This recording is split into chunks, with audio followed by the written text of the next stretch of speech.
Chapter 35 The Christlike Life of Lahiri Mahasaya. Thus it becometh us to fulfill all righteousness. In these words to John the Baptist, and in asking John to baptize him, Jesus was acknowledging the divine rights of his guru.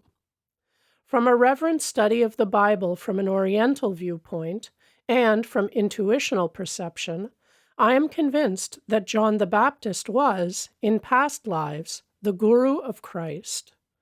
There are numerous passages in the Bible which infer that John and Jesus in their last incarnations were, respectively, Elijah and his disciple Elisha.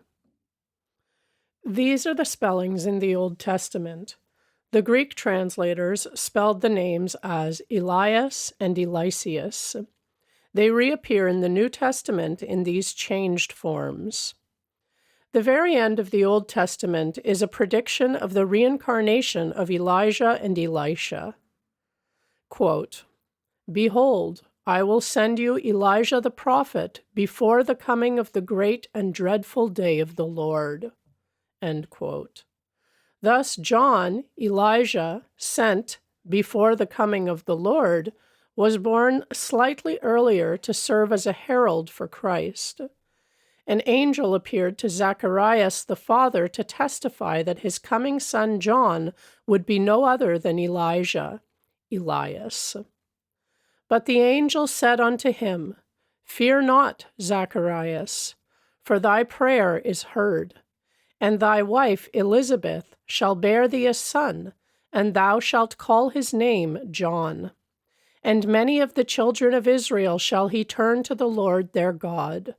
And he shall go before him in the spirit and power of Elias, to turn the hearts of the fathers to the children, and the disobedient to the wisdom of the just, to make ready a people prepared for the Lord." Jesus twice unequivocally identified Elijah, Elias, as John. Quote, "Elias is come already, and they knew him not. Then the disciples understood that he spake unto them of John the Baptist." End quote. Again, Christ says, "For all the prophets and the law prophesied until John. And if ye will receive it, this is Elias, which was for to come." When John denied that he was Elias, that is Elijah, he meant that in the humble garb of John, he came no longer in the outward elevation of Elijah, the great guru. In his former incarnation, he had given the mantle of his glory and his spiritual wealth to his disciple Elisha. Quote, "And Elisha said, I pray thee, let a double portion of thy spirit be upon me. And he said, Thou hast asked a hard thing. Nevertheless, if thou see me when I am taken from thee, it shall be so unto thee. And he took the mantle of Elijah that fell from him." End quote. The roles became reversed because Elijah John was no longer needed to be the ostensible guru of Elisha Jesus, now perfected in divine realization. When Christ was transfigured on the mountain, it was his guru Elias with Moses whom he saw. Again, in his hour of extremity on the cross, Jesus cried out the divine name, "Eli, Eli, lama sabachthani," that is to say, my God, why hast thou forsaken me?" Some of them that stood there when they heard that said, "This man calleth for Elias. Let us see whether Elias will come to save him." The eternal bond of guru and disciple that existed between John and Jesus was present also for Babaji and Lahiri Mahasaya. With tender solicitude, the deathless guru swam the Lethean waters that swirled between the last two lives of his chela and guided the successive steps taken by the child and then by the man Lahiri Mahasaya. It was not until the disciple had reached his 33rd year that Babaji deemed the time to be ripe to openly re-establish the never-severed link. Then, after their brief meeting near Raniket, the selfless master banished his dearly beloved disciple from the little mountain group, releasing him for an outward world mission. "My son, I shall come whenever you need me." What mortal lover can bestow that infinite promise? Unknown to society in general, a great spiritual renaissance began to flow from a remote corner of Benares. Just as the fragrance of flowers cannot be suppressed, so Lahiri Mahasaya, quietly living as an ideal householder, could not hide his innate glory. Slowly, from every part of India, the devotee bees sought the divine nectar of the liberated master. The English office superintendent was one of the first to notice a strange transcendental change in his employee, whom he endearingly called ecstatic Babu. "Sir, you seem sad. What is the trouble?" Lahiri Mahasaya made this sympathetic inquiry one morning to his employer. "My wife in England is critically ill. I am torn by anxiety." "I shall get you some word about her." Lahiri Mahasaya left the room and sat for a short time in a secluded spot. On his return, he smiled consolingly. "Your wife is improving. She is now writing you a letter." The omniscient Yogi quoted some parts of the missive. "Ecstatic Babu, I already know that you are no ordinary man. Yet I am unable to believe that, at will, you can banish time and space." The promised letter finally arrived. The astounded superintendent found that it contained not only the good news of his wife's recovery, but also the same phrases which, weeks earlier, Lahiri Mahasaya had repeated. The wife came to India some months later. She visited the office, where Lahiri Mahasaya was quietly sitting at his desk. The woman approached him reverently. "Sir," she said, "it was your form, haloed in glorious light, that I beheld months ago by my sickbed in London. At that moment, I was completely healed. Soon after, I was able to undertake the long ocean voyage to India."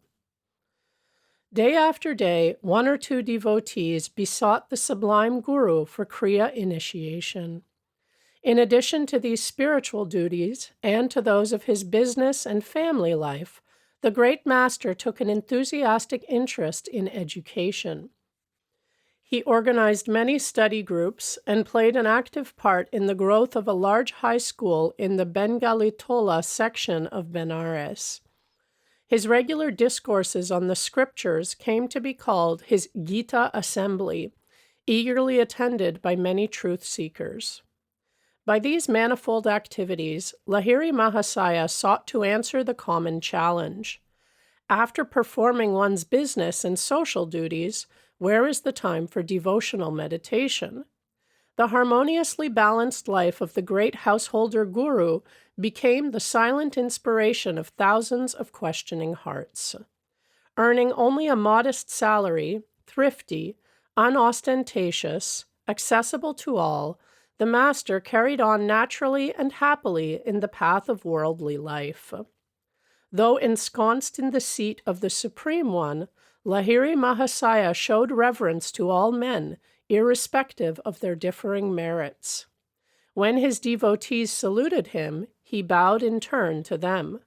With a childlike humility, the master often touched the feet of others, but seldom allowed them to pay him similar honor, even though such obeisance toward the Guru is an ancient Oriental custom. A significant feature of Lahiri Mahasaya's life was his gift of Kriya initiation to those of every faith. Not Hindus only, but Muslims and Christians were among his foremost disciples. Monists and dualists, those of all faiths or of no established faith, were impartially received and instructed by the universal Guru. One of his highly advanced chelas was Abdul Ghaffur Khan, a Mohammedan. It shows great courage on the part of Lahiri Mahasaya that, although a high caste Brahmin, he tried his utmost to dissolve the rigid caste bigotry of his time. Those from every walk of life found shelter under the Master's omnipresent wings. Like all God-inspired prophets, Lahiri Mahasaya gave new hope to the outcasts and downtrodden of society. Always remember that you belong to no one, and no one belongs to you. Reflect that someday you will suddenly have to leave everything in this world, so make the acquaintanceship of God now, the great Guru told his disciples. Prepare yourself for the coming astral journey of death by daily riding in the balloon of God perception. Through delusion, you are perceiving yourself as a bundle of flesh and bones, which at best is a nest of troubles. Meditate unceasingly, that you may quickly behold yourself as the infinite essence, free from every form of misery. Cease being a prisoner of the body. Using the secret key of Kriya, learn to escape into spirit. The great Guru encouraged his various students to adhere to the good traditional discipline of their own faith. Stressing the all-inclusive nature of Kriya as a practical technique of liberation, Lahiri Mahasaya then gave his chelas liberty to express their lives in conformance with environment and upbringing. A Muslim should perform his namaz worship 4 times daily, the Master pointed out. 4 times daily, a Hindu should sit in meditation. A Christian should go down on his knees 4 times daily, praying to God and then reading the Bible.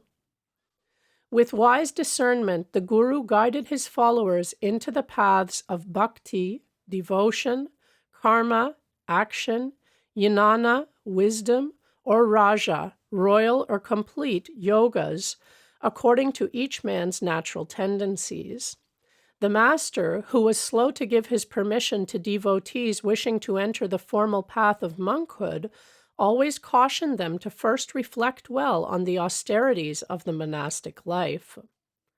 The great Guru taught his disciples to avoid theoretical discussion of the scriptures. He only is wise who devotes himself to realizing, not reading only, the ancient revelations, he said. Solve all your problems through meditation. Exchange unprofitable religious speculations for actual God contact. Clear your mind of dogmatic theological debris.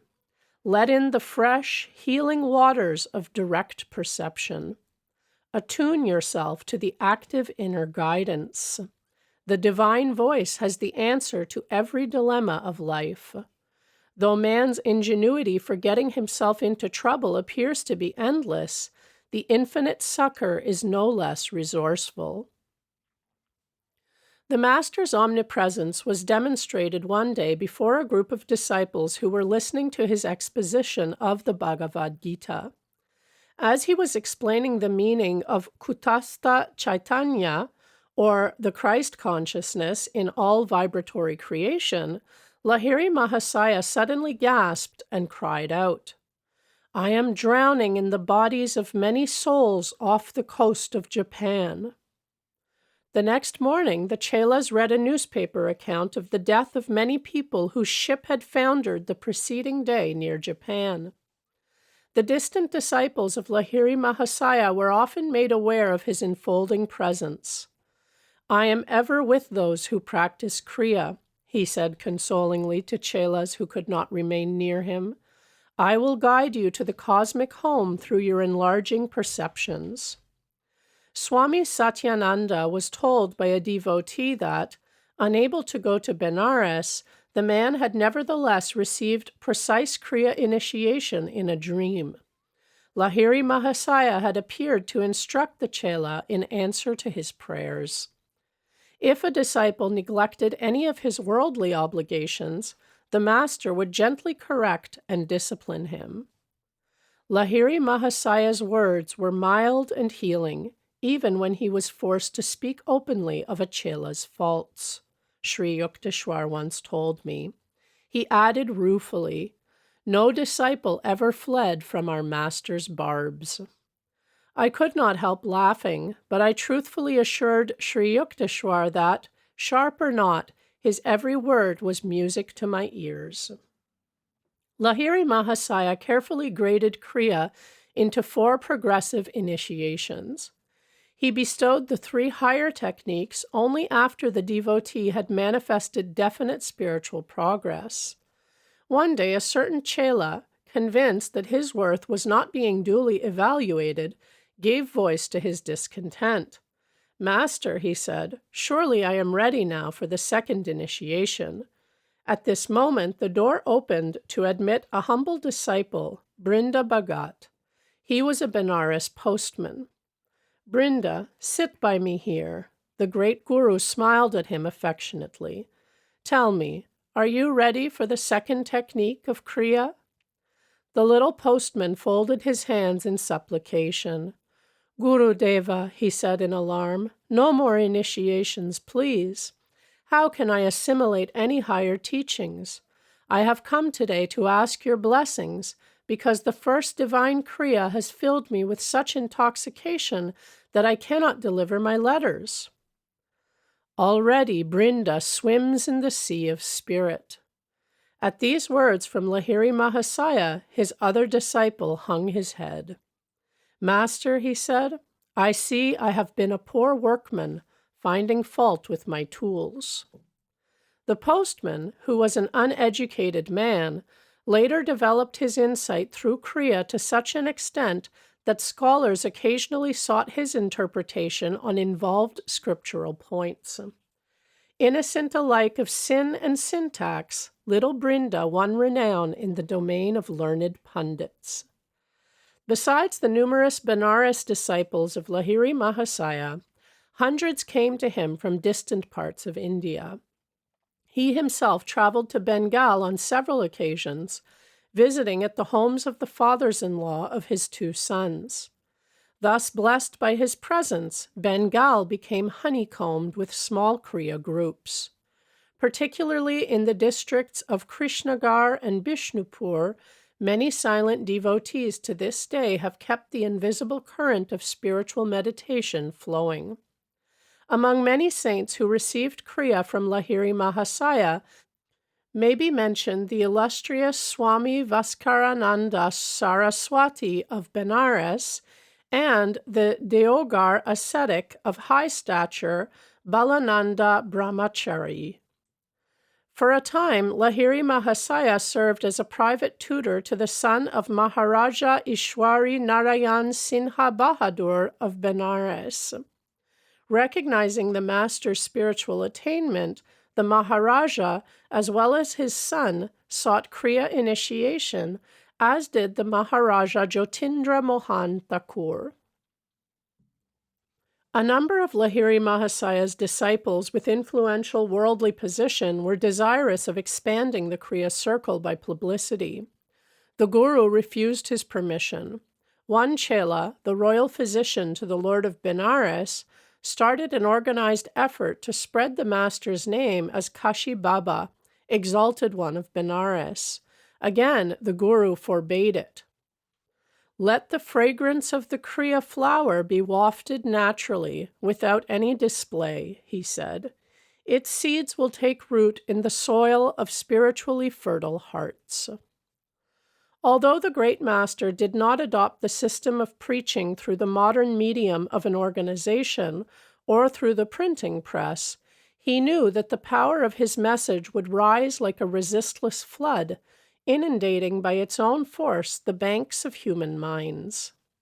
The changed and purified lives of devotees were the simple guarantees of the deathless vitality of Kriya.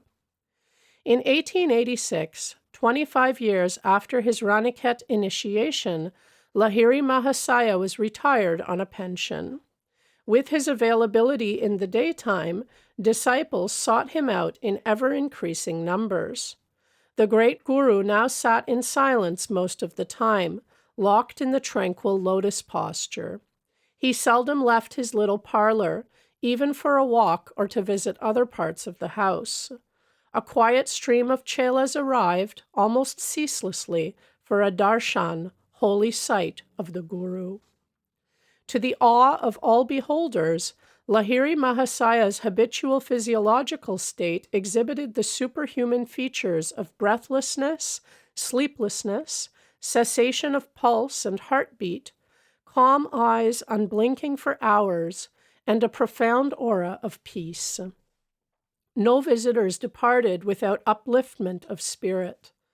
All knew they had received the silent blessing of a true man of God. The master now permitted his disciple, Panchanan Bhattacharya, to open an Arya mission institution in Calcutta. Here, the saintly disciple spread the message of Kriya Yoga and prepared for public benefit certain yogic herbal medicines.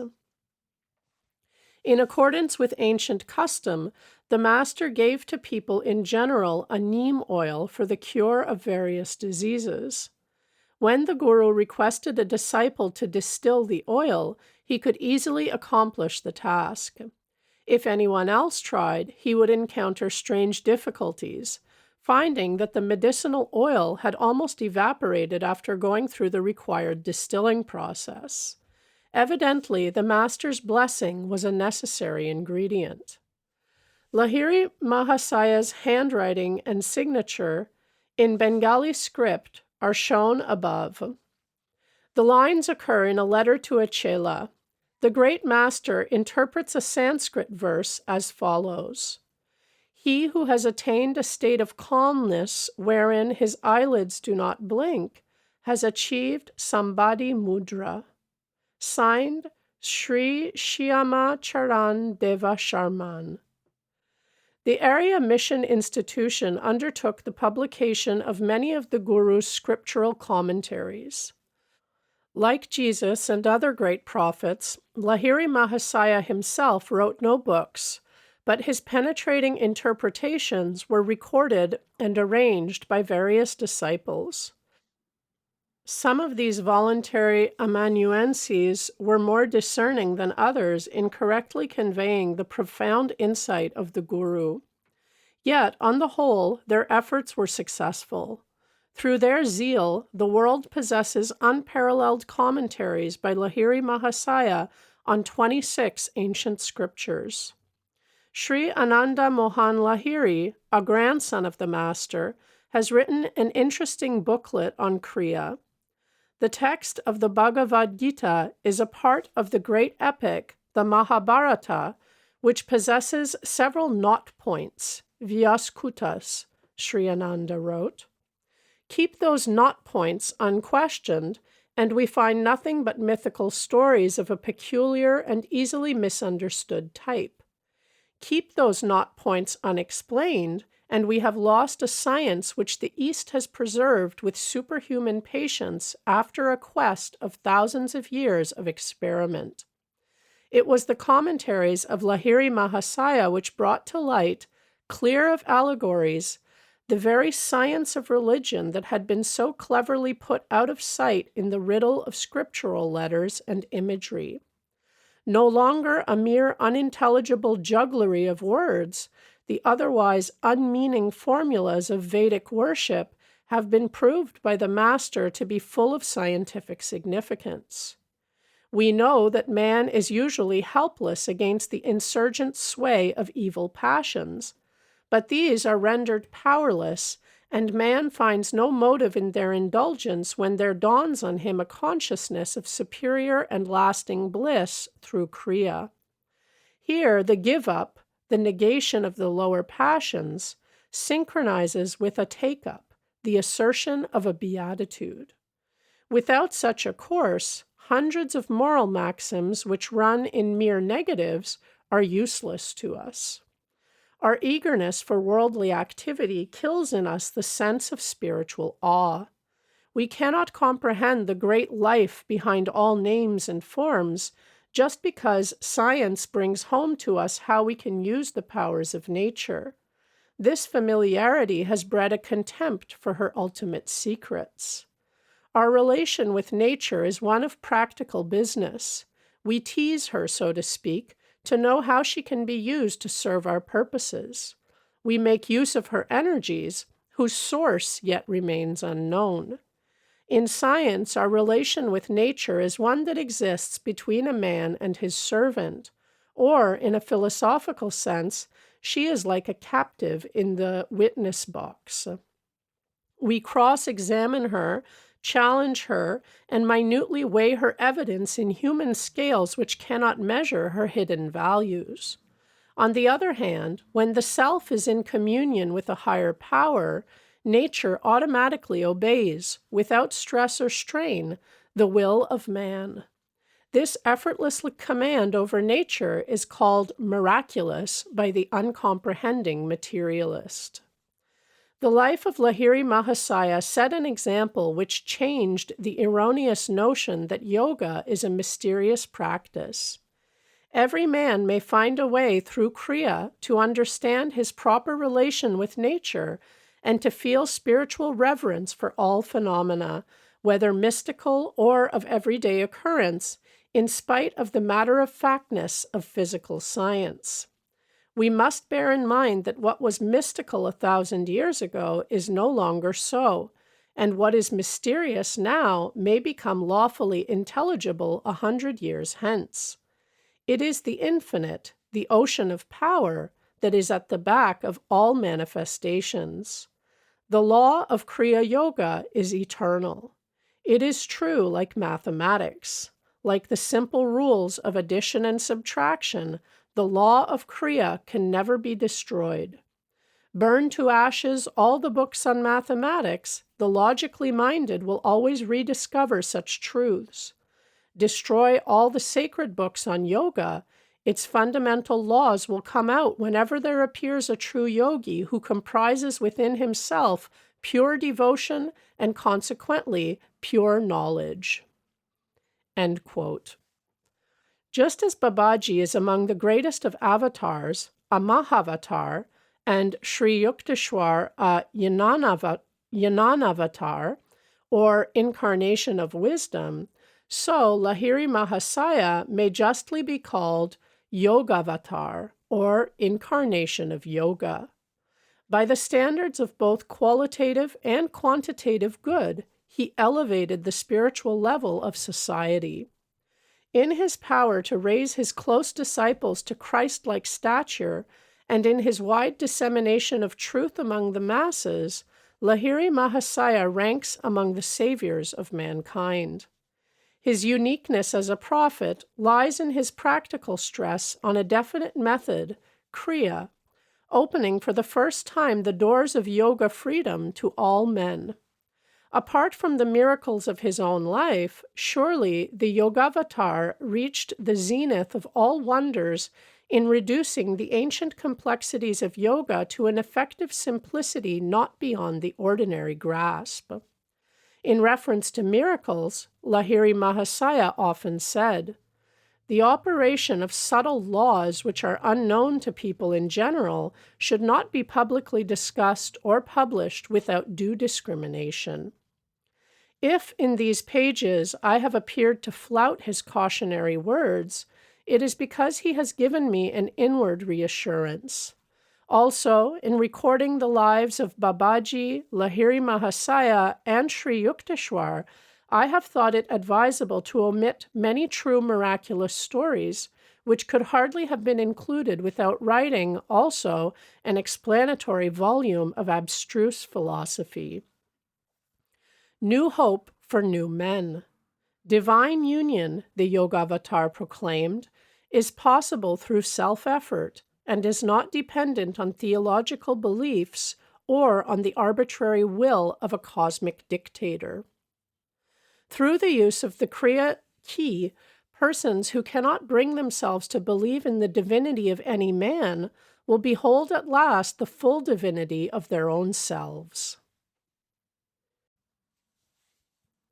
Chapter 36. Babaji's Interest in the West.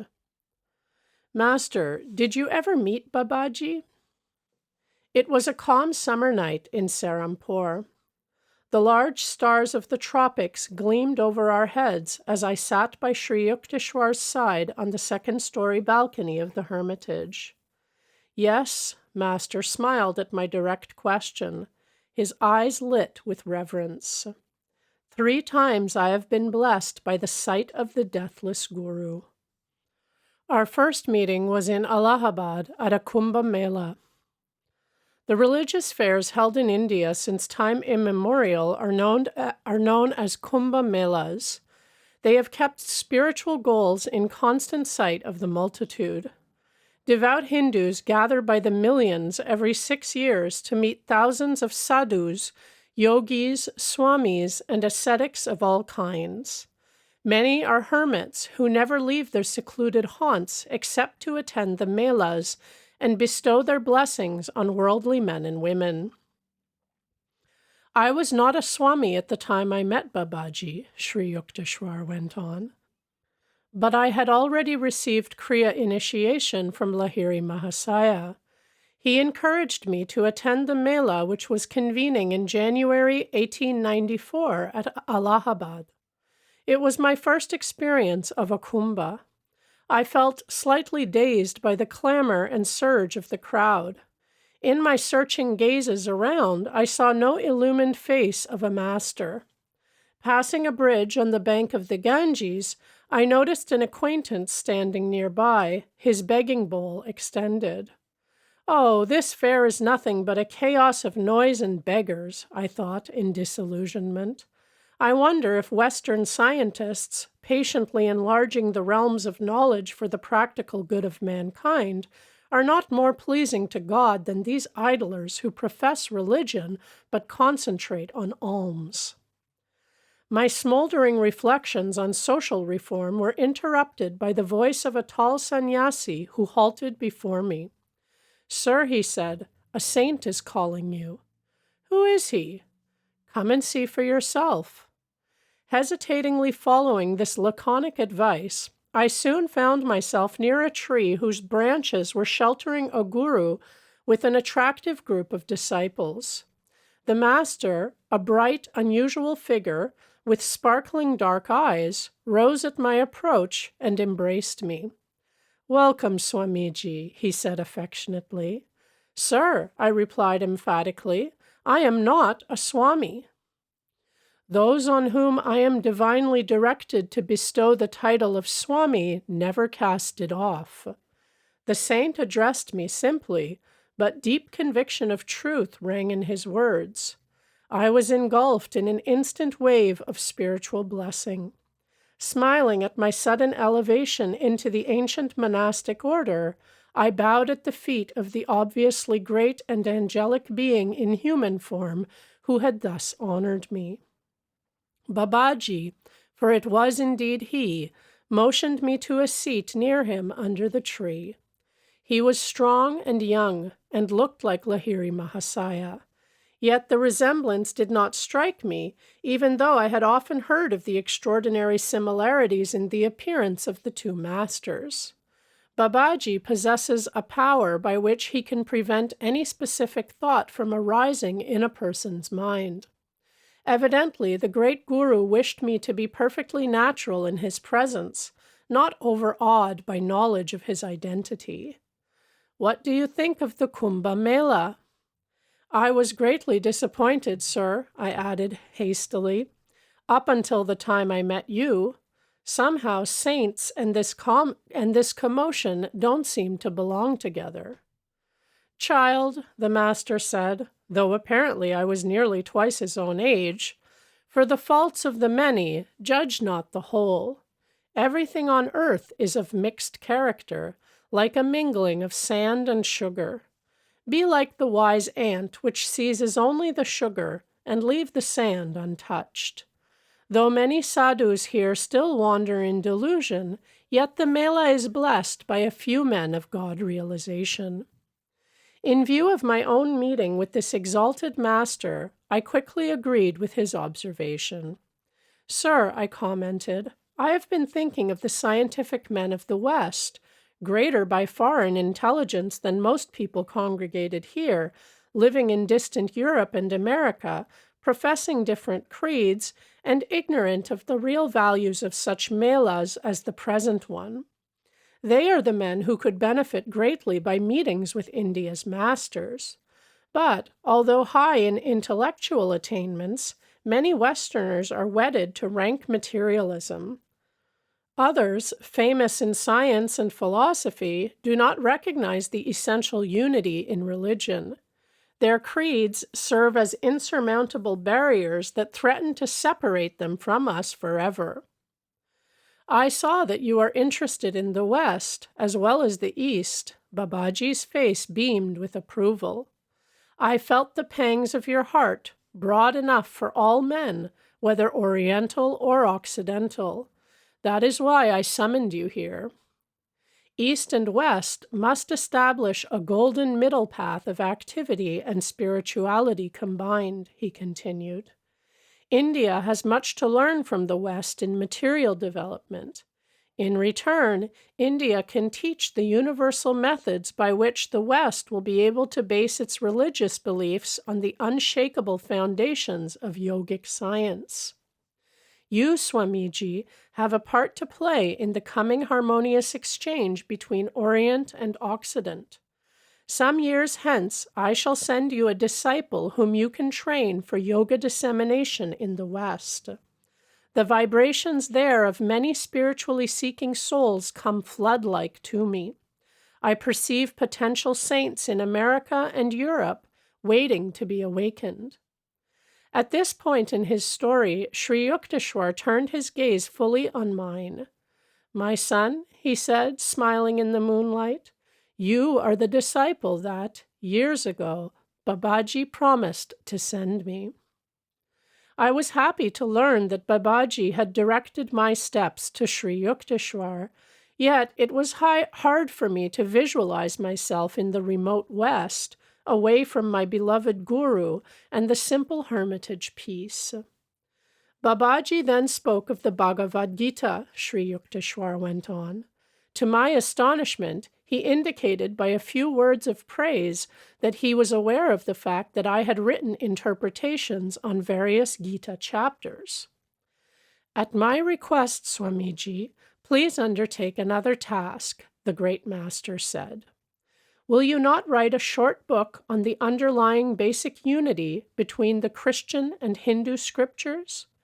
Show by parallel references that the inspired sons of God have spoken the same truths, now obscured by men's sectarian differences. Maharaj, I answered diffidently, what a command! Shall I be able to fulfill it? Babaji laughed softly. My son, why do you doubt? He said reassuringly. Indeed, whose work is all this, and who is the doer of all actions? Whatever the Lord has made me say is bound to materialize as truth. I deemed myself empowered by the blessings of the saint and agreed to write the book. Feeling reluctantly that the parting hour had arrived, I rose from my leafy seat. Do you know Lahiri? The master inquired. He is a great soul, isn't he? Tell him of our meeting. He then gave me a message for Lahiri Mahasaya. After I had bowed humbly in farewell, the saint smiled benignly. When your book is finished, I shall pay you a visit, he promised. Goodbye for the present. I left Allahabad the following day and entrained for Benares. Reaching my guru's home, I poured out the story of the wonderful saint at the Kumbh Mela. Oh, didn't you recognize him? Lahiri Mahasaya's eyes were dancing with laughter. I see you couldn't, for he prevented you. He is my incomparable guru, the celestial Babaji. Babaji, I repeated, awestruck. The Yogi Christ Babaji. The invisible, visible Savior Babaji. Oh, if I could just recall the past and be once more in his presence to show my devotion at his lotus feet. Never mind, Lahiri Mahasaya said consolingly. He has promised to see you again. Gurudeva, the Divine Master asked me to give you a message. "Tell Lahiri," he said, "that the stored-up power for this life now runs low. It is nearly finished." At my utterance of these enigmatic words, Lahiri Mahasaya's figure trembled as though touched by a lightning current. In an instant, everything about him fell silent. His smiling countenance turned incredibly stern. Like a wooden statue, somber and immovable in its seat, his body became colorless. I was alarmed and bewildered. Never in my life had I seen this joyous soul manifest such awful gravity. The other disciples present stared apprehensively. 3 hours passed in utter silence. Then Lahiri Mahasaya resumed his natural, cheerful demeanor and spoke affectionately to each of the chelas. Everyone sighed in relief. I realized by my master's reaction that Babaji's message had been an unmistakable signal by which Lahiri Mahasaya understood that his body would soon be untenanted. His awesome silence proved that my guru had instantly controlled his being, cut his last cord of attachment to the material world, and fled to his ever-living identity in spirit. Babaji's remark had been his way of saying, "I shall be ever with you." Though Babaji and Lahiri Mahasaya were omniscient and had no need of communicating with each other through me or any other intermediary, the great ones often condescend to play a part in the human drama. Occasionally, they transmit their prophecies through messengers in an ordinary way, that the final fulfillment of their words may infuse greater divine faith in a wide circle of men who later learn the story. I soon left Benares and set to work in Serampore on the scriptural writings requested by Babaji, Sri Yukteswar continued. No sooner had I begun my task than I was able to compose a poem dedicated to the deathless Guru. The melodious lines flowed effortlessly from my pen, though never before had I attempted Sanskrit poetry. In the quiet of night, I busied myself over a comparison of the Bible and the scriptures of Sanatan Dharma. Quoting the words of the blessed Lord Jesus, I showed that his teachings were in essence one with the revelations of the Vedas. To my relief, my book was finished in a short time. I realized that this speedy blessing was due to the grace of my Param Guru Maharaj. The chapters first appeared in the Sadhu Sambad journal. Later, they were privately printed as a book by one of my Kidderpore disciples. The morning after I had concluded my literary efforts, Master continued, I went to the Rai Ghat here to bathe in the Ganges. The Ghat was deserted. I stood still for a while, enjoying the sunny peace. After a dip in the sparkling waters, I started for home. The only sound in the silence was that of my Ganges-drenched cloth, swish-swashing with every step. As I passed beyond the sight of the large banyan tree near the riverbank, a strong impulse urged me to look back. There, under the shade of the banyan, and surrounded by a few disciples, sat the great Babaji. "Greetings, Swamiji." The beautiful voice of the Master rang out to assure me I was not dreaming. "I see you have successfully completed your book. As I promised, I am here to thank you." With a fast-beating heart, I prostrated myself fully at his feet. "Param Guruji," I said imploringly, "will you and your chelas not honor my nearby home with your presence?" The Supreme Guru smilingly declined. "No, child," he said. "We are people who like the shelter of trees. This spot is quite comfortable." "Please tarry a while, Master." I gazed entreatingly at him. "I shall be back at once with some special sweetmeats." When I returned in a few minutes with a dish of delicacies, lo, the lordly banyan no longer sheltered the celestial troop. I searched all around the Ghat, but in my heart I knew the little band had already fled on etheric wings. I was deeply hurt. Even if we meet again, I would not care to talk to him, I assured myself. He was unkind to leave me so suddenly. This was a wrath of love, of course, and nothing more. A few months later, I visited Lahiri Mahasaya in Benares. As I entered his little parlor, my guru smiled in greeting. "Welcome, Yukteswar," he said. "Did you just meet Babaji at the threshold of my room?" "Why, no," I answered in surprise. "Come here." Lahiri Mahasaya touched me gently on the forehead. At once I beheld, near the door, the form of Babaji, blooming like a perfect lotus. I remembered my old hurt and did not bow. Lahiri Mahasaya looked at me in astonishment. The divine guru gazed at me with fathomless eyes. "You are annoyed with me." "Sir, why shouldn't I be?" I answered. "Out of the air you came with your magic group, and into the thin air you vanished." "I told you I would see you, but didn't say how long I would remain."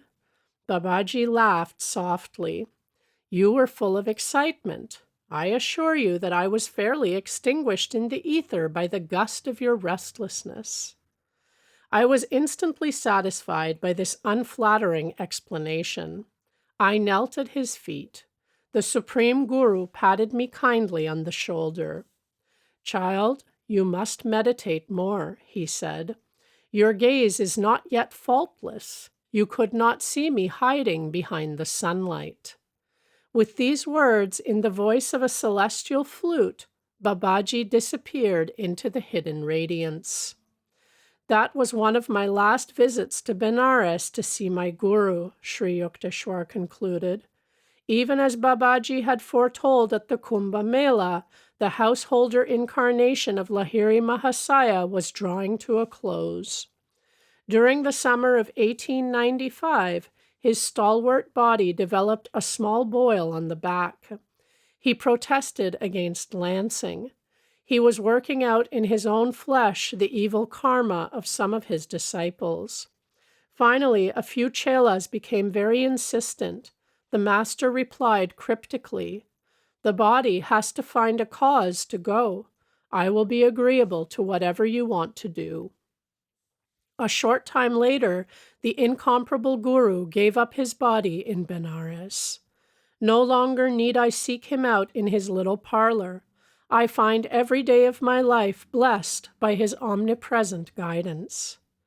Years later, from the lips of Swami Keshabananda, an advanced disciple, I heard many wonderful details about the passing of Lahiri Mahasaya. A few days before my guru relinquished his body, Keshabananda told me, he materialized himself before me as I sat in my hermitage at Hardwar. "Come at once to Benares." With these words, Lahiri Mahasaya vanished. I entrained immediately for Benares. At my guru's home, I found many disciples assembled. For hours that day, the master expounded the Gita. Then he addressed us simply, "I am going home." Sobs of anguish broke out like an irresistible torrent. "Be comforted. I shall rise again."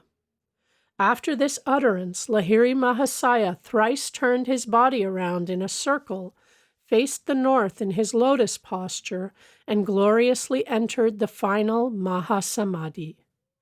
Lahiri Mahasaya's beautiful body, so dear to the devotees, was cremated with solemn householder rites at Manikarnika Ghat by the holy Ganges, Keshabananda continued. The following day, at 10 o'clock in the morning, while I was still in Benares, my room was suffused with a great light. Lo, before me stood the flesh and blood form of Lahiri Mahasaya. It looked exactly like his old body, except that it appeared younger and more radiant. My divine guru spoke to me. "Keshabananda," he said, "it is I. From the disintegrated atoms of my cremated body, I have resurrected a remodeled form. My householder work in the world is done, but I do not leave the earth entirely. Henceforth I shall spend some time with Babaji in the Himalayas and with Babaji in the cosmos." With a few words of blessing to me, the transcendent master vanished. Wondrous inspiration filled my heart. I was uplifted in spirit, even as were the disciples of Christ and Kabir when they had gazed on their living gurus after physical death. When I returned to my isolated Hardwar hermitage, Keshabananda went on, I carried with me the sacred ashes of my guru. I know he has escaped the spatio-temporal cage. The bird of omnipresence is freed. Yet it comforted my heart to enshrine his sacred remains. Another disciple who was blessed by the sight of his resurrected guru was the saintly Panchanan Bhattacharya, founder of the Calcutta Arya Mission Institution. I visited Panchanan at his Calcutta home and listened with delight to the story of his many years with the Master. In conclusion, he told me of the most marvelous event in his life. "Here in Calcutta," Panchanan said, "at 10 o'clock of the morning which followed his cremation, Lahiri Mahasaya appeared before me in living glory." Swami Pranabananda, the saint with two bodies, also confided to me the details of his own supernal experience. A few days before Lahiri Mahasaya left his body, Pranabananda told me at the time he visited my Ranchi school, I received a letter from him requesting me to come at once to Benares. I was delayed, however, and could not leave immediately. As I was in the midst of my travel preparations, about 10 o'clock in the morning, I was suddenly overwhelmed with joy to see the shining figure of my guru. "Why hurry to Benares?" Lahiri Mahasaya said, smiling. "You shall find me there no longer." As the import of his words dawned on me, I sobbed broken-heartedly, believing that I was seeing him only in a vision. The Master approached me comfortingly. "Here, touch my flesh," he said. "I am living as always. Do not lament. Am I not with you forever?" From the lips of these three great disciples, a story of wondrous truth has emerged. At the morning hour of 10, on the day after the body of Lahiri Mahasaya had been consigned to the flames, the resurrected Master, in a real but transfigured body, appeared before three disciples, each one in a different city. "So when this corruptible shall have put on incorruption, and this mortal shall have put on immortality, then shall be brought to pass the saying that is written, Death is swallowed up in victory. O death, where is thy sting? O grave, where is thy victory?"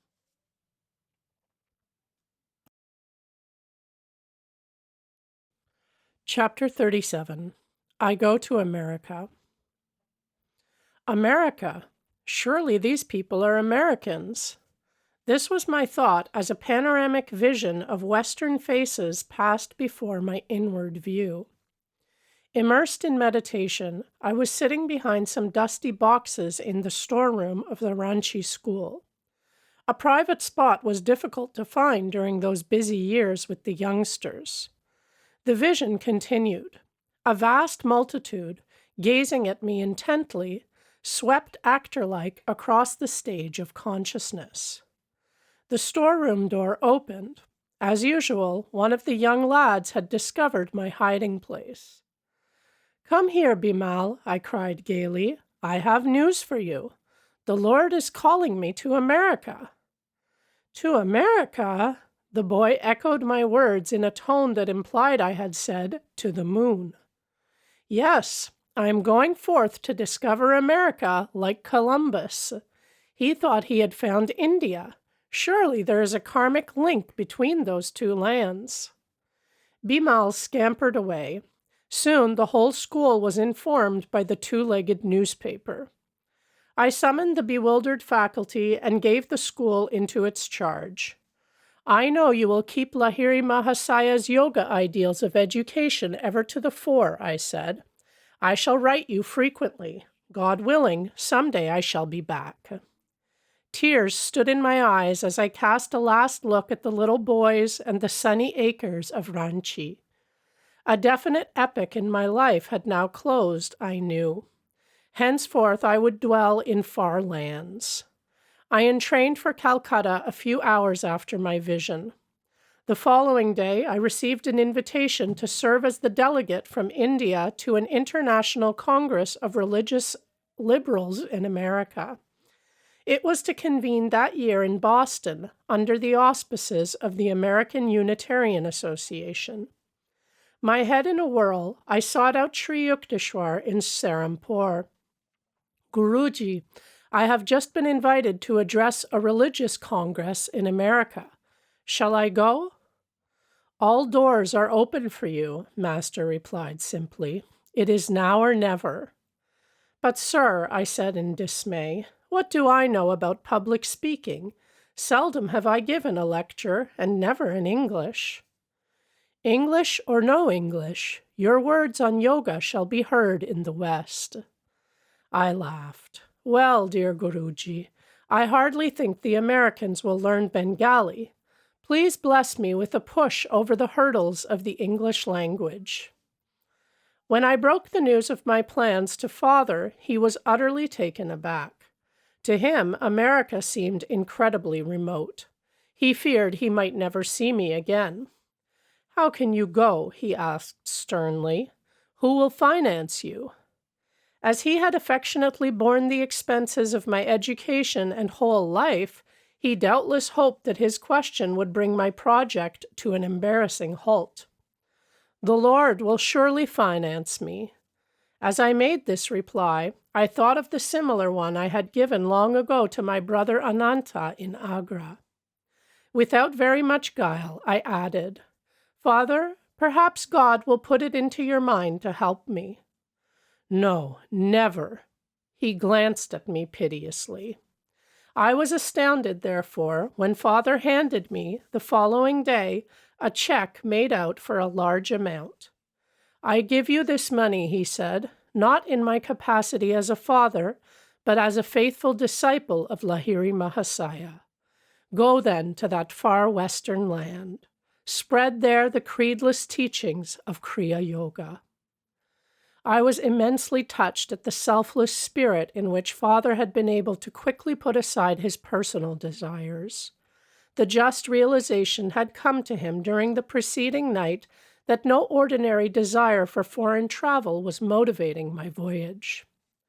Perhaps we shall not meet again in this life. Father, who was 67 at this time, spoke sadly. An intuitive conviction prompted me to reply, Surely the Lord will bring us together once more. As I went about my preparations to leave Master and my native land for the unknown shores of America, I experienced not a little trepidation. I had heard many stories about the materialistic Western atmosphere, one very different from the spiritual background of India, pervaded with the centuried aura of saints. An Oriental teacher who will dare the Western airs, I thought, must be hardy beyond the trials of any Himalayan cold. One early morning I began to pray with an adamant determination to continue, to even die praying, until I heard the voice of God. I wanted his blessing and assurance that I would not lose myself in the fogs of modern utilitarianism. My heart was set to go to America, but even more strongly was it resolved to hear the solace of divine permission. I prayed and prayed, muffling my sobs. No answer came. My silent petition increased in excruciating crescendo until, at noon, I had reached a zenith. My brain could no longer withstand the pressure of my agonies. If I cried once more with an increased depth of my inner passion, I felt as though my brain would split. At that moment, there came a knock outside the vestibule adjoining the Gurpar Road room in which I was sitting. Opening the door, I saw a young man in the scanty garb of a renunciate. He came in, closed the door behind him, and refusing my request to sit down, indicated with a gesture that he wished to talk to me while standing. He must be Babaji, I thought, dazed, because the man before me had the features of a younger Lahiri Mahasaya. He answered my thought. Yes, I am Babaji. He spoke melodiously in Hindi. Our Heavenly Father has heard your prayer. He commands me to tell you, follow the behests of your Guru and go to America. Fear not, you will be protected. After a vibrant pause, Babaji addressed me again. You are the one I have chosen to spread the message of Kriya Yoga in the West. Long ago I met your Guru Yukteswar at a Kumbh Mela. I told him then I would send you to him for training. I was speechless, choked with devotional awe at his presence, and deeply touched to hear from his own lips that he had guided me to Sri Yukteswar. I lay prostrate before the deathless Guru. He graciously lifted me from the floor. Telling me many things about my life, he then gave me some personal instruction and uttered a few secret prophecies. Kriya Yoga, the scientific technique of God realization, he finally said with solemnity, will ultimately spread in all lands and aid in harmonizing the nations through man's personal, transcendental perception of the Infinite Father. With a gaze of majestic power, the Master electrified me by a glimpse of his cosmic consciousness. In a short while, he started toward the door. Do not try to follow me, he said. You will not be able to do so. Please, Babaji, don't go away, I cried repeatedly. Take me with you. Looking back, he replied, Not now, some other time. Overcome by emotion, I disregarded his warning. As I tried to pursue him, I discovered that my feet were firmly rooted to the floor. From the door, Babaji gave me a last affectionate glance. He raised his hand by way of benediction and walked away, my eyes fixed on him longingly. After a few minutes, my feet were free. I sat down and went into a deep meditation, unceasingly thanking God not only for answering my prayer, but for blessing me by a meeting with Babaji. My whole body seemed sanctified through the touch of the ancient, ever-youthful Master. Long had it been my burning desire to behold him. Until now, I have never recounted to anyone this story of my meeting with Babaji. Holding it as the most sacred of my human experiences, I have hidden it in my heart. But the thought occurred to me that readers of this autobiography may be more inclined to believe in the reality of the secluded Babaji and his world interests if I relate that I saw him with my own eyes. I have helped an artist to draw a true picture of the great Yogi Christ of modern India. It appears in this book. The eve of my departure for the United States found me in Sri Yukteswar's holy presence. Forget you were born a Hindu, and don't be an American. Take the best of them both, Master said in his calm way of wisdom. Be your true self, a child of God. Seek and incorporate into your being the best qualities of all your brothers, scattered over the earth in various races. Then he blessed me. All those who come to you with faith, seeking God, will be helped. As you look at them, the spiritual current emanating from your eyes will enter into their brains and change their material habits, making them more God-conscious. He went on, Your lot to attract sincere souls is very good. Everywhere you go, even in a wilderness, you will find friends. Both of his blessings have been amply demonstrated. I came alone to America, into a wilderness without a single friend, but there I found thousands ready to receive the time-tested soul teachings. I left India in August 1920 on the City of Sparta, the first passenger boat sailing for America after the close of World War I. I had been able to book passage only after the removal, in ways fairly miraculous, of many red tape difficulties concerned with the granting of my passport. During the 2 months' voyage, a fellow passenger found out that I was the Indian delegate to the Boston Congress. "Swami Yogananda," he said, with the first of many quaint pronunciations by which I was later to hear my name spoken by the Americans. "Please favor the passengers with a lecture next Thursday night. I think we would all benefit by a talk on the battle of life and how to fight it." Alas, I had to fight the battle of my own life, I discovered on Wednesday. Desperately trying to organize my ideas into a lecture in English, I finally abandoned all preparations.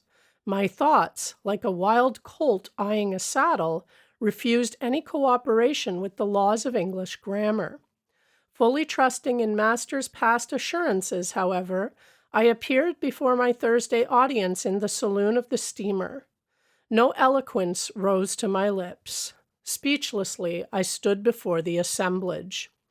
After an endurance contest lasting 10 minutes, the audience realized my predicament and began to laugh.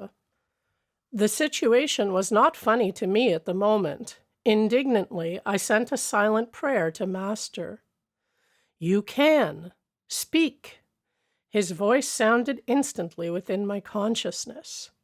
My thoughts fell at once into a friendly relation with the English language. 45 minutes later, the audience was still attentive. The talk won me a number of invitations to lecture later before various groups in America. I never could remember afterward a word that I had spoken. By discreet inquiry, I learned from a number of passengers. "You gave an inspiring lecture in stirring and correct English." At this delightful news, I humbly thanked my Guru for his timely help, realizing anew that he was ever with me, setting at naught all barriers of time and space. Once in a while, during the remainder of the ocean trip, I experienced a few apprehensive twinges about the coming English lecture ordeal at the Boston Congress. "Lord," I prayed, "please let my inspiration be thyself, and not again the laughter bombs of the audience." The city of Sparta docked near Boston in late September. On the 6th of October, I addressed the Congress with my maiden speech in America. It was well received. I sighed in relief. The magnanimous secretary of the American Unitarian Association wrote the following comment in a published account of the Congress proceedings. "Swami Yogananda, delegate from the Brahmacharya ashram of Ranchi, India, brought the greetings of his association to the Congress. In fluent English and a forcible delivery, he gave an address of a philosophical character on the science of religion, which has been printed in pamphlet form for a wider distribution. Religion, he maintained, is universal and it is one. We cannot possibly universalize particular customs and convictions, but the common element in religion can be universalized, and we can ask all alike to follow and obey it." Due to Father's generous check, I was able to remain in America after the Congress was over. 4 happy years were spent in humble circumstances in Boston. I gave public lectures, taught classes, and wrote a book of poems, Songs of the Soul, with a preface by Dr. Frederick B. Robinson, president of the College of the City of New York.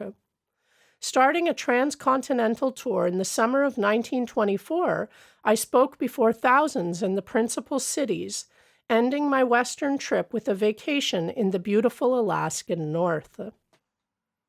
With the help of large-hearted students, by the end of 1925, I had established an American headquarters on the Mount Washington Estates in Los Angeles. The building is the one I had seen years before in my vision at Kashmir. I hastened to send Sri Yukteswar pictures of these distant American activities. He replied with a postcard in Bengali, which I here translate. 11th of August, 1926. Child of my heart, O Yogananda. Seeing the photos of your school and students, what joy comes in my life I cannot express in words. I am melting in joy to see your yoga students of different cities. Beholding your methods in chant affirmations, healing vibrations, and divine healing prayers, I cannot refrain from thanking you from my heart. Seeing the gate, the winding hilly way upward, and the beautiful scenery spread out beneath the Mount Washington estates, I yearn to behold it all with my own eyes. Everything here is going on well. Through the grace of God, may you ever be in bliss. Sri Yukteswar, Giri. Years sped by. I lectured in every part of my new land and addressed hundreds of clubs, colleges, churches, and groups of every denomination. Tens of thousands of Americans received yoga initiation. To them all, I dedicated a new book of prayer thoughts in 1929, Whispers from Eternity, with a preface by Amelita Galli-Curci. I give here, from the book, a poem entitled God, God, God, composed one night as I stood on a lecture platform. From the depths of slumber, as I ascend the spiral stairway of wakefulness, I whisper, God, God, God. Thou art the food, and when I break my fast of nightly separation from thee, I taste thee and mentally say, God, God, God. No matter where I go, the spotlight of my mind ever keeps turning on thee. And in the battle din of activity, my silent war cry is ever, God, God, God. When boisterous storms of trials shriek, and when worries howl at me, I drown their clamor, loudly chanting, God, God, God. When my mind weaves dreams with threads of memories, then on that magic cloth I find embossed, God, God, God. Every night, in time of deepest sleep, my peace dreams and calls, joy, joy, joy. And my joy comes singing evermore, God, God, God. In waking, eating, working, dreaming, sleeping, serving, meditating, chanting, divinely loving, my soul constantly hums, unheard by any, God, God, God. Sometimes, usually on the first of the month when the bills rolled in for upkeep of the Mount Washington and other self-realization fellowship centers, I thought longingly of the simple peace of India, but daily I saw a widening understanding between West and East. My soul rejoiced. I have found the great heart of America expressed in the wondrous lines by Emma Lazarus, carved at the base of the Statue of Liberty, the Mother of Exiles. From her beacon hand glows worldwide welcome. Her mild eyes command the air-bridged harbor that twin cities frame.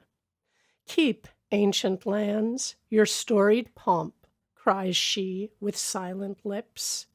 Give me your tired, your poor, your huddled masses yearning to breathe free, the wretched refuse of your teeming shore.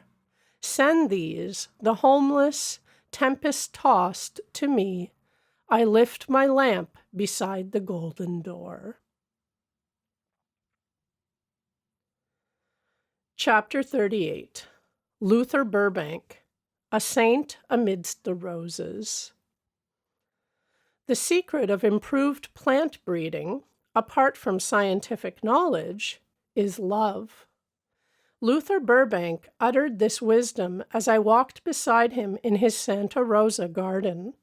We halted near a bed of edible cacti. While I was conducting experiments to make spineless cacti, he continued, I often talked to the plants to create a vibration of love. You have nothing to fear, I would tell them. You don't need your defensive thorns. I will protect you. Gradually, the useful plant of the desert emerged in a thornless variety. I was charmed at this miracle.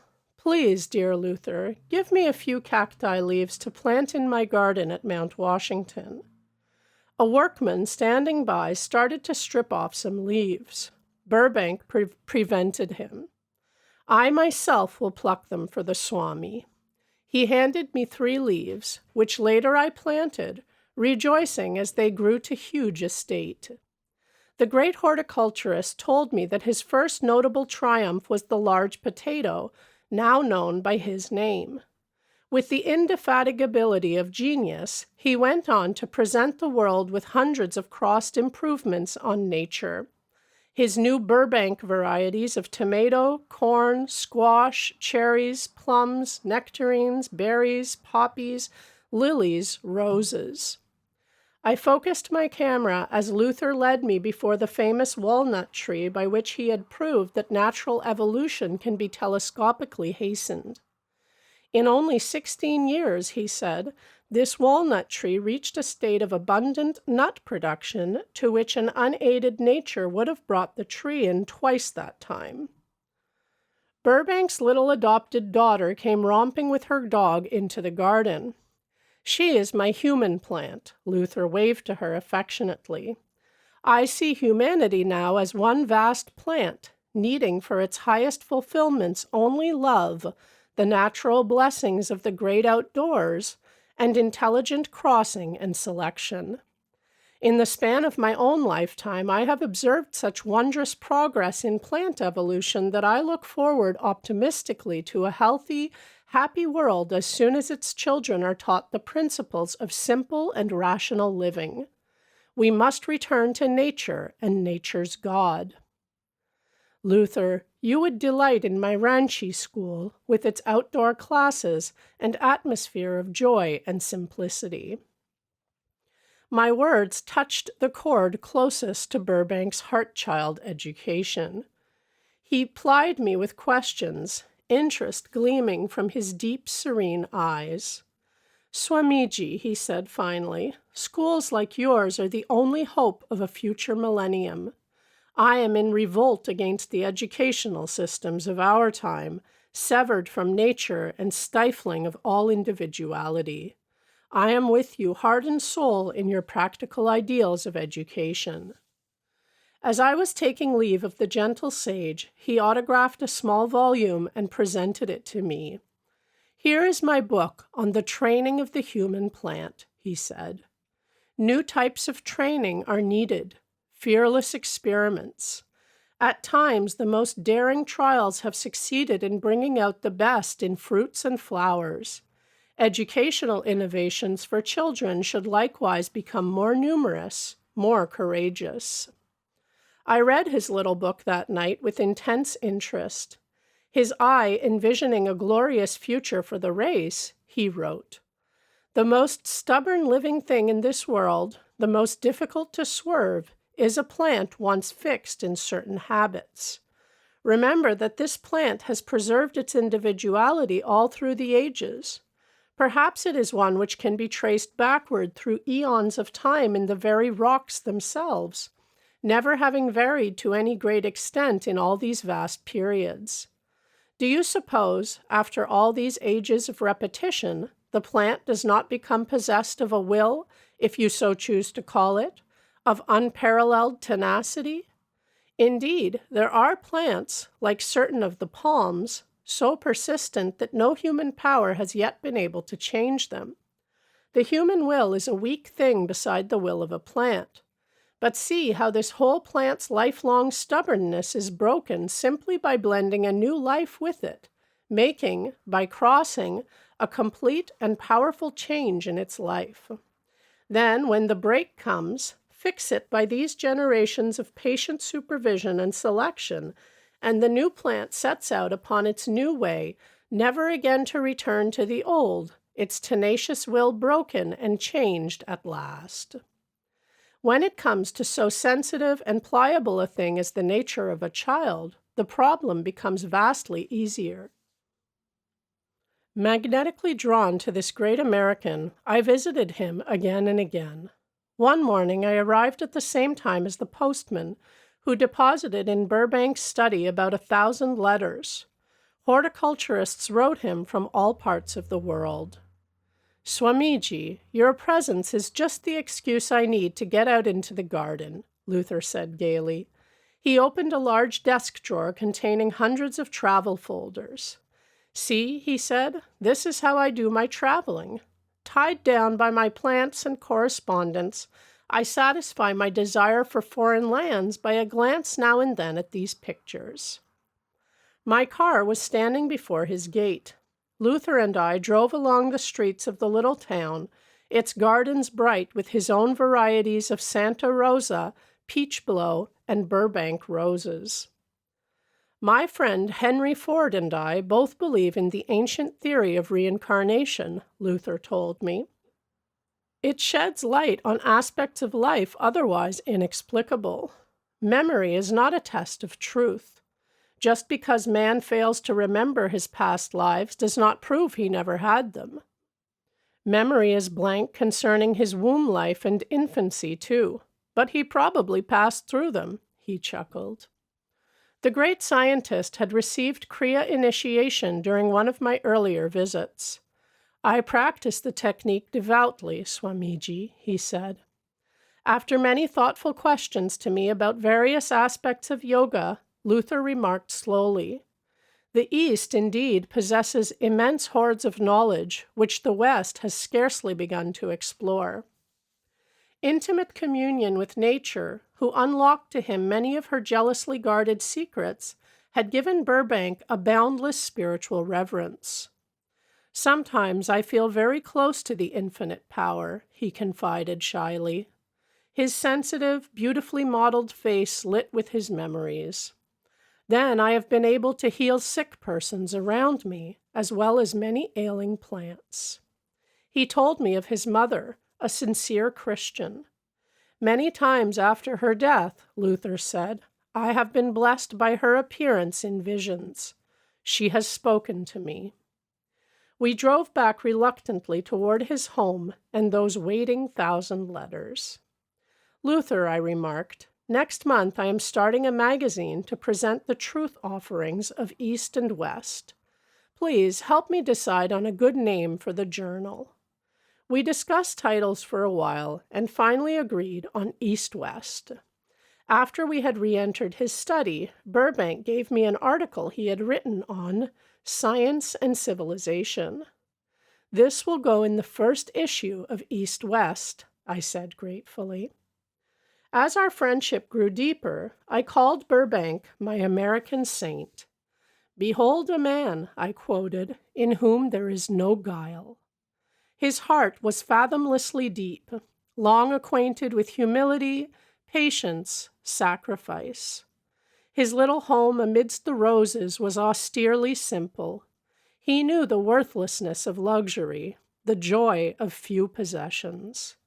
The modesty with which he wore his scientific fame repeatedly reminded me of the trees that bend low with the burden of ripening fruits. It is the barren tree that lifts its head high in an empty boast. I was in New York when, in 1926, my dear friend passed away. In tears, I thought, "Oh, I would gladly walk all the way from here to Santa Rosa for one more glimpse of him." Locking myself away from secretaries and visitors, I spent the next 24 hours in seclusion. The following day, I conducted a Vedic memorial rite around a large picture of Luther. A group of my American students, garbed in Hindu ceremonial clothes, chanted the ancient hymns as an offering was made of flowers, water, and fire symbols of the bodily elements and their release in the infinite source. Though the form of Burbank lies in Santa Rosa under a Lebanon cedar that he planted years ago in his garden, his soul is enshrined for me in every wide-eyed flower that blooms by the wayside. Withdrawn for a time into the spacious spirit of nature, is that not Luther whispering in her winds, walking her dawns? His name has now passed into the heritage of common speech. Listing Burbank as a transitive verb, Webster's New International Dictionary defines it: to cross or graft a plant. Hence, figuratively, to improve anything as a process or institution by selecting good features and rejecting bad, or by adding good features. "Beloved Burbank," I cried after reading the definition, "your very name is now a synonym for goodness." Luther Burbank, Santa Rosa, California, USA, December 22nd, 1924. I have examined the Yogoda system of Swami Yogananda, and in my opinion it is ideal for training and harmonizing man's physical, mental, and spiritual natures. Swami's aim is to establish how to live schools throughout the world, wherein education will not confine itself to intellectual development alone, but also training of the body, will, and feelings. Through the Yogoda system of physical, mental, and spiritual unfoldment by simple and scientific methods of concentration and meditation, most of the complex problems of life may be solved, and peace and goodwill come upon earth. The Swami's idea of right education is plain common sense, free from all mysticism and non-practicality. Otherwise, it would not have my approval. I am glad to have this opportunity of heartily joining with the Swami in his appeal for international schools on the art of living, which, if established, will come as near to bringing the millennium as anything with which I am acquainted. Luther Burbank. Chapter 39. Therese Neumann, the Catholic Stigmatist. Return to India. I have waited for you patiently for 15 years. Soon I shall swim out of the body and on to the shining abode. Yogananda, come. Sri Yukteswar's voice sounded startlingly in my inner ear as I sat in meditation at my Mount Washington headquarters. Traversing 10,000 miles in the twinkling of an eye, his message penetrated my being like a flash of lightning. 15 years. Yes, I realized. Now it is 1935. I have spent 15 years in spreading my guru's teachings in America. Now he recalls me. That afternoon I recounted my experience to a visiting disciple. His spiritual development under Kriya Yoga was so remarkable that I often called him Saint, remembering Babaji's prophecy that America too would produce men and women of divine realization through the ancient yogic path. This disciple and a number of others generously insisted on making a donation for my travels. The financial problem thus solved, I made arrangements to sail via Europe for India. Busy weeks of preparations at Mount Washington. In March 1935, I had the Self-Realization Fellowship chartered under the laws of the state of California as a nonprofit corporation. To this educational institution go all public donations, as well as the revenue from the sale of my books, magazine, written courses, class tuition, and every other source of income. I shall be back, I told my students. Never shall I forget America. At a farewell banquet given to me in Los Angeles by loving friends, I looked long at their faces and thought gratefully, Lord, he who remembers thee as the sole giver will never lack the sweetness of friendship among mortals. I sailed from New York on June 9th, 1935, in the Europa. 2 students accompanied me, my secretary, Mr. C. Richard Wright, and an elderly lady from Cincinnati, Miss Etty Bletch. We enjoyed the days of ocean peace, a welcome contrast to the past hurried weeks. Our period of leisure was short-lived. the speed of modern boats has some regrettable features. Like any other group of inquisitive tourists, we walked around the huge and ancient city of London.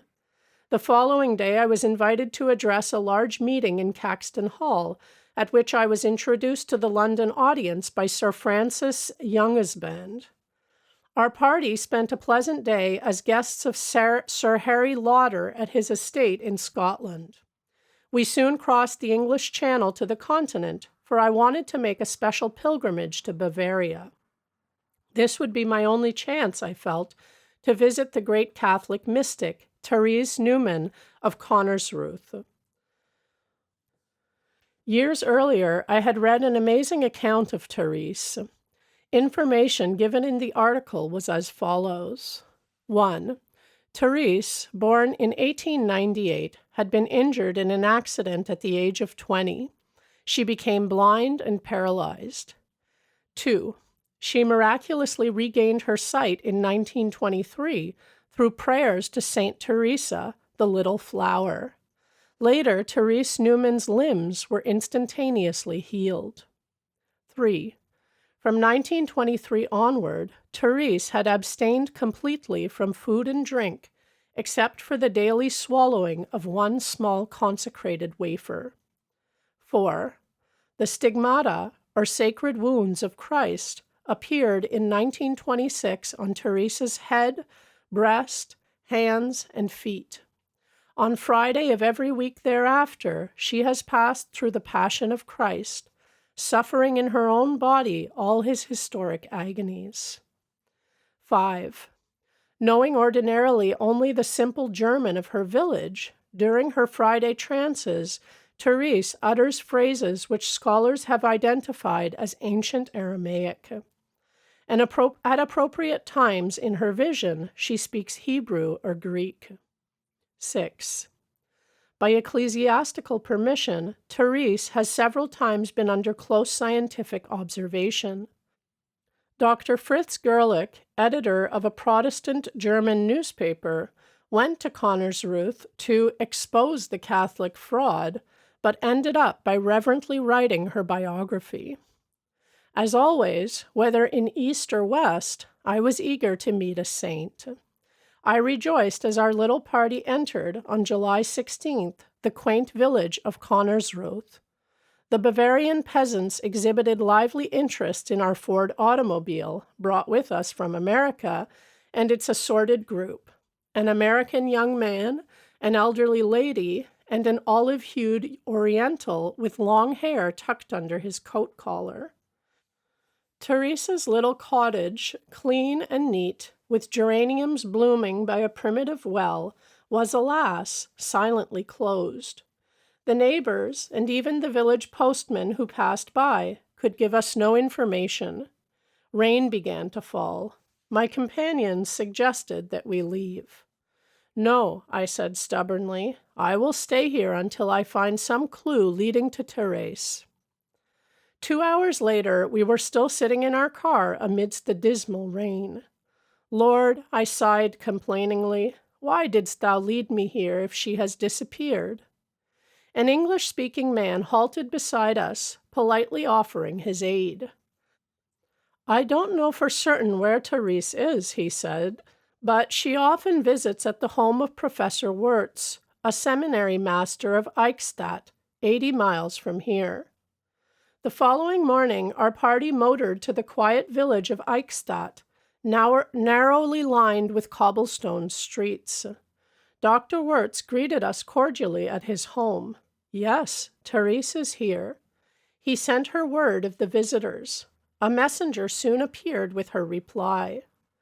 "Though the bishop has asked me to see no one without his permission, I will receive the man of God from India." Deeply touched at these words, I followed Dr. Wirtz upstairs to the sitting room.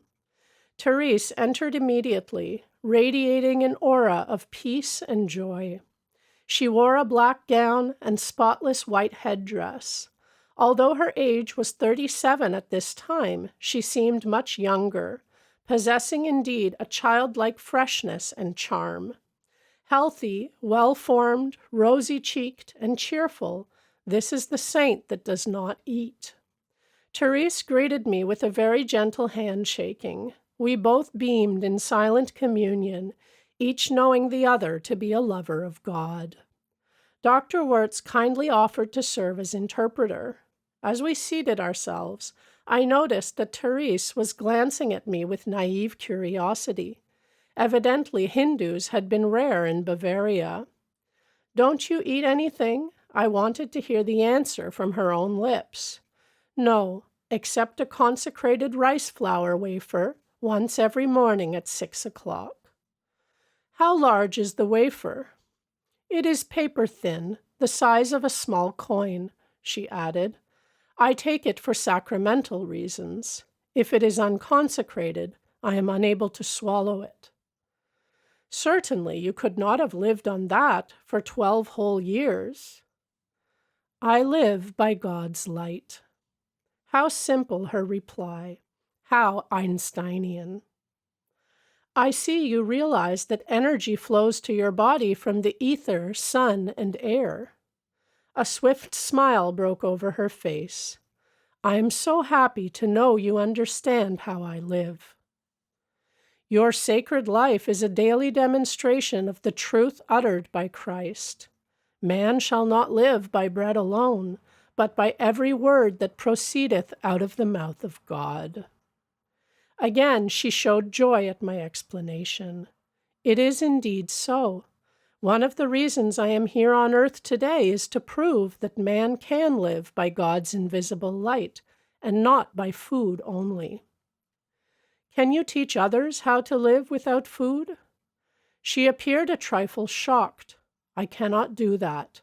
God does not wish it." As my gaze fell on her strong, graceful hands, Therese showed me a little square, freshly healed wound on each of her palms. On the back of each hand, she pointed out a smaller, crescent-shaped wound, freshly healed. Each wound went straight through the hand. The sight brought to my mind distinct recollection of the large square iron nails with crescent-tipped ends still used in the Orient, but which I do not recall having seen in the West. The saint told me something of her weekly trances. As a helpless onlooker, I observed the whole passion of Christ.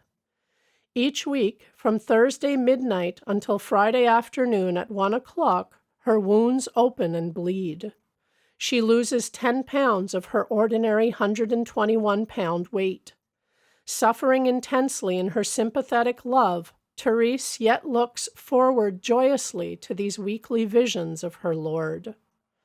I realized at once that her strange life is intended by God to reassure all Christians of the historical authenticity of Jesus' life and crucifixion as recorded in the New Testament, and to dramatically display the ever-living bond between the Galilean master and his devotees. Professor Wirtz related some of his experiences with the saint. "Several of us, including Therese, often travel for days on sightseeing trips throughout Germany," he told me. "It is a striking contrast. While we have 3 meals a day, Therese eats nothing. She remains as fresh as a rose, untouched by the fatigue which the trips cause us. As we grow hungry and hunt for wayside inns, she laughs merrily." The professor added some interesting physiological details. "Because Therese takes no food, her stomach has shrunk. She has no excretions, but her perspiration glands function. Her skin is always soft and firm." At the time of parting, I expressed to Therese my desire to be present at her trance. "Yes, please come to Connersreuth next Friday," she said graciously. "The bishop will give you a permit. I am very happy you sought me out in Eichstätt." Therese shook hands gently many times and walked with our party to the gate. Mr. Wright turned on the automobile radio. The saint examined it with little enthusiastic chuckles. Such a large crowd of youngsters gathered that Therese retreated into the house. We saw her at a window where she peered at us, childlike, waving her hand. From a conversation the next day with two of Therese's brothers, very kind and amiable, we learned that the saint sleeps only 1 or 2 hours at night. In spite of the many wounds in her body, she is active and full of energy. She loves birds, looks after an aquarium of fish, and works often in her garden. Her correspondence is large. Catholic devotees write her for prayers and healing blessings. Many seekers have been cured through her of serious diseases. Her brother Ferdinand, about 23, explained that Therese has the power, through prayer, of working out on her own body the ailments of others. The saint's abstinence from food dates from a time when she prayed that the throat disease of a young man of her parish, then preparing to enter holy orders, be transferred to her own throat. On Thursday afternoon, our party drove to the home of the bishop, who looked at my flowing locks with some surprise. He readily wrote out the necessary permit. There was no fee. The rule made by the church is simply to protect Therese from the onrush of casual tourists, who in previous years had flocked on Fridays by the thousands. We arrived Friday morning about 9:30 in Connersreuth. I noticed that Therese's little cottage possesses a special glass-roofed section to afford her plenty of light. We were glad to see the doors no longer closed, but wide open in hospitable cheer. There was a line of about 20 visitors, armed with their permits. Many had come from great distances to view the mystic trance. Therese had passed my first test at the professor's house by her intuitive knowledge that I wanted to see her for spiritual reasons, and not just to satisfy a passing curiosity. My second test was connected with the fact that, just before I went upstairs to her room, I put myself into a yogic trance state in order to be one with her in telepathic and televisic rapport. I entered her chamber, filled with visitors. She was lying in a white robe on the bed. With Mr. Wright following closely behind me, I halted just inside the threshold, awestruck at a strange and most frightful spectacle. Blood flowed thinly and continuously in an inch-wide stream from Therese's lower eyelids. Her gaze was focused upward on the spiritual eye within the central forehead. The cloth wrapped around her head was drenched in blood from the stigmata wounds of the crown of thorns. The white garment was redly splotched over her heart from the wound in her side at the spot where Christ's body, long ages ago, had suffered the final indignity of the soldier's spear thrust. Therese's hands were extended in a gesture maternal, pleading. Her face wore an expression both tortured and divine.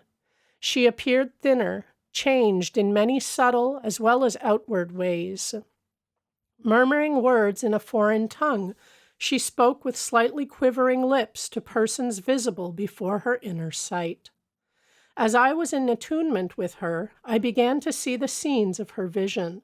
She was watching Jesus as he carried the cross amidst the jeering multitude. Suddenly, she lifted her head in consternation. The Lord had fallen under the cruel weight. The vision disappeared. In the exhaustion of fervid pity, Therese sank heavily against her pillow.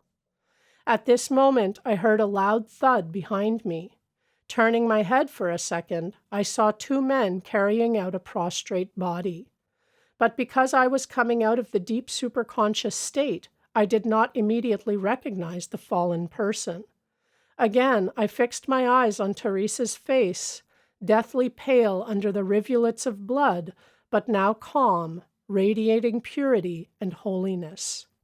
I glanced behind me later and saw Mr. Wright standing with his hand against his cheek, from which blood was trickling. "Dick," I inquired anxiously, "were you the one who fell?" "Yes, I fainted at the terrifying spectacle." "Well," I said consolingly, "you are brave to return and look upon the sight again." Remembering the patiently waiting line of pilgrims, Mr. Wright and I silently bade farewell to Therese and left her sacred presence.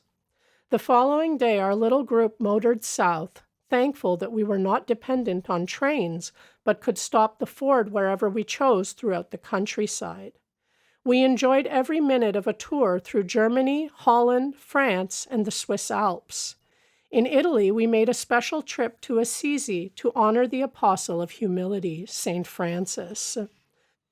The European tour ended in Greece, where we viewed the Athenian temples and saw the prison in which the gentle Socrates had drunk his death potion.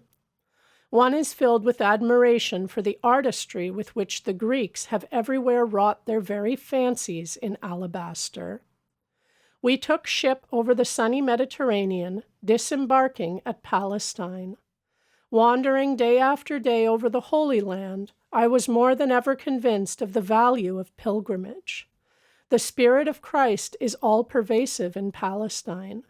I walked reverently by his side at Bethlehem, Gethsemane, Calvary, the Holy Mount of Olives, and by the River Jordan and the Sea of Galilee. Our little party visited the birth manger, Joseph's carpenter shop, the tomb of Lazarus, the house of Martha and Mary, the hall of the Last Supper. Antiquity unfolded. Scene by scene, I saw the divine drama that Christ once played for the ages. On to Egypt with its modern Cairo and ancient pyramids. Then a boat down the narrow Red Sea, over the vast Arabian Sea. Lo, India.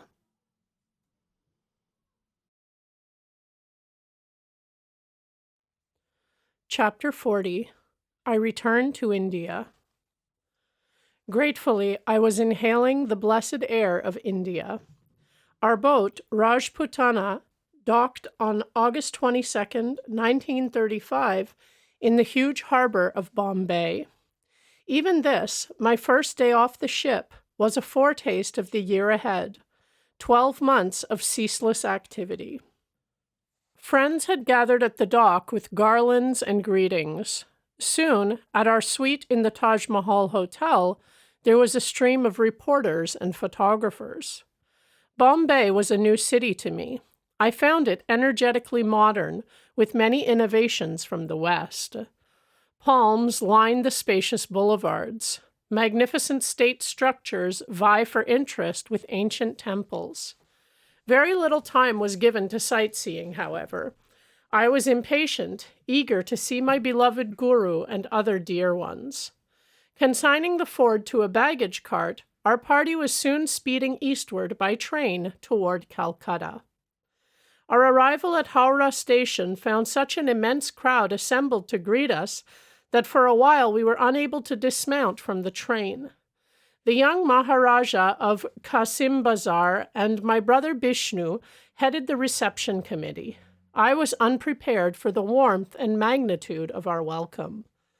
Preceded by a line of automobiles and motorcycles, and amidst the joyous sound of drums and conch shells, Miss Bletch, Mr. Wright, and myself, flower garlanded from head to foot, drove slowly to my father's home.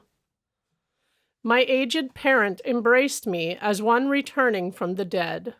Long we gazed on each other, speechless with joy. Brothers and sisters, uncles, aunts, and cousins, students and friends of years long past were grouped around me, not a dry eye among us.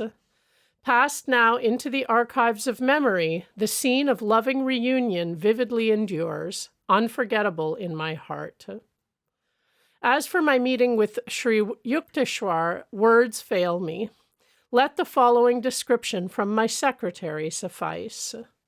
Today, filled with the highest anticipations, I drove Yogananda ji from Calcutta to Serampore, Mr. Wright recorded in his travel diary. We passed by quaint shops, one of them the favorite eating haunt of Yogananda ji during his college days, and finally entered a narrow, walled lane. A sudden left turn, and there before us towered the simple but inspiring two-story ashram, its Spanish-style balcony jutting from the upper floor. The pervasive impression was that of peaceful solitude. In grave humility, I walked behind Yogananda ji into the courtyard within the hermitage walls. Hearts beating fast, we proceeded up some old cement steps, trod, no doubt, by myriads of truth-seekers. The tension grew keener and keener as on we strode. Before us, near the head of the stairs, quietly appeared the Great One, Swami Sri Yukteswar ji, standing in the noble pose of a sage.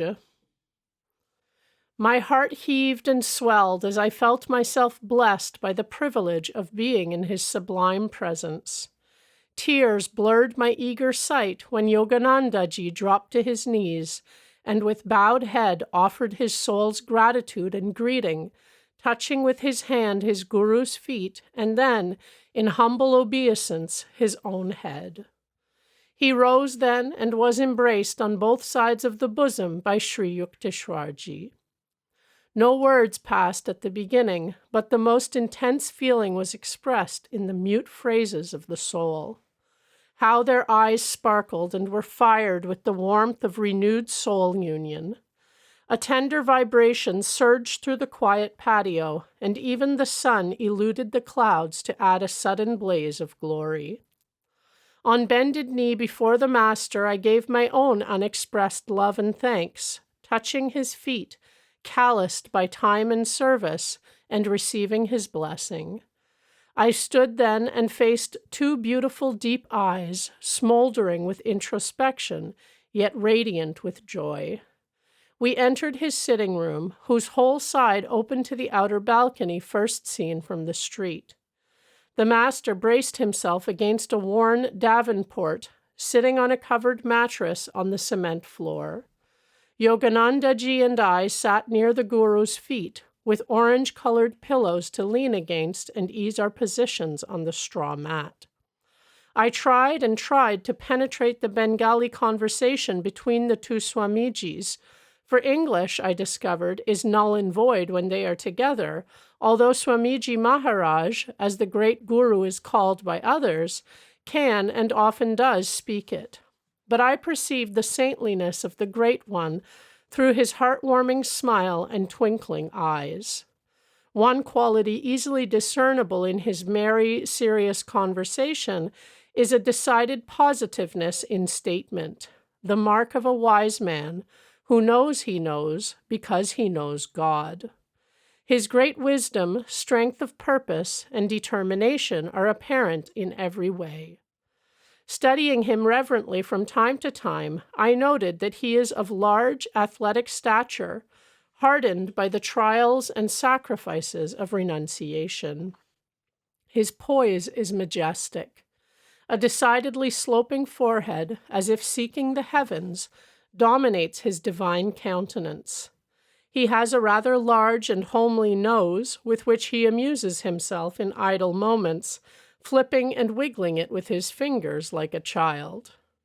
His powerful dark eyes are haloed by an ethereal blue ring. His hair, parted in the middle, begins as silver and changes to streaks of silvery gold and silvery black, ending in ringlets at his shoulders. His beard and mustache are scant or thinned out, yet seem to enhance his features and, like his character, are deep and light at the same time. He has a jovial and rollicking laugh which comes from deep in his chest, causing him to shake and quiver throughout his body, very cheerful and sincere. His face and stature are striking in their power, as are his muscular fingers. He moves with a dignified tread and erect posture. He was clad simply in the common dhoti and shirt, both once dyed a strong ochre color, but now a faded orange. Glancing about, I observed that this rather dilapidated room suggested the owner's non-attachment to material comforts.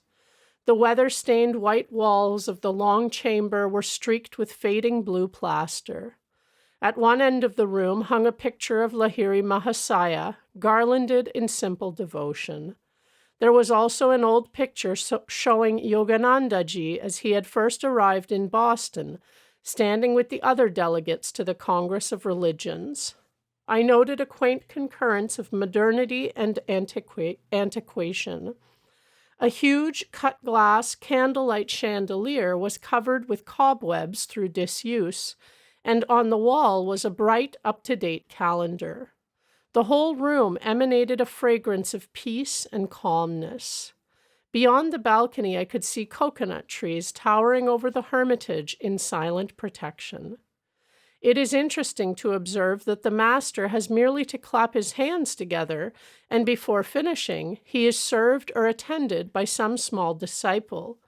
Incidentally, I am much attracted to one of them, a thin lad named Prafula, with long black hair to his shoulders, a most penetrating pair of sparkling black eyes, and a heavenly smile. His eyes twinkle as the corners of his mouth rise, like the stars and the crescent moon appearing at twilight. Swami Sri Yukteswarji's joy is obviously intense at the return of his product, and he seems to be somewhat inquisitive about the product's product. However, predominance of the wisdom aspect in the Great One's nature hinders his outward expression of feeling. Yogananda ji presented him with some gifts, as is the custom when the disciple returns to his guru. We sat down later to a simple but well-cooked meal. All the dishes were vegetable and rice combinations. Sri Yukteswarji was pleased at my use of a number of Indian customs, finger-eating, for example. After several hours of flying Bengali phrases and the exchange of warm smiles and joyful glances, we paid obeisance at his feet, bade adieu with a pranam, and departed for Calcutta with an everlasting memory of a sacred meeting and greeting. Although I write chiefly of my external impressions of him, yet I was always conscious of the true basis of the saint, his spiritual glory. I felt his power and shall carry that feeling as my divine blessing. End quote. From America, Europe, and Palestine, I had brought many presents for Sri Yukteswar. He received them smilingly, but without remark.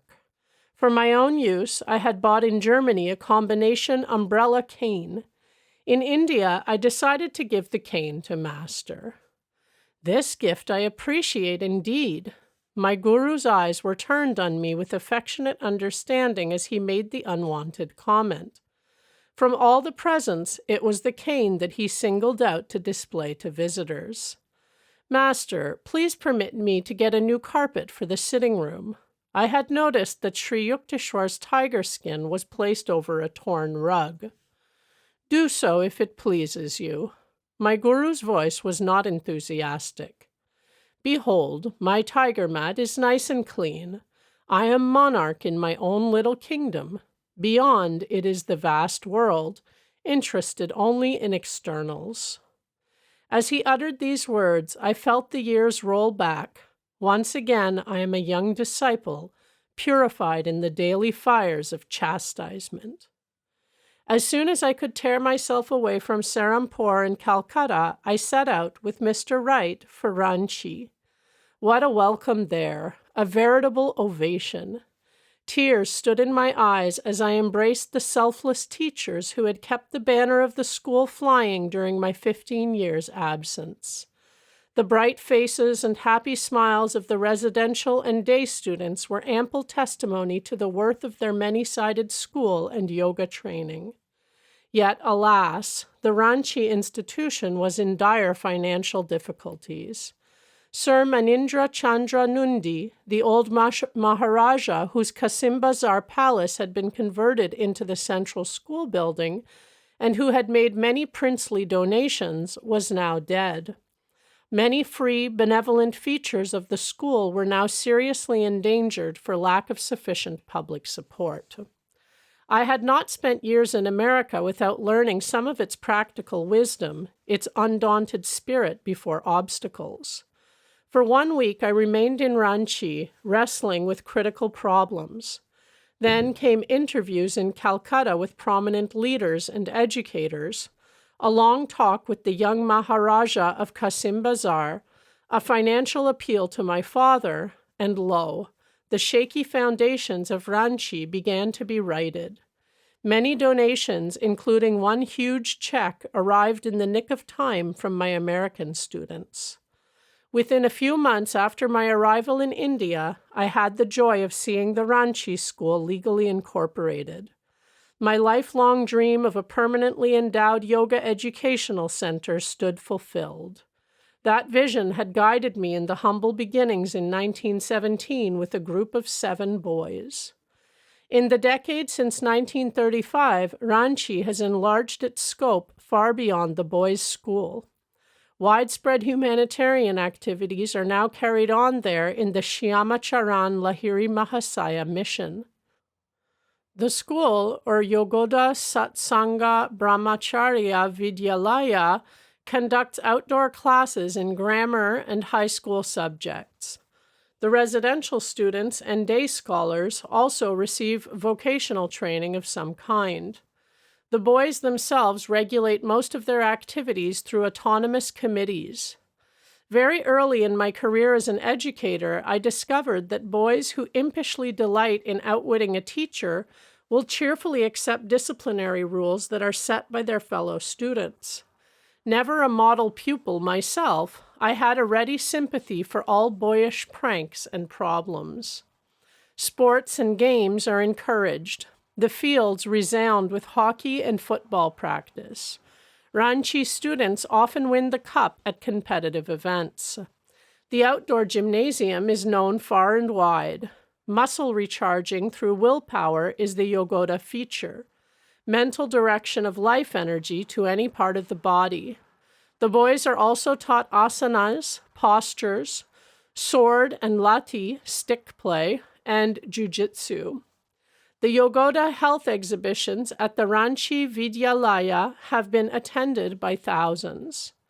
Instruction in primary subjects is given in Hindi to the Kols, Santals, and Mundas, Aboriginal tribes of the province. Classes for girls only have been organized in nearby villages. The unique feature at Ranchi is the initiation into Kriya Yoga. The boys daily practice their spiritual exercises, engage in Gita chanting, and are taught by precept and example the virtues of simplicity, self-sacrifice, honor, and truth. Evil is pointed out to them as being that which produces misery, good as those actions which result in true happiness. Evil may be compared to poisoned honey, tempting but laden with death. Overcoming restlessness of body and mind by concentration techniques has achieved astonishing results. It is no novelty at Ranchi to see an appealing little figure, aged 9 or 10 years, sitting for an hour or more in unbroken poise, the unwinking gaze directed to the spiritual eye. Often the picture of these Ranchi students has returned to my mind, as I observed collegians over the world who are hardly able to sit still through one class period. Ranchi lies 2,000 feet above sea level. The climate is mild and equable. The 25-acre site, by a large bathing pond, includes one of the finest orchards in India, 500 fruit trees, mango, guava, lychee, jackfruit, date. The boys grow their own vegetables and spin at their charkas. A guest house is hospitably open for Western visitors. The Ranchi Library contains numerous magazines and about 1,000 volumes in English and Bengali, donations from the West and the East. There is a collection of the scriptures of the world. A well-classified museum displays archaeological, geological, and anthropological exhibits, trophies, to a great extent, of my wanderings over the Lord's varied earth. The charitable hospital and dispensary of the Lahiri Mahasaya mission, with many outdoor branches in distant villages, have already ministered to 150,000 of India's poor. The Ranchi students are trained in first aid and have given praiseworthy service to their province at tragic times of flood or famine.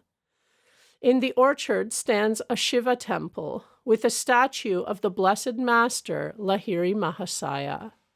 Daily prayers and scripture classes are held in the garden under the mango bowers. Branch high schools with the residential and yoga features of Ranchi have been opened and are now flourishing. These are the Yogoda Satsanga Vidyapit School for boys at Lakshmanpur in Bihar and the Yogoda Satsanga High School and Hermitage at Ejmalikchak in Midnapur. A stately Yogoda mat was dedicated in 1939 at Dakshineshwar, directly on the Ganges. Only a few miles north of Calcutta, the new hermitage affords a haven of peace for city dwellers. Suitable accommodations are available for Western guests, and particularly for those seekers who are intensely dedicating their lives to spiritual realization. The activities of the Yogoda Mat include a fortnightly mailing of self-realization fellowship teachings to students in various parts of India. It is needless to say that all these educational and humanitarian activities have required the self-sacrificing service and devotion of many teachers and workers. I do not list their names here because they are so numerous, but in my heart each one has a lustrous niche. Inspired by the ideals of Lahiri Mahasaya, these teachers have abandoned promising worldly goals to serve humbly, to give greatly. Mr. Wright formed many fast friendships with Ranchi boys. Clad in a simple dhoti, he lived for a while among them. At Ranchi, Calcutta, Serampore, everywhere he went, my secretary, who has a vivid gift of description, hauled out his travel diary to record his adventures. One evening I asked him a question. "Dick, what is your impression of India?" "Peace," he said thoughtfully. "The racial aura is peace." Chapter 41. An Idyll in South India. You are the first Westerner, Dick, ever to enter that shrine. Many others have tried in vain. At my words, Mr. Wright looked startled, then pleased. We had just left the beautiful Chamundi temple in the hills overlooking Mysore in southern India. There we had bowed before the gold and silver altars of the goddess Chamundi, patron deity of the family of the reigning Maharaja. As a souvenir of the unique honor, Mr. Wright said, carefully stowing away a few blessed rose petals, I will always preserve this flower, sprinkled by the priest with rose water. My companion and I were spending the month of November 1935 as guests of the state of Mysore. The Maharaja H.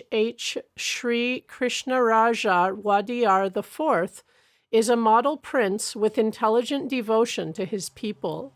A pious Hindu, the Maharaja has empowered a Mohammedan, the able Mirza Ismail, as his Dewan or premier. Popular representation is given to the 7 million inhabitants of Mysore in both an assembly and a legislative council.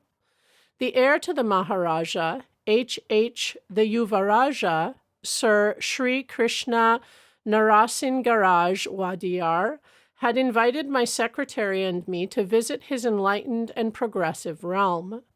During the past fortnight, I had addressed thousands of Mysore citizens and students at the town hall, the Maharaja's college, the university medical school, and 3 mass meetings in Bangalore at the National High School, the Intermediate College, and the Chetty Town Hall, where over 3,000 persons had assembled.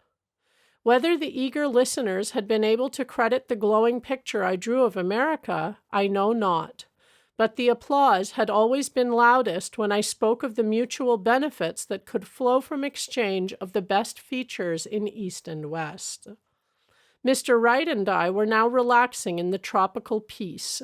His travel diary gives the following account of his impressions of Mysore. Brilliantly green rice fields, varied by tasseled sugarcane patches, nestle at the protective foot of rocky hills dotting the emerald panorama like excrescences of black stone, and the play of colors is enhanced by the sudden and dramatic disappearance of the sun as it seeks rest behind the solemn hills. Many rapturous moments have been spent in gazing, almost absent-mindedly, at the ever-changing canvas of God stretched across the firmament, for His touch alone is able to produce colors that vibrate with the freshness of life. That youth of colors is lost when man tries to imitate with mere pigments, for the Lord resorts to a more simple and effective medium, oils that are neither oils nor pigments, but mere rays of light. He tosses a splash of light here, and it reflects red. He waves the brush again, and it blends gradually into orange and gold. Then, with a piercing thrust, he stabs the clouds with a streak of purple that leaves a ringlet or fringe of red oozing out of the wound in the clouds. And so, on and on, he plays, night and morning alike, ever changing, ever new, ever fresh. No patterns, no duplicates, no colors just the same. The beauty of the Indian change in day to night is beyond compare elsewhere. Often the sky looks as if God had taken all the colors in his kit and given them one mighty kaleidoscopic toss into the heavens. I must relate the splendor of a twilight visit to the huge Krishnaraja Sagar Dam, constructed 12 miles outside of Mysore. Yogananda ji and I boarded a small bus, and with a small boy as official cranker or battery substitute, started off over a smooth dirt road just as the sun was setting on the horizon and squashing like an overripe tomato. Our journey led past the omnipresent square rice fields, through a line of comforting banyan trees, in between a grove of towering coconut palms, with vegetation nearly as thick as in a jungle, and finally, approaching the crest of a hill, we came face to face with an immense artificial lake, reflecting the stars and fringe of palms and other trees, surrounded by lovely terraced gardens and a row of electric lights on the brink of the dam, and below it our eyes met a dazzling spectacle of colored beams playing on geyser-like fountains, like so many streams of brilliant ink pouring forth, gorgeously blue waterfalls, arresting red cataracts, green and yellow sprays, elephants spouting water, a miniature of the Chicago World's Fair, and yet modernly outstanding in this ancient land of paddy fields and simple people, who have given us such a loving welcome that I fear it will take more than my strength to bring Yogananda ji back to America. Another rare privilege, my first elephant ride. Yesterday, the Yuvaraja invited us to his summer palace to enjoy a ride on one of his elephants, an enormous beast. I mounted a ladder provided to climb aloft to the howdah, or saddle, which is silk-cushioned and box-like, and then for a rolling, tossing, swaying, and heaving down into a gully, too much thrilled to worry or exclaim, but hanging on for dear life." End quote. Southern India, rich with historical and archaeological remains, is a land of definite and indefinable charm. To the north of Mysore is the largest native state in India, Hyderabad, a picturesque plateau cut by the mighty Godavari River. Broad, fertile plains, the lovely Nilgiris or Blue Mountains, other regions with barren hills of limestone or granite. Hyderabad history is a long, colorful story, starting 3,000 years ago under the Andhra kings and continuing under Hindu dynasties until AD 1294, when it passed to a line of Muslim rulers who reign to this day. The most breathtaking display of architecture, sculpture, and painting in all India is found at Hyderabad in the ancient rock-sculptured caves of Ellora and Ajanta. The Kailasa at Ellora, a huge monolithic temple, possesses carved figures of gods, men, and beasts in the stupendous proportions of a Michelangelo. Ajanta is the site of 5 cathedrals and 25 monasteries, all rock excavations maintained by tremendous frescoed pillars on which artists and sculptors have immortalized their genius. Hyderabad city is graced by the Osmania University and by the imposing Mecca Masjid Mosque, where 10,000 Mohammedans may assemble for prayer. Mysore State, too, is a scenic wonderland, 3,000 feet above sea level, abounding in dense tropical forests, the home of wild elephants, bison, bears, panthers, and tigers. Its 2 chief cities, Bangalore and Mysore, are clean, attractive, with many parks and public gardens. Hindu architecture and sculpture achieved their highest perfection in Mysore under the patronage of Hindu kings from the 11th to the 15th centuries. The temple at Belur, an 11th century masterpiece completed during the reign of King Vishnuvardhana, is unsurpassed in the world for its delicacy of detail and exuberant imagery. The rock pillars found in northern Mysore date from the 3rd century BC, illuminating the memory of King Asoka. He succeeded to the throne of the Maurya dynasty then prevailing. His empire included nearly all of modern India, Afghanistan, and Baluchistan. This illustrious emperor, considered even by Western historians to have been an incomparable ruler, has left the following wisdom on a rock memorial. This religious inscription has been engraved in order that our sons and grandsons may not think a new conquest is necessary, that they may not think conquest by the sword deserves the name of conquest, that they may see in it nothing but destruction and violence, that they may consider nothing as true conquest save the conquest of religion. Such conquests have value in this world and in the next. Asoka was a grandson of the formidable Chandragupta Maurya, known to the Greeks as Sandrocatus, who, in his youth, had met Alexander the Great. Later, Chandragupta destroyed the Macedonian garrisons left in India, defeated the invading Greek army of Seleucus in the Punjab, and then received at his Patna court the Hellenic ambassador Megasthenes. Intensely interesting stories have been minutely recorded by Greek historians and others who accompanied or followed after Alexander in his expedition to India. The narratives of Arrian, Diodorus, Plutarch, and Strabo the geographer have been translated by Dr. J.W. McCrindle to throw a shaft of light on ancient India. The most admirable feature of Alexander's unsuccessful invasion was the deep interest he displayed in Hindu philosophy and in the yogis and holy men whom he encountered from time to time and whose society he eagerly sought. Shortly after the Greek warrior had arrived in Taxila in northern India, he sent a messenger, Onesikritos, a disciple of the Hellenic school of Diogenes, to fetch an Indian teacher, Dandamis, a great sannyasi of Taxila. "Hail to thee, O teacher of Brahmins," Onesikritos said after seeking out Dandamis in his forest retreat.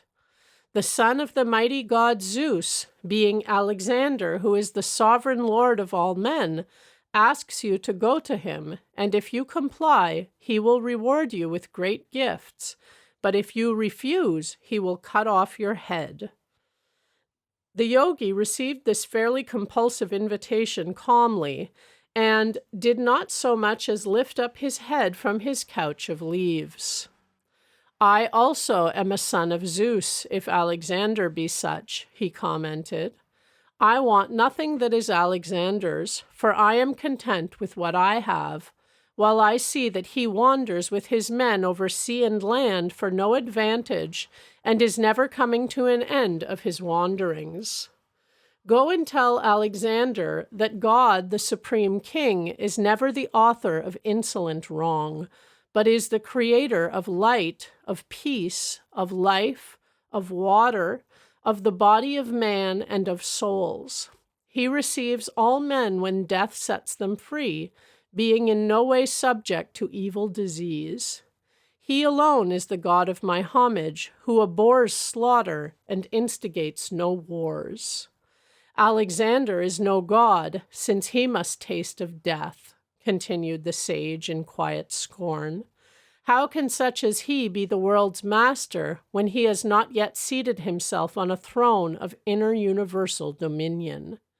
Neither as yet has he entered living into Hades, nor does he know the course of the sun through the central regions of the earth, while the nations on its boundaries have not so much as heard his name. After this chastisement, surely the most caustic ever sent to assault the ears of the Lord of the world, the sage added ironically, "If Alexander's present dominions be not capacious enough for his desires, let him cross the Ganges River. There he will find a region able to sustain all his men, if the country on this side be too narrow to hold him. Know this, however, that what Alexander offers and the gifts he promises are things to me utterly useless. The things I prize and find of real use and worth are these leaves which are my house, these blooming plants which supply me with daily food, and the water which is my drink, while all other possessions which are amassed with anxious care are wont to prove ruinous to those who gather them, and cause only sorrow and vexation, with which every poor mortal is fully fraught. As for me, I lie upon the forest leaves, and having nothing which requires guarding, close my eyes in tranquil slumber. Whereas, had I anything to guard, that would banish sleep. The earth supplies me with everything, even as a mother her child with milk. I go wherever I please, and there are no cares with which I am forced to cumber myself. Should Alexander cut off my head, he cannot also destroy my soul. My head alone, then silent, will remain, leaving the body like a torn garment upon the earth, whence also it was taken. I then, becoming spirit, shall ascend to my God, who enclosed us all in flesh and left us upon earth to prove whether, when here below, we shall live obedient to his ordinances, and who also will require of us all, when we depart hence to his presence, an account of our life, since he is judge of all proud wrongdoing. For the groans of the oppressed become the punishment of the oppressor. Let Alexander then terrify with these threats those who wish for wealth and who dread death, for against us these weapons are both alike powerless. The Brahmins neither love gold nor fear death. Go then and tell Alexander this: Dandamis has no need of aught that is yours, and therefore will not go to you. And if you want anything from Dandamis, come you to him. With close attention, Alexander received through Encinitas the message from the Yogi, and, quote, felt a stronger desire than ever to see Dandamis, who, though old and naked, was the only antagonist in whom he, the conqueror of many nations, had met more than his match, end quote. Alexander invited to Taxila a number of Brahmin ascetics noted for their skill in answering philosophical questions with pithy wisdom. An account of the verbal skirmish is given by Plutarch. Alexander himself framed all the questions. Which be more numerous, the living or the dead? The living, for the dead are not. Which breeds the larger animals, the sea or the land? The land, for the sea is only part of land. Which is the cleverest of beasts? That one with which man is not yet acquainted. Man fears the unknown. Which existed first, the day or the night? The day was first by one day. This reply caused Alexander to betray surprise. The Brahmin added, "Impossible questions require impossible answers." How best may a man make himself beloved? A man will be beloved if, possessed with great power, he still does not make himself feared. How may a man become a god? By doing that which it is impossible for a man to do. Which is stronger, life or death? Life, because it bears so many evils. Alexander succeeded in taking out of India as his teacher a true yogi.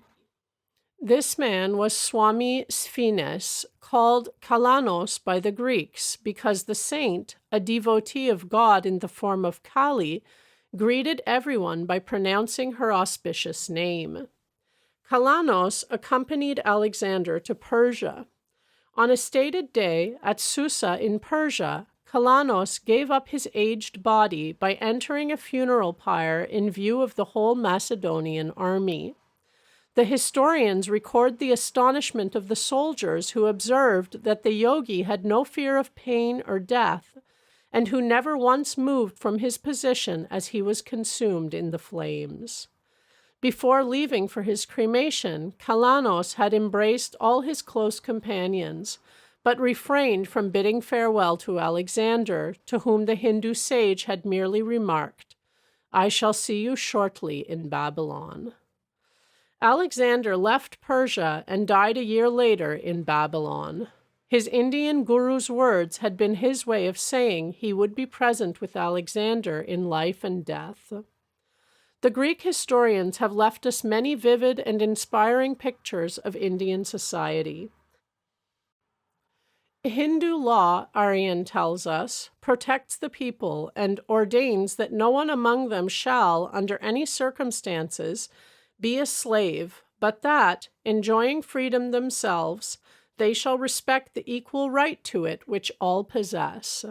For those, they thought, who have learned neither to domineer over nor cringe to others, will attain the life best adapted for all vicissitudes of lot. The Indians, runs another text, neither put out money at usury nor know how to borrow it. It is contrary to established usage for an Indian either to do or suffer a wrong, and therefore they neither make contracts nor require securities. Healing, we are told, was by simple and natural means. Cures are effected rather by regulating diet than by the use of medicines. The remedies most esteemed are ointments and plasters. All others are considered to be in great measure pernicious. Engagement in war was restricted to the Kshatriyas, or warrior caste.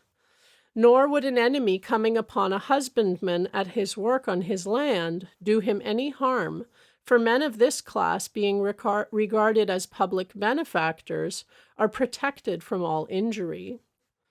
The land thus remaining unravaged and producing heavy crops supplies the inhabitants with the requisites to make life enjoyable. The Emperor Chandragupta, who in 305 BC had defeated Alexander's general Seleucus, decided 7 years later to hand over the reins of India's government to his son. Traveling to South India, Chandragupta spent the last 12 years of his life as a penniless ascetic, seeking self-realization in a rocky cave at Shravana-Belagola, now honored as a Mysore shrine. Nearby stands the world's largest statue, carved out of an immense boulder by the Jains in AD 983 to honor the saint Komateshwara.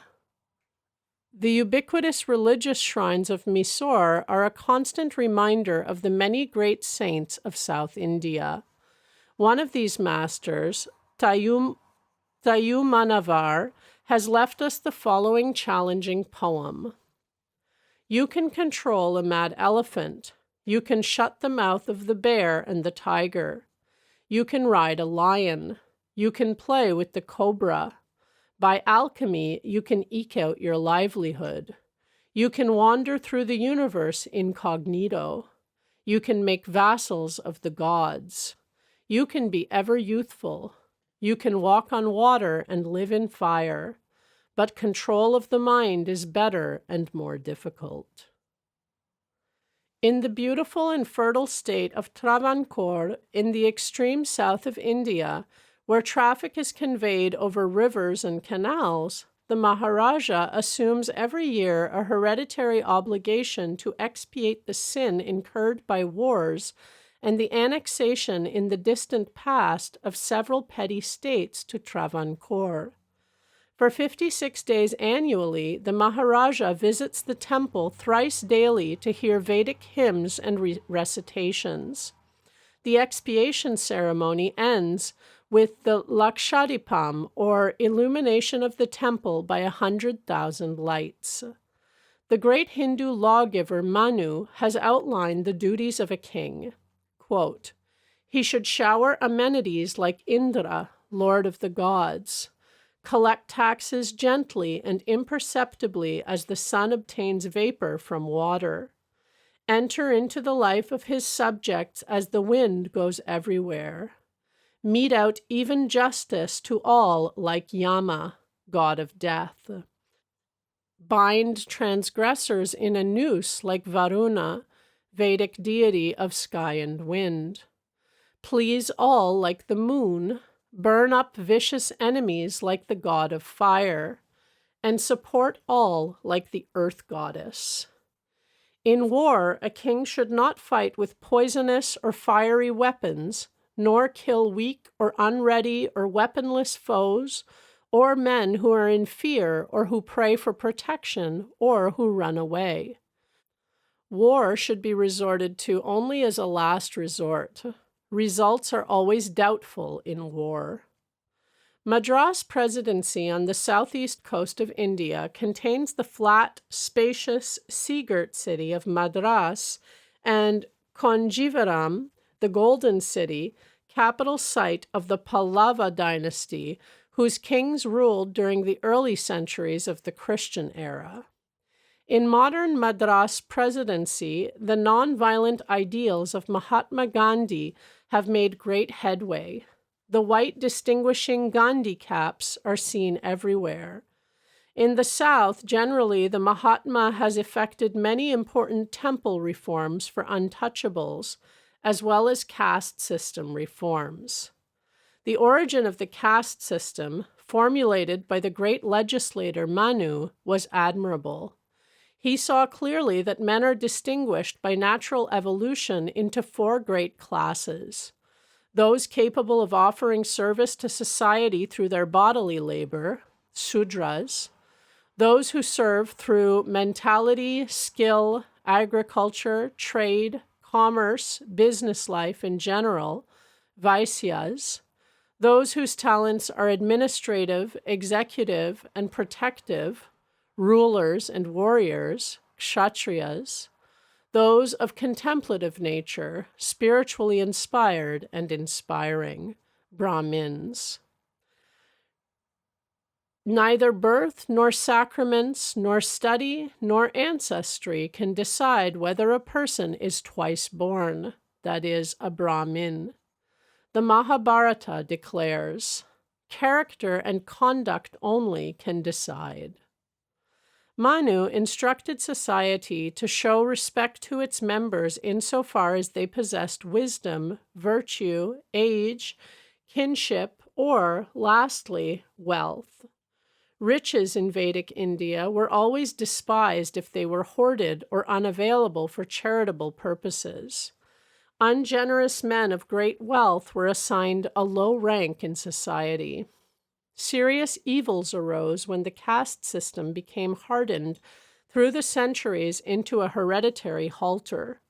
Social reformers like Gandhi and the members of very numerous societies in India today are making slow but sure progress in restoring the ancient values of caste, based solely on natural qualification and not on birth.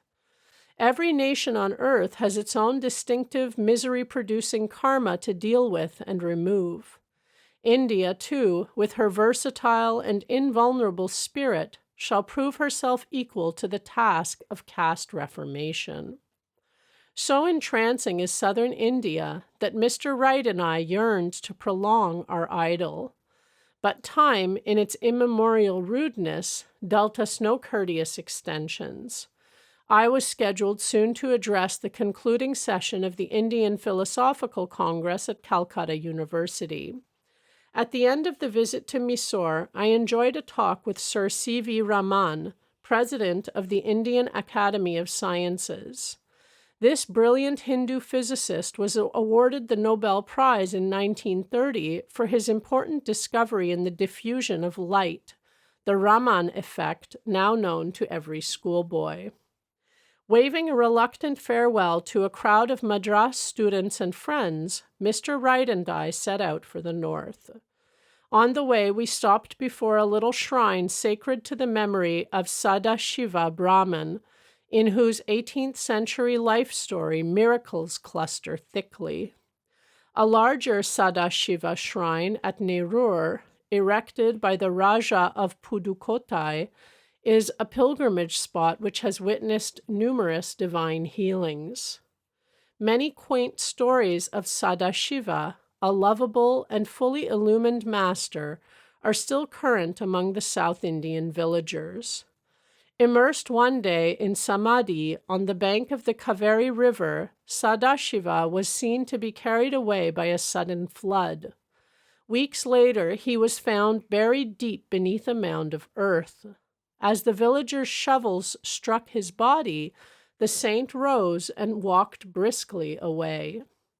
Sadashiva never spoke a word or wore a cloth. One morning, the nude yogi unceremoniously entered the tent of a Mohammedan chieftain. His ladies screamed in alarm. The warrior dealt a savage sword thrust at Sadashiva, whose arm was severed. The master departed unconcernedly. Overcome by remorse, the Mohammedan picked up the arm from the floor and followed Sadashiva.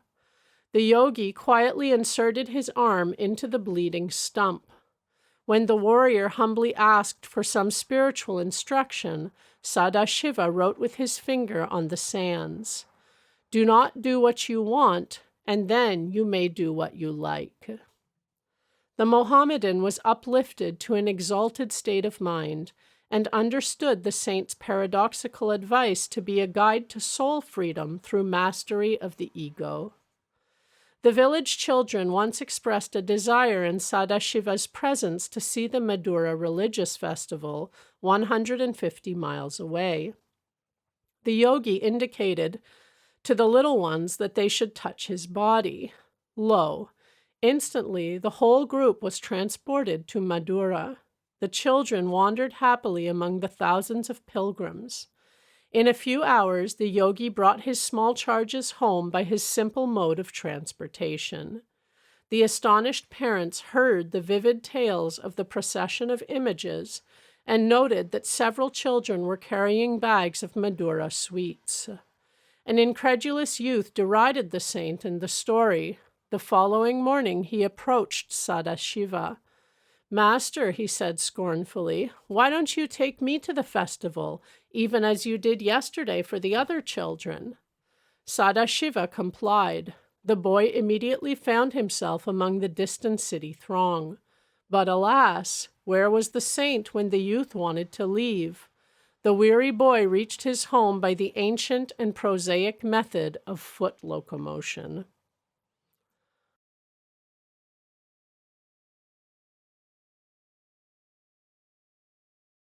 Chapter 42. Last Days with My Guru. Guruji, I'm glad to find you alone this morning. I had just arrived at the Serampore Hermitage, carrying a fragrant burden of fruit and roses. Sri Yukteswar glanced at me meekly. "What is your question?" Master looked about the room as though he were seeking escape. "Guruji, I came to you as a high school youth. Now I am a grown man, even with a gray hair or two. Though you have showered me with silent affection from the first hour to this, do you realize that once only, on the day of meeting, have you ever said, "I love you"? I looked at him pleadingly.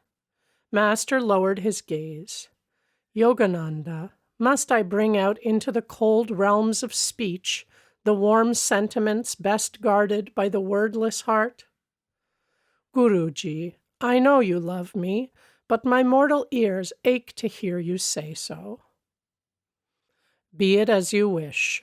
During my married life, I often yearned for a son to train in the yogic path. But when you came into my life, I was content. In you, I have found my son. 2 clear teardrops stood in Sri Yukteswar's eyes. Yogananda, I love you always. Your answer is my passport to heaven. I felt a weight lift from my heart, dissolved forever at his words. Often had I wondered at his silence, realizing that he was unemotional and self-contained, yet sometimes I feared I had been unsuccessful in fully satisfying him. His was a strange nature, never utterly to be known, a nature deep and still, unfathomable to the outer world, whose values he had long transcended. A few days later, when I spoke before a huge audience at Albert Hall in Calcutta, Sri Yukteswar consented to sit beside me on the platform with the Maharaja of Santosh and the Mayor of Calcutta.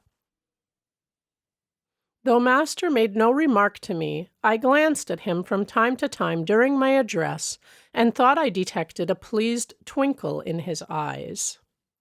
Then came a talk before the alumni of Serampore College. As I gazed upon my old classmates, and as they gazed on their own mad monk, tears of joy showed unashamedly. My silver-tongued professor of philosophy, Dr. Ghoshal, came forward to greet me, all our past misunderstandings dissolved by the alchemist time. A winter solstice festival was celebrated at the end of December in the Serampore Hermitage. As always, Sri Yukteswar's disciples gathered from far and near. Devotional sankirtans, solos in the nectar-sweet voice of Christoda, a feast served by young disciples, Master's profoundly moving discourse under the stars in the thronged courtyard of the ashram, memories, memories. Joyous festivals of years long past. Tonight, however, there was to be a new feature. Yogananda, please address the assemblage in English. Master's eyes were twinkling as he made this doubly unusual request.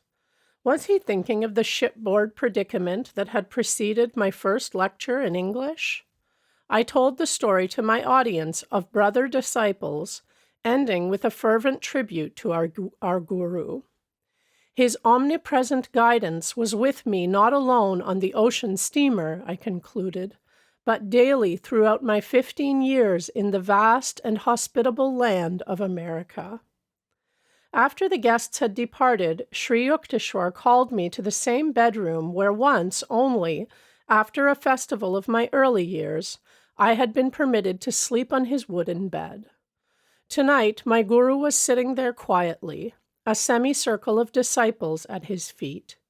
He smiled as I quickly entered the room. Yogananda, are you leaving now for Calcutta? Please return here tomorrow. I have certain things to tell you. The next afternoon, with a few simple words of blessing, Sri Yukteswar bestowed on me the further monastic title of Paramahansa. It now formally supersedes your former title of Swami, he said, as I knelt before him. With a silent chuckle, I thought of the struggle which my American students would undergo over the pronunciation of Paramahansaji. My task on earth is now finished. You must carry on. Master spoke quietly, his eyes calm and gentle. My heart was palpitating in fear. Please send someone to take charge of our ashram at Puri, Sri Yukteswar went on. I leave everything in your hands. You will be able to successfully sail the boat of your life and that of the organization to the divine shores. In tears, I was embracing his feet. He rose and blessed me endearingly. The following day, I summoned from Ranchi a disciple, Swami Sebananda, and sent him to Puri to assume the hermitage duties. Later, my guru discussed with me the legal details of settling his estate. He was anxious to prevent the possibility of litigation by relatives after his death for possession of his 2 hermitages and other properties, which he wished to be deeded over solely for charitable purposes. Arrangements were recently made for Master to visit Kidarpur, but he failed to go. Amulaya Babu, a brother disciple, made this remark to me one afternoon.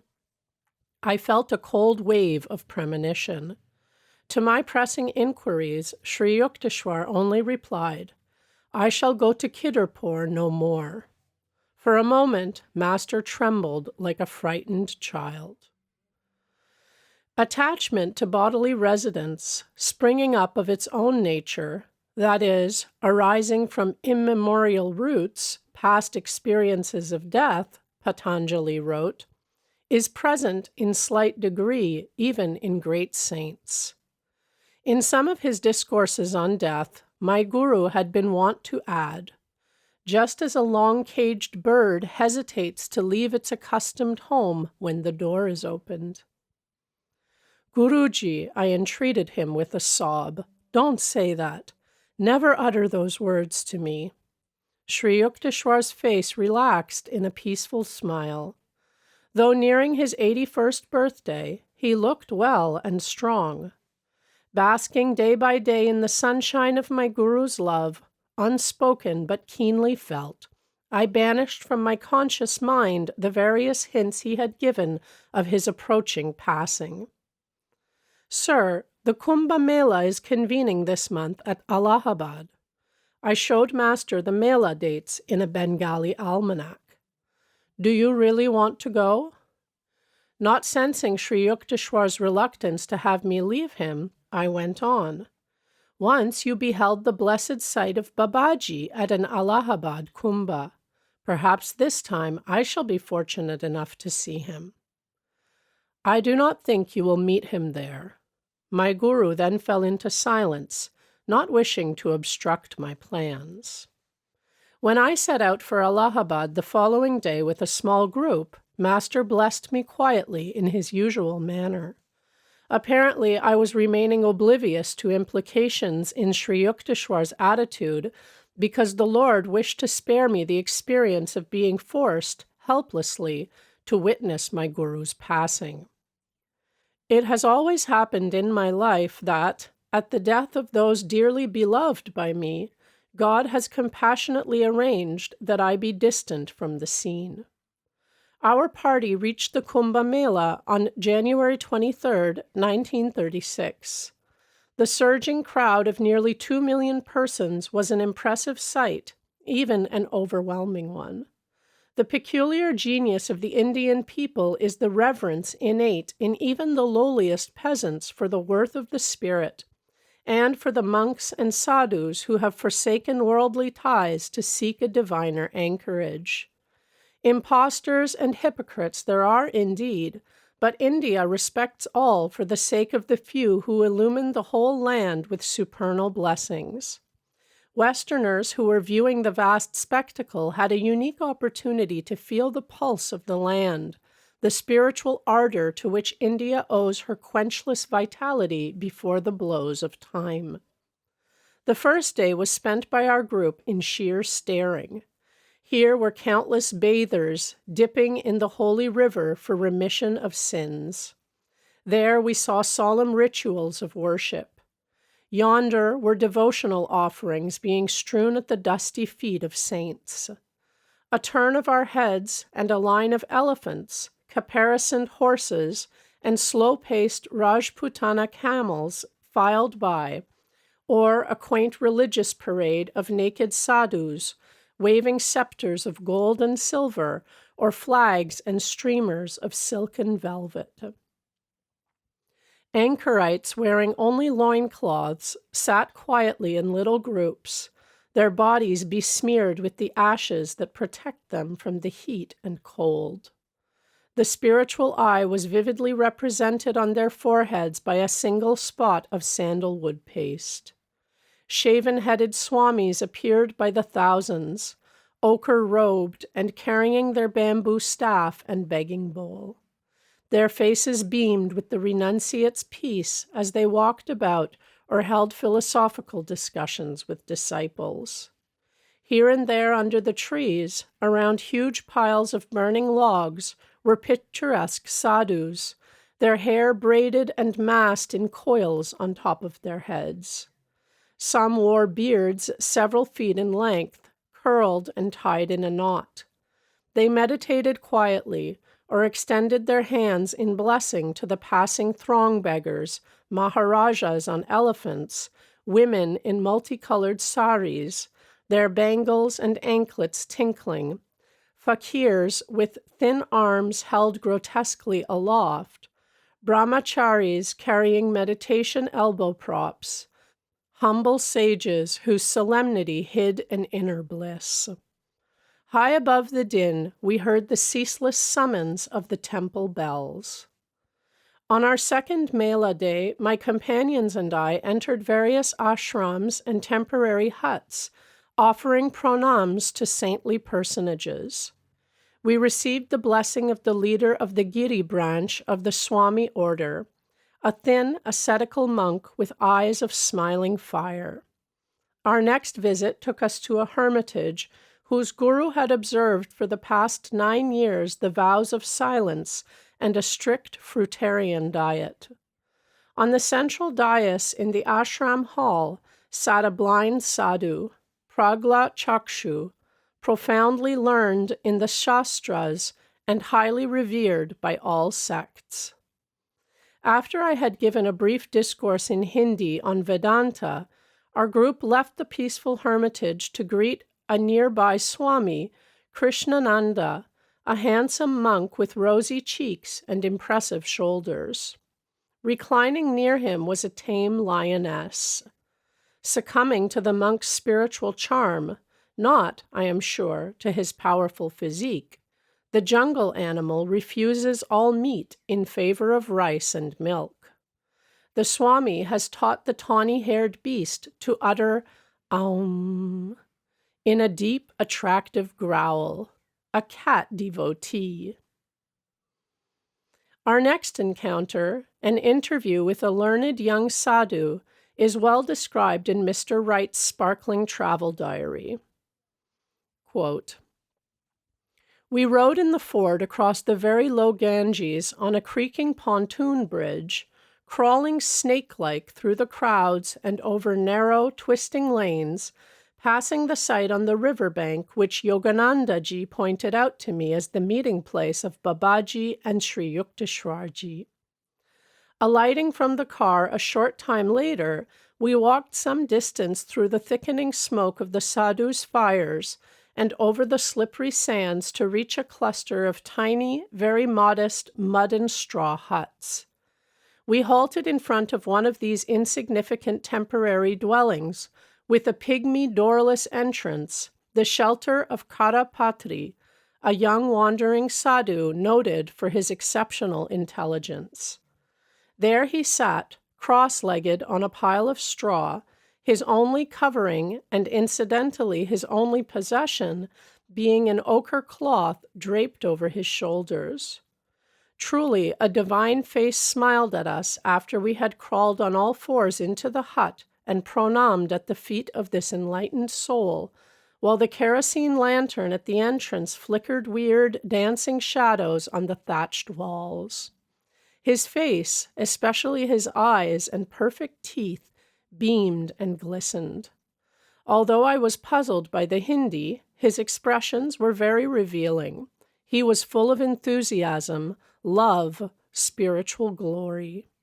No one could be no one could be mistaken as to his greatness.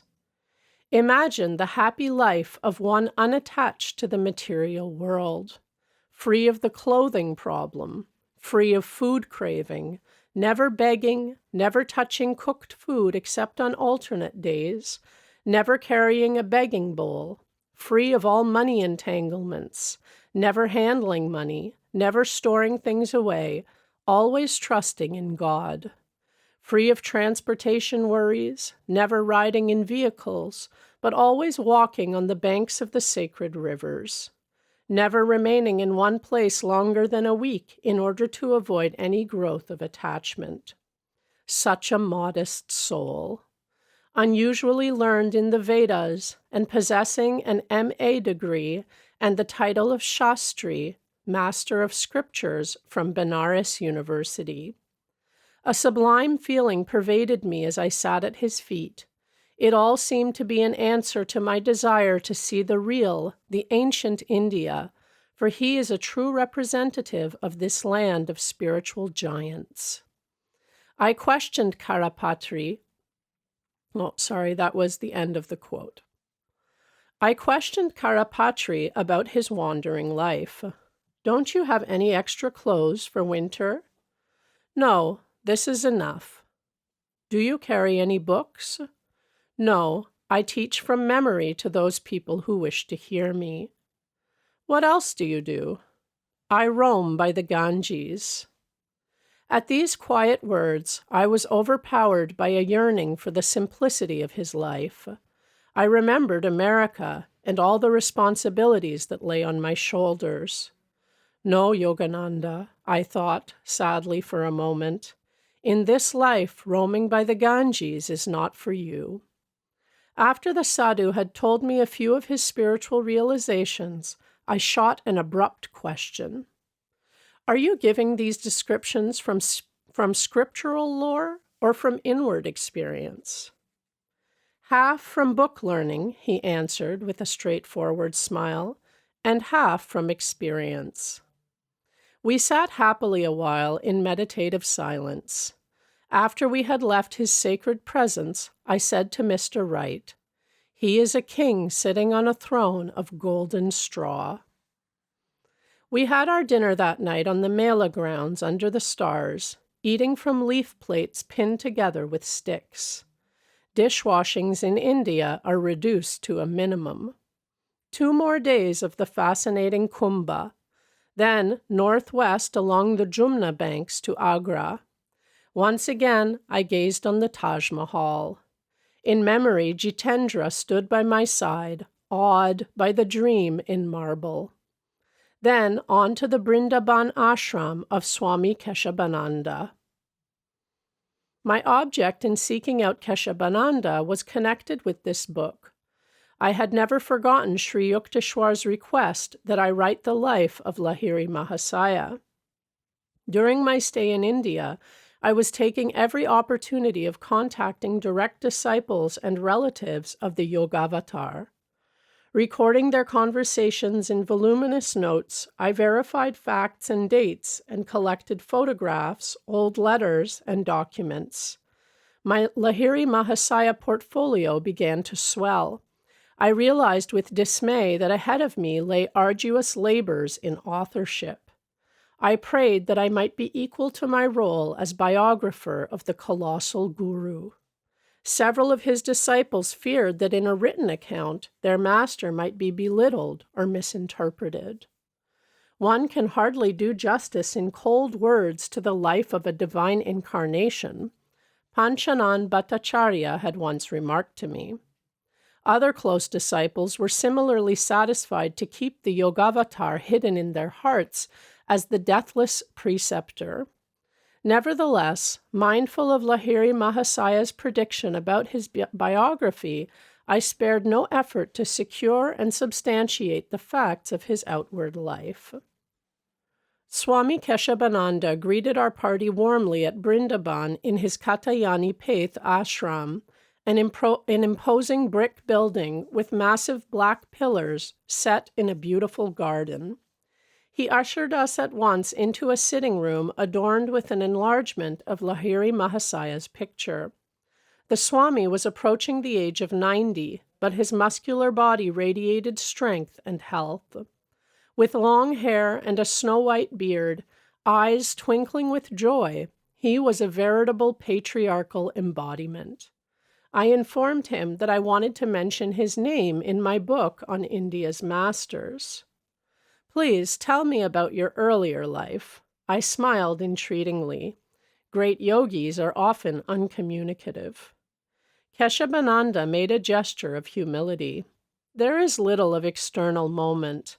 Practically my whole life has been spent in the Himalayan solitudes, traveling on foot from one quiet cave to another. For a while I maintained a small ashram outside Hardwar, surrounded on all sides by a grove of tall trees. It was a peaceful spot little visited by travelers, owing to the ubiquitous presence of cobras." Keshabananda chuckled. "Later, a Ganges flood washed away the hermitage and cobras alike. My disciples then helped me to build this Brindaban ashram." One of our party asked the Swami how he had protected himself against the Himalayan tigers. Keshabananda shook his head. "In those high spiritual altitudes," he said, "wild beasts seldom molest the yogis. Once in the jungle I encountered a tiger face to face. At my sudden ejaculation, the animal was transfixed as though turned to stone." Again the Swami chuckled at his memories. Occasionally I left my seclusion to visit my guru in Benares. He used to joke with me over my ceaseless travels in the Himalayan wilderness. "You have the mark of wanderlust on your foot," he told me once. "I am glad that the sacred Himalayas are extensive enough to engross you." Many times, Keshabananda went on, both before and after his passing, Lahiri Mahasaya has appeared bodily before me. For him, no Himalayan height is inaccessible. 2 hours later, he led us to a dining patio. I sighed in silent dismay.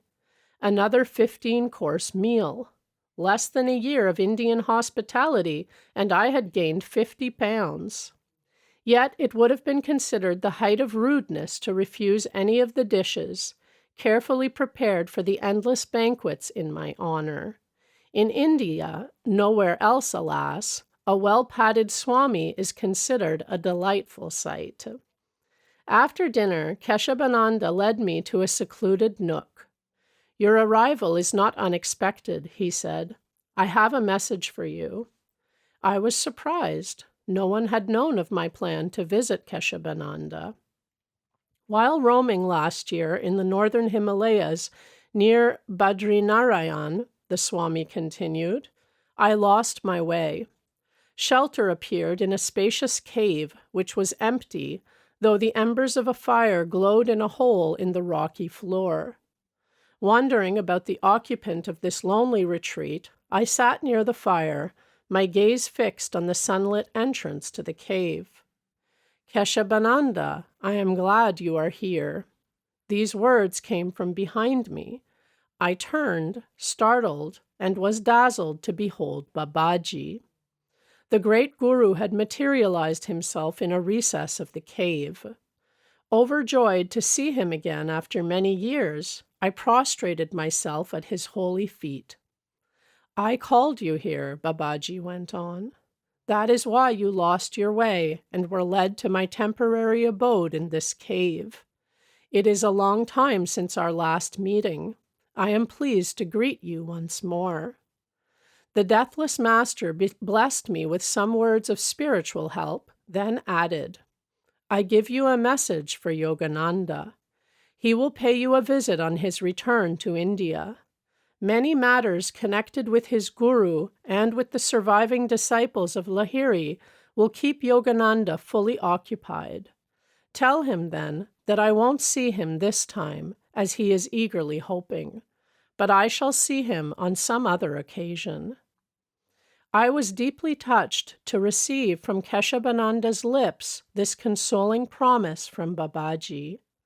A certain hurt in my heart vanished. I grieved no longer that, even as Sri Yukteswar had hinted, Babaji did not appear at the Kumbh Mela. Spending one night as guests of the ashram, our party set out the following afternoon for Calcutta. Riding over a bridge of the Jumna River, we enjoyed a magnificent view of the skyline of Brindaban just as the sun set fire to the sky. A veritable furnace of Vulcan in color reflected below us in the still waters. The Jumna beach is hallowed by memories of the child Sri Krishna. Here he engaged with innocent sweetness in his leelas, plays, with the gopis, maids, exemplifying the supernal love which ever exists between a divine incarnation and his devotees. The life of Lord Krishna has been misunderstood by many Western commentators. Scriptural allegory is baffling to literal minds. A hilarious blunder by a translator will illustrate this point. The story concerns an inspired medieval saint, the cobbler Ravidas, who sang in the simple terms of his own trade of the spiritual glory hidden in all mankind. Under the vast vault of blue lives the divinity clothed in hide. One turns aside to hide a smile on hearing the pedestrian interpretation given to Ravidas's poem by a Western writer. He afterwards built a hut, set up in it an idol which he made from a hide, and applied himself to its worship. Ravidas was a brother disciple of the great Kabir. One of Ravidas's exalted chelas was the Rani of Chittor. She invited a large number of Brahmins to a feast in honor of her teacher, but they refused to eat with a lowly cobbler. As they sat down in dignified aloofness to eat their own uncontaminated meal, lo, each Brahmin found at his side the form of Ravidas. This mass vision accomplished a widespread spiritual revival in Chittor. In a few days, our little group reached Calcutta. Eager to see Sri Yukteswar, I was disappointed to hear that he had left Serampore and was now in Puri, about 300 miles to the south. Come to Puri Ashram at once. This telegram was sent on March 8th by a brother disciple to Atul Chandra Roy Chowdhury, one of Master's chelas in Calcutta. News of the message reached my ears. Anguished at its implications, I dropped to my knees and implored God that my guru's life be spared. As I was about to leave Father's home for the train, a divine voice spoke within. Do not go to Puri tonight. Thy prayer cannot be granted. Lord, I said, grief-stricken, thou dost not wish to engage with me in a tug of war at Puri, where thou wilt have to deny my incessant prayers for Master's life. Must he then depart for higher duties at thy behest? In obedience to the inward command, I did not leave that night for Puri. The following evening I set out for the train. On the way, at 7 o'clock, a black astral cloud suddenly covered the sky. Later, while the train roared toward Puri, a vision of Sri Yukteswar appeared before me. He was sitting, very grave of countenance, with a light on each side. Is it all over? I lifted my arms beseechingly. He nodded, then slowly vanished. As I stood on the Puri train platform the following morning, still hoping against hope, an unknown man approached me. Have you heard that your master is gone? He left me without another word. I never discovered who he was, nor how he had known where to find me. Stunned, I swayed against the platform wall, realizing that in diverse ways my guru was trying to convey to me the devastating news. Seething with rebellion, my soul was like a volcano. By the time I reached the Puri hermitage, I was nearing collapse. The inner voice was tenderly repeating, collect yourself. Be calm. I entered the ashram room where Master's body, unimaginably lifelike, was sitting in the lotus posture, a picture of health and loveliness. A short time before his passing, my guru had been slightly ill with fever, but before the day of his ascension into the infinite, his body had become completely well. No matter how often I looked at his dear form, I could not realize that its life had departed. His skin was smooth and soft. In his face was a beatific expression of tranquility. He had consciously relinquished his body at the hour of mystic summoning. "The Lion of Bengal is gone," I cried in a daze. I conducted the solemn rites on March 10th. Sri Yukteswar was buried with the ancient rituals of the Swamis in the garden of his Puri ashram. His disciples later arrived from far and near to honor their guru at a vernal equinox memorial service. The Amrita Bazar Patrika, leading newspaper of Calcutta, carried his picture and the following report. The death Bandara ceremony for Srimat Swami Sri Yukteswar Giri Maharaj, aged 81, took place at Puri on March 21st. Many disciples came down to Puri for the rites. One of the greatest expounders of the Bhagavad Gita, Swami Maharaj, was a great disciple of Yogiraj Sri Shyama Charan Lahiri Mahasaya of Benares. Swami Maharaj was the founder of several Yogoda Satsanga, self-realization fellowship centers in India, and was the great inspiration behind the yoga movement which was carried to the West by Swami Yogananda, his principal disciple. It was Sri Yukteswarji's prophetic powers and deep realization that inspired Swami Yogananda to cross the oceans and spread in America the message of the masters of India. His interpretations of the Bhagavad Gita and other scriptures testify to the depth of Sri Yukteswarji's command of the philosophy, both Eastern and Western, and remain as an eye-opener for the unity between Orient and Occident. As he believed in the unity of all religious faiths, Sri Yukteswar Maharaj established Sadhu Sabha, Society of Saints, with the cooperation of leaders of various sects and faiths for the inculcation of a scientific spirit in religion. At the time of his demise, he nominated Swami Yogananda as his successor as the president of Sadhu Sabha. India is really poorer today by the passing of such a great man. May all fortunate enough to have come near him inculcate in themselves the true spirit of India's culture and sadhana, which was personified in him. I returned to Calcutta. Not trusting myself as yet to go to the Serampore Hermitage with its sacred memories, I summoned Prafulla, Sri Yukteswar's little disciple in Serampore, and made arrangements for him to enter the Ranchi school. "The morning you left for the Allahabad Mela," Prafulla told me, Master dropped heavily on the Davenport.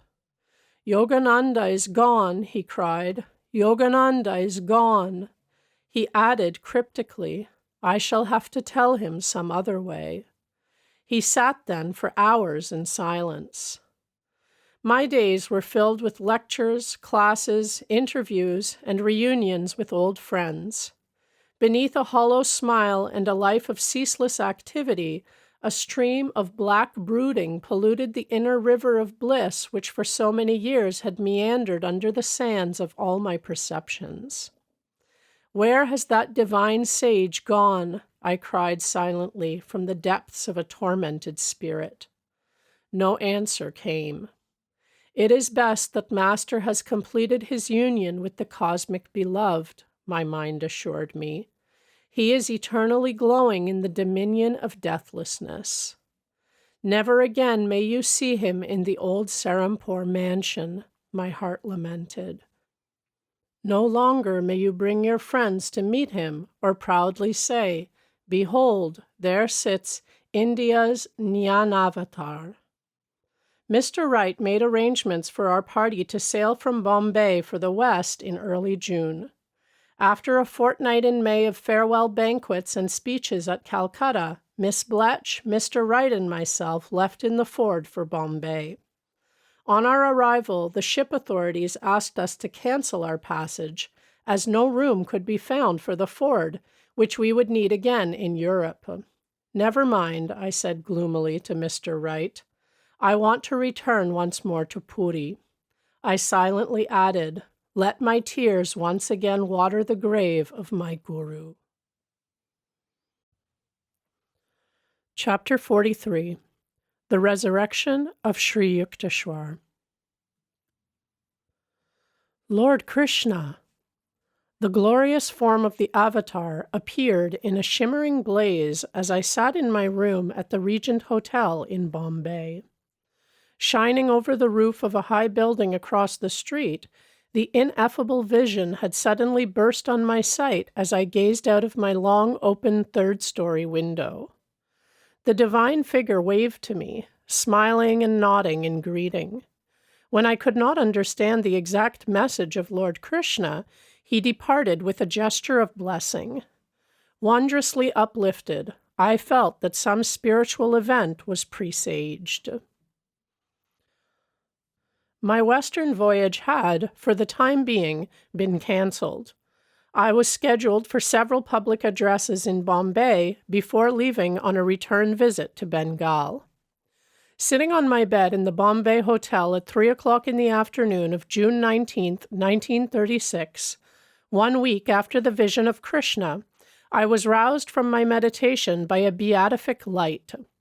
Before my open and astonished eyes, the whole room was transformed into a strange world, the sunlight transmuted into supernal splendor. Waves of rapture engulfed me as I beheld the flesh and blood form of Sri Yukteswar. "My son," Master spoke tenderly, on his face an angel-bewitching smile. For the first time in my life, I did not kneel at his feet in greeting, but instantly advanced to gather him hungrily in my arms. Moment of moments. The anguish of past months was toll I counted weightless against the torrential bliss now descending. "Master mine, beloved of my heart, why did you leave me?" I was incoherent in an excess of joy. "Why did you let me go to the Kumbh Mela? How bitterly have I blamed myself for leaving you." "I did not want to interfere with your happy anticipation of seeing the pilgrimage spot where I first met Babaji. I left you only for a little while. Am I not with you again?" "But is it you, Master, the same Lion of God? Are you wearing a body like the one I buried beneath the cruel Puri sands?" "Yes, my child, I am the same. This is a flesh and blood body. Though I see it as ethereal, to your sight it is physical. From the cosmic atoms I created an entirely new body, exactly like that cosmic dream physical body which you laid beneath the dream sands at Puri in your dream world. I am in truth resurrected, not on earth, but on an astral planet. Its inhabitants are better able than earthly humanity to meet my lofty standards. There you and your exalted loved ones shall someday come to be with me." "Deathless Guru, tell me more." Master gave a quick, mirthful chuckle. "Please, dear one," he said, "won't you relax your hold a little?" "Only a little." I had been embracing him with an octopus grip. I could detect the same faint, fragrant, natural odor which had been characteristic of his body before. The thrilling touch of his divine flesh still persists around the inner sides of my arms and in my palms whenever I recall those glorious hours. As prophets are sent on earth to help men work out their physical karma, so I have been directed by God to serve on an astral planet as a savior, Sri Yukteswar explained. It is called Hiranyaloka, or Illumined Astral Planet. There I am aiding advanced beings to rid themselves of astral karma and thus attain liberation from astral rebirths. The dwellers on Hiranyaloka are highly developed spiritually. All of them had acquired, in their last earth incarnation, the meditation-given power of consciously leaving their physical bodies at death. No one can enter Hiranyaloka unless he has passed on earth beyond the state of Sabhikalpa Samadhi into the higher state of Nirbhikalpa Samadhi. The Hiranyaloka inhabitants have already passed through the ordinary astral spheres, where nearly all beings from earth must go at death. There they worked out many seeds of their past actions in the astral worlds. None but advanced beings can perform such redemptive work effectually in the astral worlds. Then, in order to free their souls more fully from the cocoon of karmic traces lodged in their astral bodies, these higher beings were drawn by cosmic law to be reborn with new astral bodies on Hiranyaloka, the astral sun or heaven, where I have resurrected to help them. There are also highly advanced beings on Hiranyaloka who have come from the superior, subtler, causal world. My mind was now in such perfect attunement with my gurus that he was conveying his word pictures to me partly by speech and partly by thought transference. I was thus quickly receiving his idea tabloids. You have read in the scriptures, Master went on, that God encased the human soul successively in 3 bodies: the idea or causal body, the subtle astral body, seat of man's mental and emotional natures, and the gross physical body. On earth, a man is equipped with his physical senses. An astral being works with his consciousness and feelings and a body made of life-trons. A causal-bodied being remains in the blissful realm of ideas. My work is with those astral beings who are preparing to enter the causal world. Adorable Master, please tell me more about the astral cosmos. Though I had slightly relaxed my embrace at Sri Yukteswar's request, my arms were still around him. Treasure beyond all treasures, my guru who had laughed at death to reach me. There are many astral planets, teeming with astral beings, Master began. The inhabitants use astral planes or masses of light to travel from one planet to another faster than electricity and radioactive energies. The astral universe, made of various subtle vibrations of light and color, is hundreds of times larger than the material cosmos. The entire physical creation hangs like a little solid basket under the huge luminous balloon of the astral sphere. Just as many physical suns and stars roam in space, so there are also countless astral solar and stellar systems. Their planets have astral suns and moons, more beautiful than the physical ones. The astral luminaries resemble the aurora borealis, the sunny astral aurora being more dazzling than the mild-rayed moon aurora. The astral day and night are longer than those of Earth. The astral world is infinitely beautiful, clean, pure, and orderly. There are no dead planets or barren lands. The terrestrial blemishes, weeds, bacteria, insects, snakes, are absent. Unlike the variable climates and seasons of the Earth, the astral planets maintain the even temperature of an eternal spring, with occasional luminous white snow and rain of many-colored lights.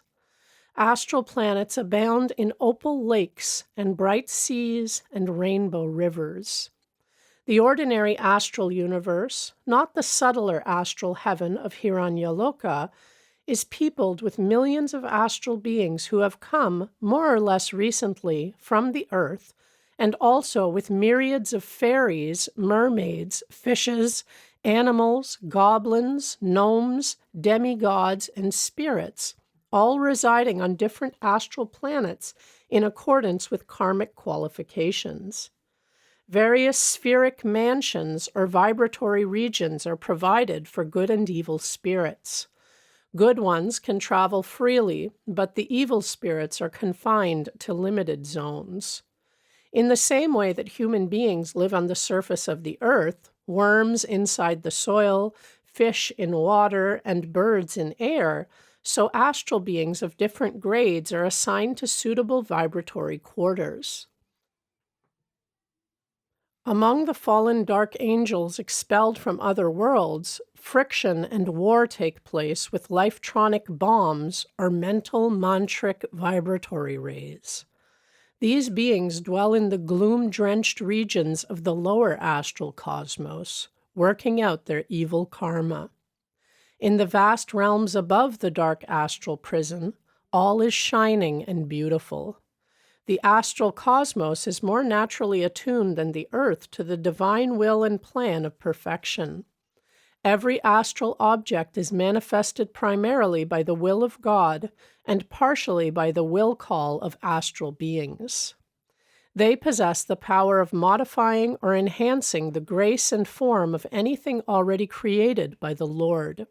He has given his astral children the freedom and privilege of changing or improving at will the astral cosmos. On Earth, a solid must be transformed into liquid or other form through natural or chemical processes, but astral solids are changed into astral liquids, gases, or energy solely and instantly by the will of the inhabitants. The earth is dark with warfare and murder in the sea, land, and air, my guru continued, but the astral realms know a happy harmony and equality. Astral beings dematerialize or materialize their forms at will. Flowers or fish or animals can metamorphose themselves, for a time, into astral men. All astral beings are free to assume any form and can easily commune together. No fixed, definite, natural law hems them round. Any astral tree, for example, can be successfully asked to produce an astral mango or other desired fruit, flower, or indeed any other object. Certain karmic restrictions are present, but there are no distinctions in the astral world about desirability of various forms. Everything is vibrant with God's creative light. No one is born of woman. Offspring are materialized by astral beings through the help of their cosmic will into specially patterned, astrally condensed forms. The recently physically disembodied being arrives in an astral family through invitation, drawn by similar mental and spiritual tendencies. The astral body is not subject to cold or heat or other natural conditions. The anatomy includes an astral brain, or the 1,000-petaled lotus of light, and 6 awakened centers in the Shushumna, or astral cerebrospinal axis. The heart draws cosmic energy as well as light from the astral brain and pumps it to the astral nerves and body cells, or lifetrons. Astral beings can affect their bodies by lifetronic force or by mantric vibrations. The astral body is an exact counterpart of the last physical form. Astral beings retain the same appearance which they possessed in youth in their previous earthly sojourn. Occasionally, an astral being chooses, like myself, to retain his old age appearance. Master, emanating the very essence of youth, chuckled merrily. Unlike the spatial, three-dimensional physical world cognized only by the 5 senses, the astral spheres are visible to the all-inclusive 6th sense, intuition, Sri Yukteswar went on. By sheer intuitional feeling, all astral beings see, hear, smell, taste, and touch. They possess 3 eyes, 2 of which are partly closed. The third and chief astral eye, vertically placed on the forehead, is open. Astral beings have all the outer sensory organs, ears, eyes, nose, tongue, and skin, but they employ the intuitional sense to experience sensations through any part of the body. They can see through the ear or nose or skin. They are able to hear through the eyes or tongue, and can taste through the ears or skin, and so forth. Man's physical body is exposed to countless dangers and is easily hurt or maimed. The ethereal astral body may occasionally be cut or bruised, but is healed at once by mere willing. Gurudeva, are all astral persons beautiful? Beauty in the astral world is known to be a spiritual quality and not an outward conformation, Sri Yukteswar replied. Astral beings therefore attach little importance to facial features. They have the privilege, however, of costuming themselves at will with new, colorful, astrally materialized bodies. Just as worldly men don new array for gala events, so astral beings find occasions to bedeck themselves in specially designed forms. Joyous astral festivities on the higher astral planets like Hiranyaloka take place when a being is liberated from the astral world through spiritual advancement and is therefore ready to enter the heaven of the causal world. On such occasions, the invisible Heavenly Father and the saints who are merged in Him materialize themselves into bodies of their own choice and join the astral celebration. In order to please His beloved devotee, the Lord takes any desired form. If the devotee worshipped through devotion, he sees God as the Divine Mother. To Jesus, the Father aspect of the Infinite One was appealing beyond other conceptions. The individuality with which the Creator has endowed each of His creatures makes every conceivable and inconceivable demand on the Lord's versatility. My Guru and I laughed happily together. Friends of other lives easily recognize one another in the astral world, Sri Yukteswar went on in his beautiful, flute-like voice. Rejoicing at the immortality of friendship, they realize the indestructibility of love, often doubted at the time of the sad, delusive partings of earthly life.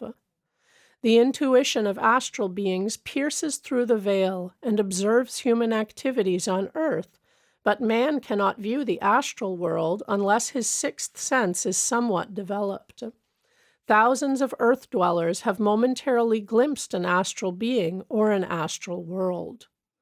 The advanced beings on Hiranyaloka remain mostly awake in ecstasy during the long astral day and night, helping to work out intricate problems of cosmic government and the redemption of prodigal sons, earthbound souls.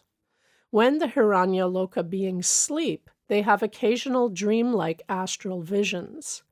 Their minds are usually engrossed in the conscious state of highest nirvikalpa bliss. Inhabitants in all parts of the astral worlds are still subject to mental agonies. The sensitive minds of the higher beings on planets like Hiranyaloka feel keen pain if any mistake is made in conduct or perception of truth. These advanced beings endeavor to attune their every act and thought with the perfection of spiritual law. Communication among the astral inhabitants is held entirely by astral telepathy and television. There is none of the confusion and misunderstanding of the written and spoken word which earth dwellers must endure. Just as persons on the cinema screen appear to move and act through a series of light pictures and do not actually breathe, so the astral beings walk and work as intelligently guided and coordinated images of light, without the necessity of drawing power from oxygen. Man depends upon solids, liquids, gases, and energy for sustenance. Astral beings sustain themselves principally by cosmic light. Master mine, do astral beings eat anything? I was drinking in his marvelous elucidations with the receptivity of all my faculties, mind, heart, soul.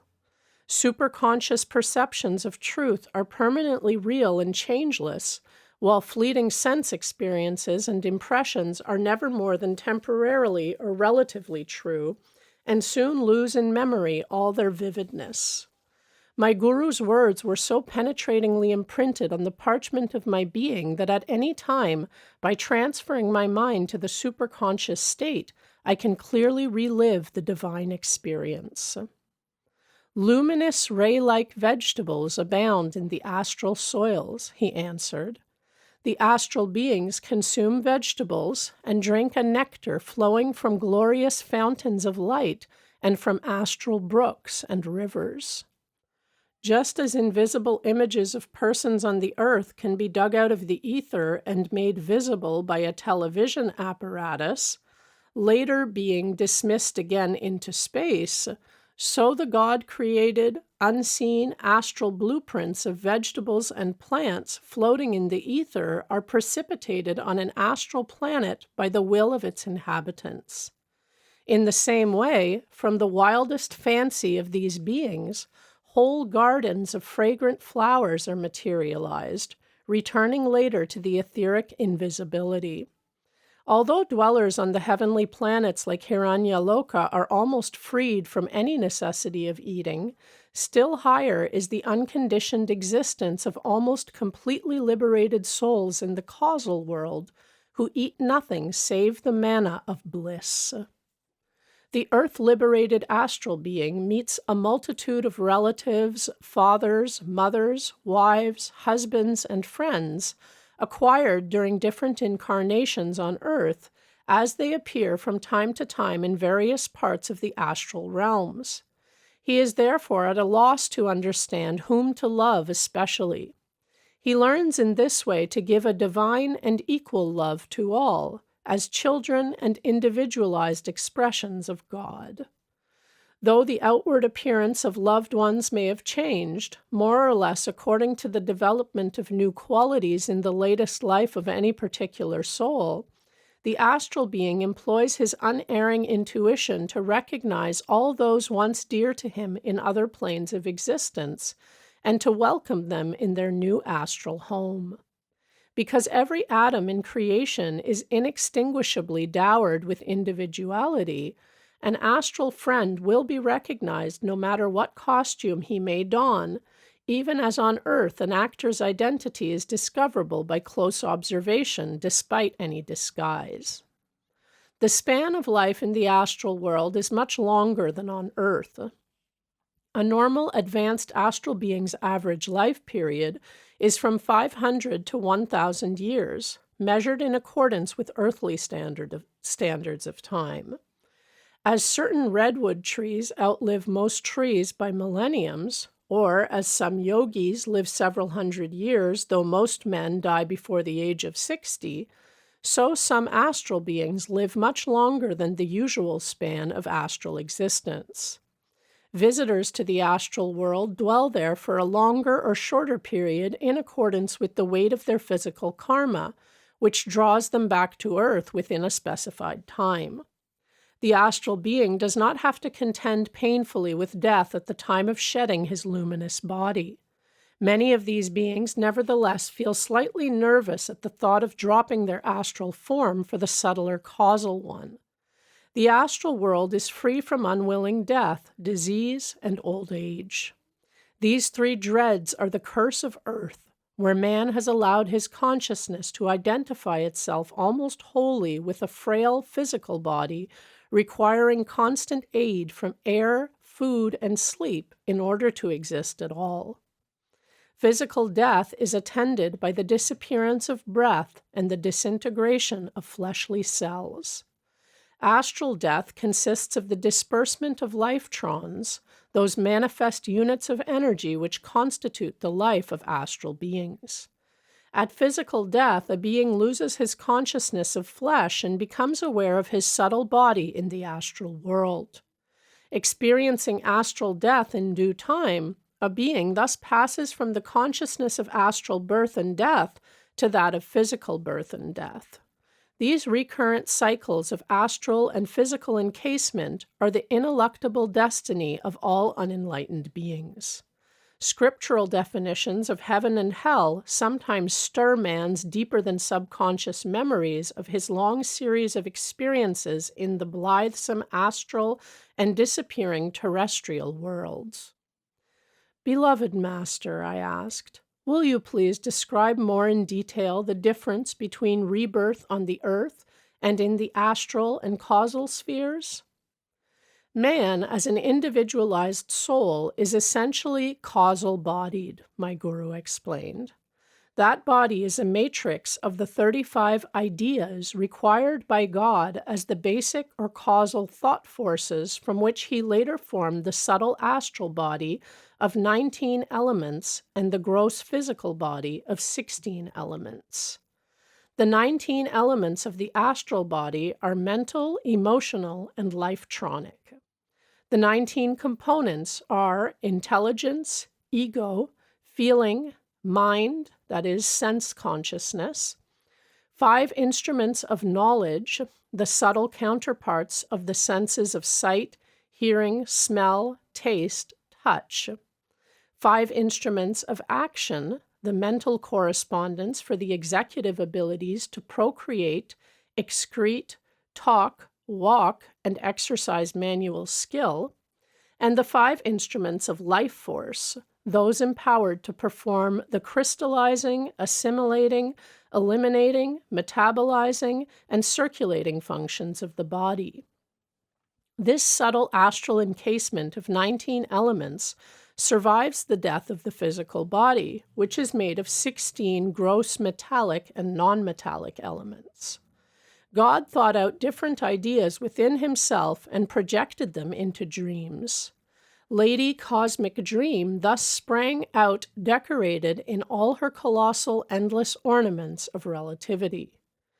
In 35 thought categories of the causal body, God elaborated all the complexities of man's 19 astral and 16 physical counterparts. By condensation of vibratory forces, first subtle, then gross, he produced man's astral body and finally his physical form. According to the law of relativity, by which the prime simplicity has become the bewildering manifold, the causal cosmos and causal body are different from the astral cosmos and astral body. The physical cosmos and physical body are likewise characteristically at variance with the other forms of creation. The fleshly body is made of the fixed, objectified dreams of the Creator. The dualities are ever present on earth: disease and health, pain and pleasure, loss and gain. Human beings find limitation and resistance in 3-dimensional matter.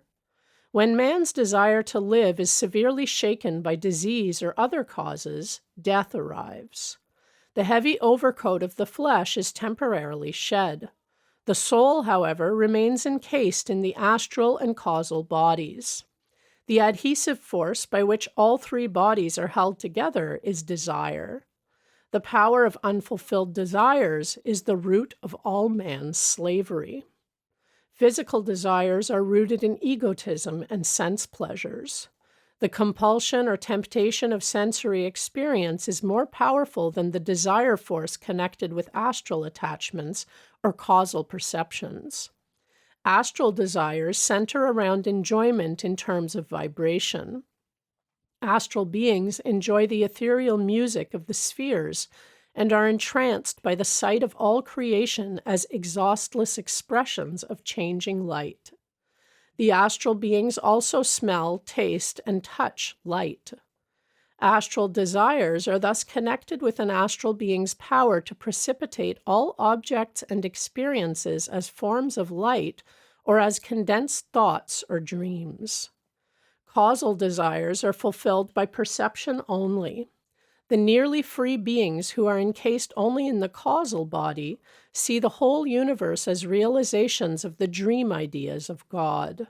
They can materialize anything and everything in sheer thought. Causal beings therefore consider the enjoyment of physical sensations or astral delights as gross and suffocating to the soul's fine sensibilities. Causal beings work out their desires by materializing them instantly. Those who find themselves covered only by the delicate veil of the causal body can bring universes into manifestation even as the creator.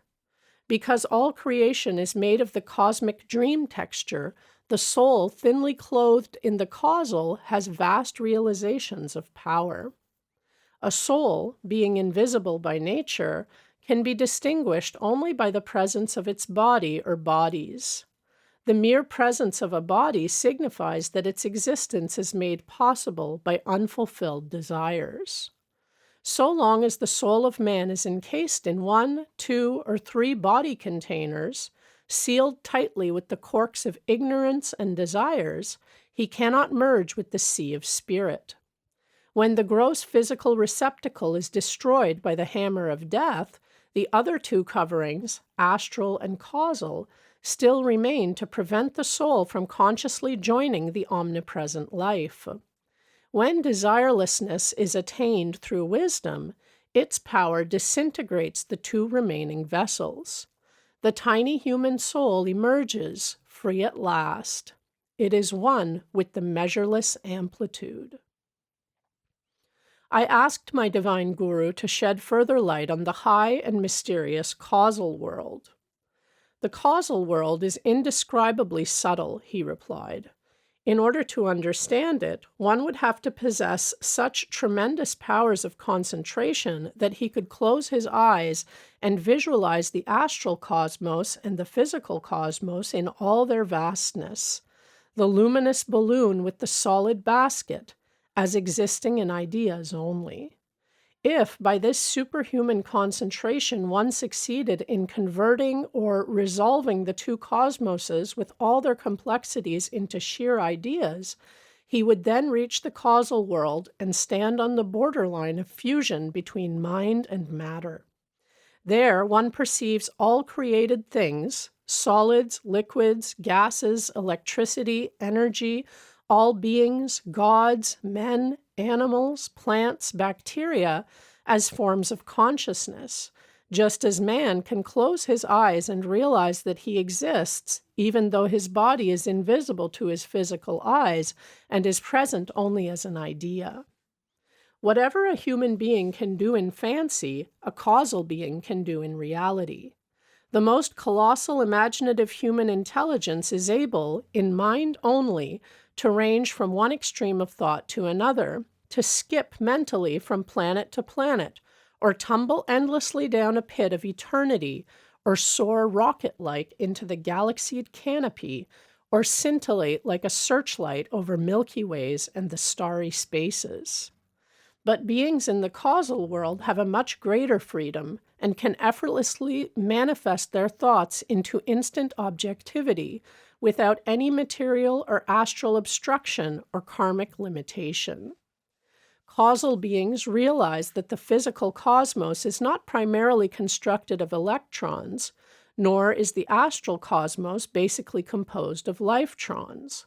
Both, in reality, are created from the minutest particles of God thought, chopped and divided by Maya, the law of relativity which intervenes to apparently separate the noumenon from his phenomena. Souls in the causal world recognize one another as individualized points of joyous spirit. Their thought things are the only objects which surround them. Causal beings see the difference between their bodies and thoughts to be merely ideas. As a man, closing his eyes, can visualize a dazzling white light or a faint blue haze, so causal beings by thought alone are able to see, hear, feel, taste, and touch. They create anything or dissolve it by the power of cosmic mind. Both death and rebirth in the causal world are in thought. Causal-bodied beings feast only on the ambrosia of eternally new knowledge. They drink from the springs of peace, roam on the trackless soil of perceptions, swim in the ocean endlessness of bliss. Lo, see their bright thought bodies zoom past trillions of spirit-created planets, fresh bubbles of universes, wisdom stars, spectral dreams of golden nebulae all over the skyey blue bosom of infinity. Many beings remain for thousands of years in the causal cosmos. By deeper ecstasies, the freed soul then withdraws itself from the little causal body and puts on the vastness of the causal cosmos. All the separate eddies of ideas, particularized waves of power, love, will, joy, peace, intuition, calmness, self-control, and concentration melt into the ever-joyous sea of bliss. No longer does the soul have to experience its joy as an individualized wave of consciousness, but is merged in the one cosmic ocean with all its waves, eternal laughter, thrills, throbs. When a soul is out of the cocoon of the three bodies, it escapes forever from the law of relativity and becomes the ineffable ever-existent. Behold the butterfly of omnipresence, its wings etched with stars and moons and suns. The soul, expanded into spirit, remains alone in the region of lightless light, darkless dark, thoughtless thought, intoxicated with its ecstasy of joy in God's dream of cosmic creation. A free soul, I ejaculated in awe. When a soul finally gets out of the 3 jars of bodily delusions, Master continued, it becomes one with the infinite without any loss of individuality. Christ had won this final freedom even before he was born as Jesus. In 3 stages of his past, symbolized in his earth life as the 3 days of his experience of death and resurrection, he had attained the power to fully arise in spirit. The undeveloped man must undergo countless earthly and astral and causal incarnations in order to emerge from his 3 bodies. A master who achieves this final freedom may elect to return to earth as a prophet to bring other human beings back to God, or like myself, he may choose to reside in the astral cosmos.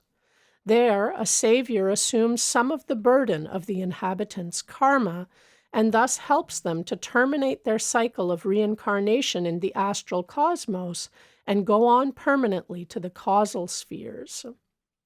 Or a freed soul may enter the causal world to aid its beings to shorten their span in the causal body and thus attain the absolute freedom.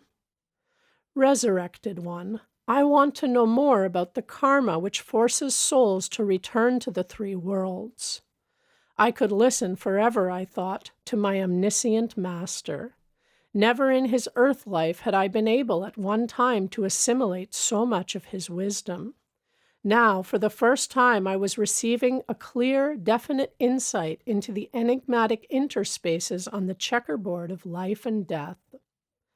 The physical karma or desires of man must be completely worked out before his permanent stay in astral worlds becomes possible, my guru elucidated in his thrilling voice.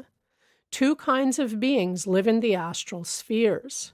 Those who still have earthly karma to dispose of, and who must therefore re-inhabit a gross physical body in order to pay their karmic debts, could be classified, after physical death, as temporary visitors to the astral world rather than as permanent residents.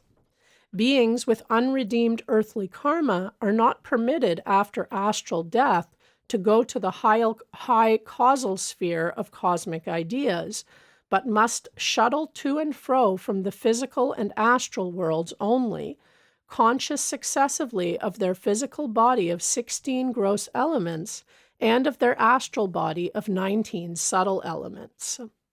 After each loss of his physical body, however, an undeveloped being from the earth remains for the most part in the deep stupor of the death sleep and is hardly conscious of the beautiful astral sphere.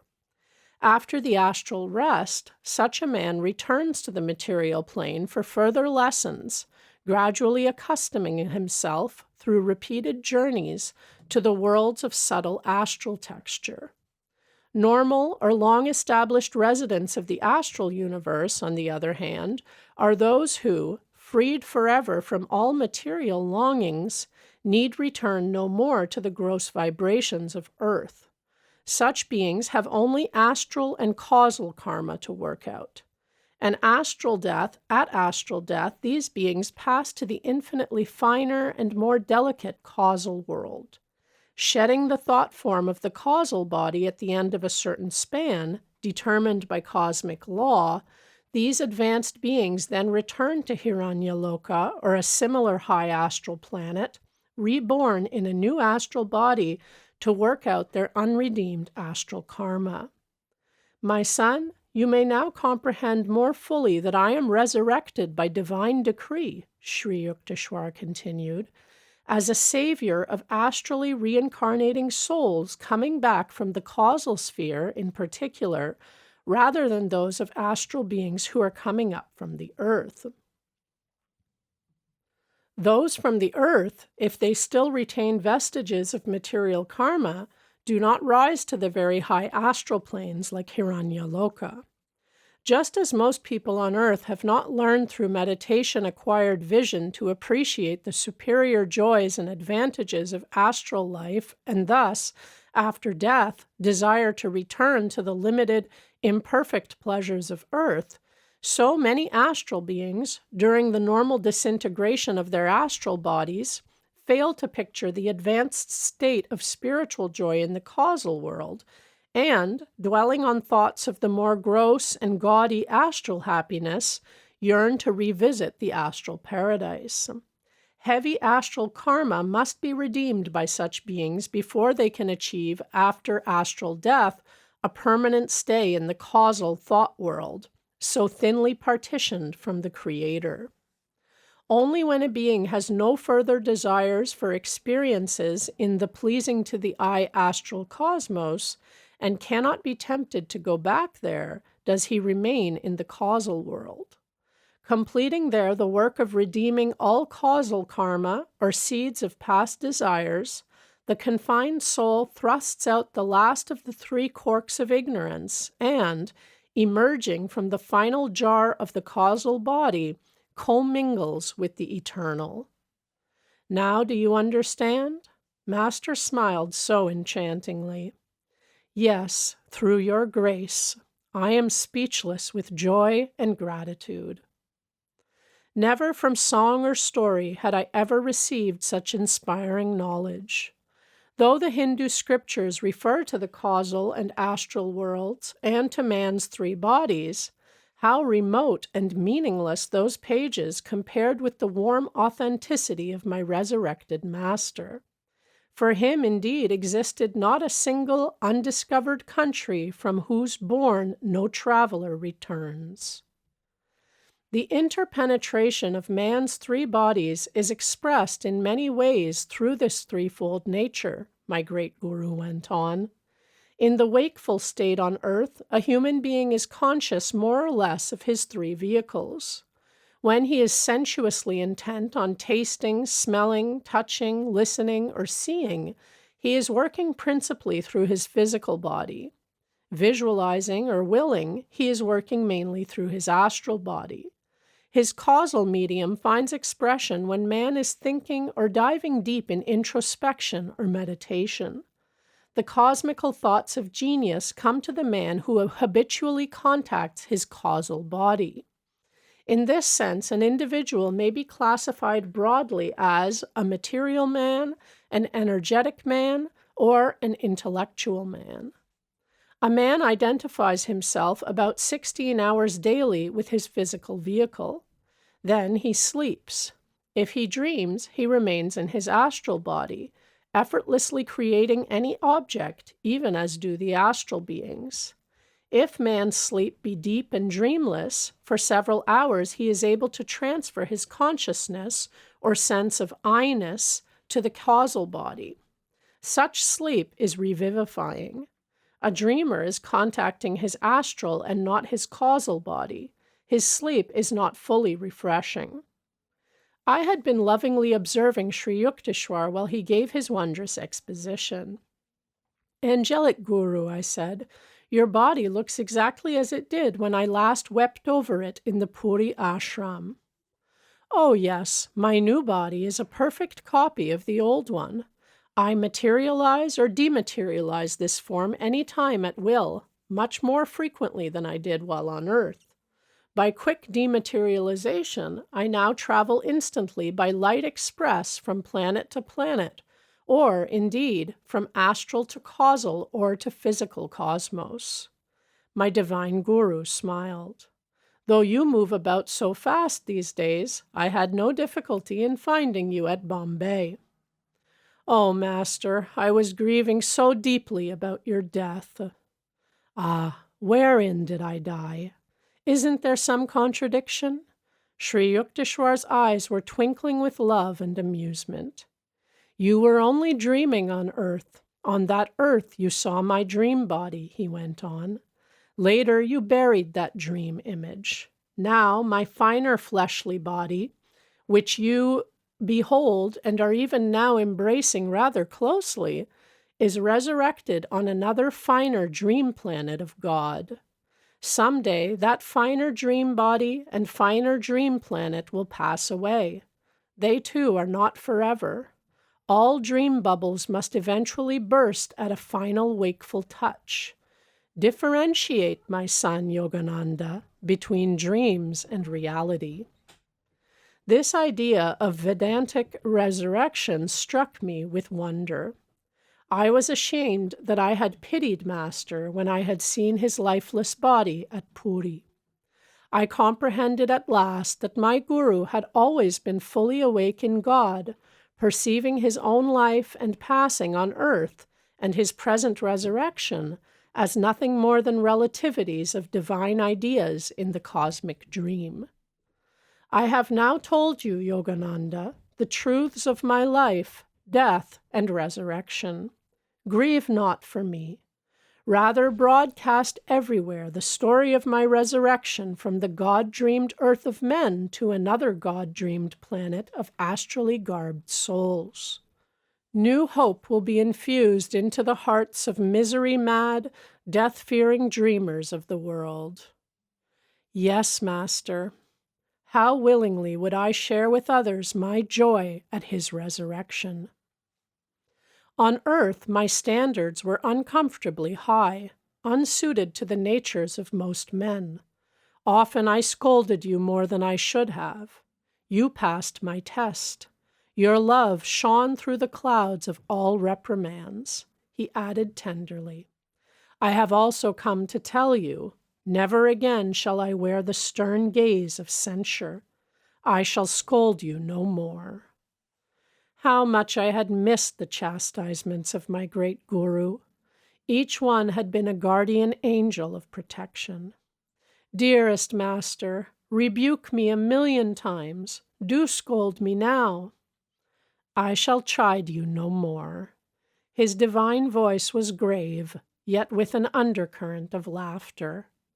You and I shall smile together, so long as our two forms appear different in the Maya dream of God. Finally, we shall merge as one in the cosmic beloved. Our smile shall be his smile, our unified song of joy vibrating throughout eternity to be broadcast to God-tuned souls. Sri Yukteswar gave me light on certain matters which I cannot reveal here. During the 2 hours that he spent with me in the Bombay hotel room, he answered my every question. A number of world prophecies uttered by him that June day in 1936 have already come to pass. I leave you now, beloved one. At these words, I felt Master melting away within my encircling arms. My child, his voice rang out, vibrating into my very soul firmament. Whenever you enter the door of Nirvikalpa Samadhi and call on me, I shall come to you in flesh and blood, even as today. With this celestial promise, Sri Yukteswar vanished from my sight. A cloud voice repeated in musical thunder, "Tell all." Whosoever knows by nirvikalpa realization that your earth is a dream of God can come to the finer dream-created planet of Hiranyaloka, and there find me resurrected in a body exactly like my earthly one. Yogananda, tell all. Gone was the sorrow of parting. The pity and grief for his death, long robber of my peace, now fled in stark shame. Bliss poured forth like a fountain through endless, newly opened soul pores. Anciently clogged with disuse, they now widened in purity at the driving flood of ecstasy. Subconscious thoughts and feelings of my past incarnations shed their karmic taints, lustrously renewed by Sri Yukteswar's divine visit. In this chapter of my autobiography, I have obeyed my Guru's behest and spread the glad tiding, though it confound once more an incurious generation. Groveling, man knows well. Despair is seldom alien. Yet these are perversities, no part of man's true lot. The day he wills, he is set on the path to freedom. Too long has he hearkened to the dank pessimism of his dust thou art counselors, heedless of the unconquerable soul. I was not the only one privileged to behold the resurrected Guru. One of Sri Yukteswar's chelas was an aged woman, affectionately known as Ma, Mother, whose home was close to the Puri hermitage. Master had often stopped to chat with her during his morning walk. On the evening of March 16, 1936, Ma arrived at the ashram and asked to see her Guru. Why, Master died a week ago. Swami Sebananda, now in charge of the Puri hermitage, looked at her sadly. That's impossible, she smiled a little. Perhaps you are just trying to protect the Guru from insistent visitors? No. Sebananda recounted the details of the burial. Come, he said, I will take you to the front garden to Sri Yukteswarji's grave. Ma shook her head. There is no grave for him. This morning at 10 o'clock he passed in his usual walk before my door. I talked to him for several minutes in the bright outdoors. Come this evening to the ashram, he said. I am here. Blessings pour on this old gray head. The deathless Guru wanted me to understand in what transcendent body he had visited me this morning. The astounded Sebananda knelt before her. Ma, he said, what a weight of grief you lift from my heart. He is risen.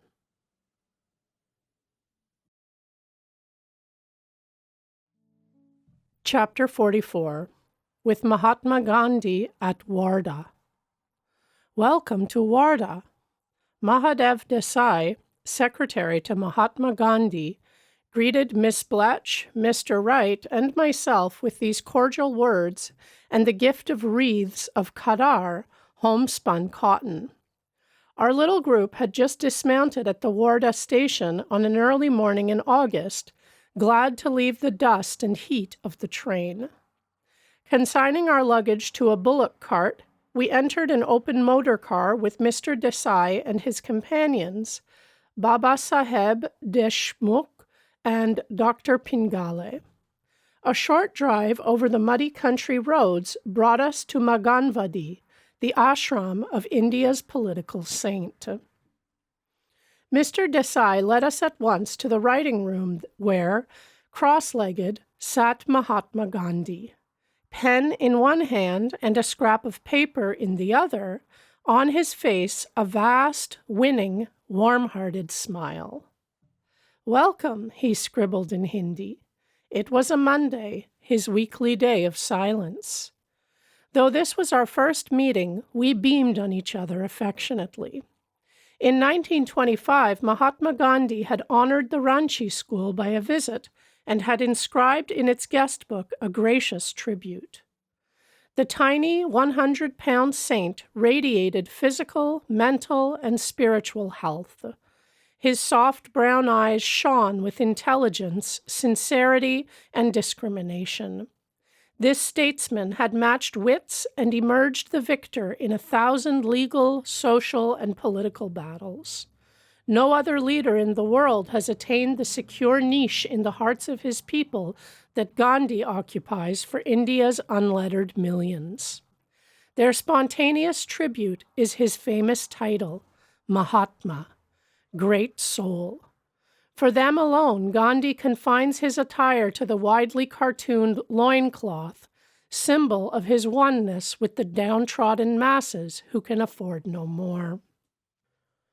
The ashram residents are wholly at your disposal. Please call on them for any service. With characteristic courtesy, the Mahatma handed me this hastily written note as Mr. Desai led our party from the writing room toward the guest house. Our guide led us through orchards and flowering fields to a tile-roofed building with latticed windows. A front yard well, 25 feet across, was used, Mr. Desai said, for watering stock. Nearby stood a revolving cement wheel for threshing rice. Each of our small bedrooms proved to contain only the irreducible minimum, a bed handmade of rope. The whitewashed kitchen boasted a faucet in one corner and a fire pit for cooking in another.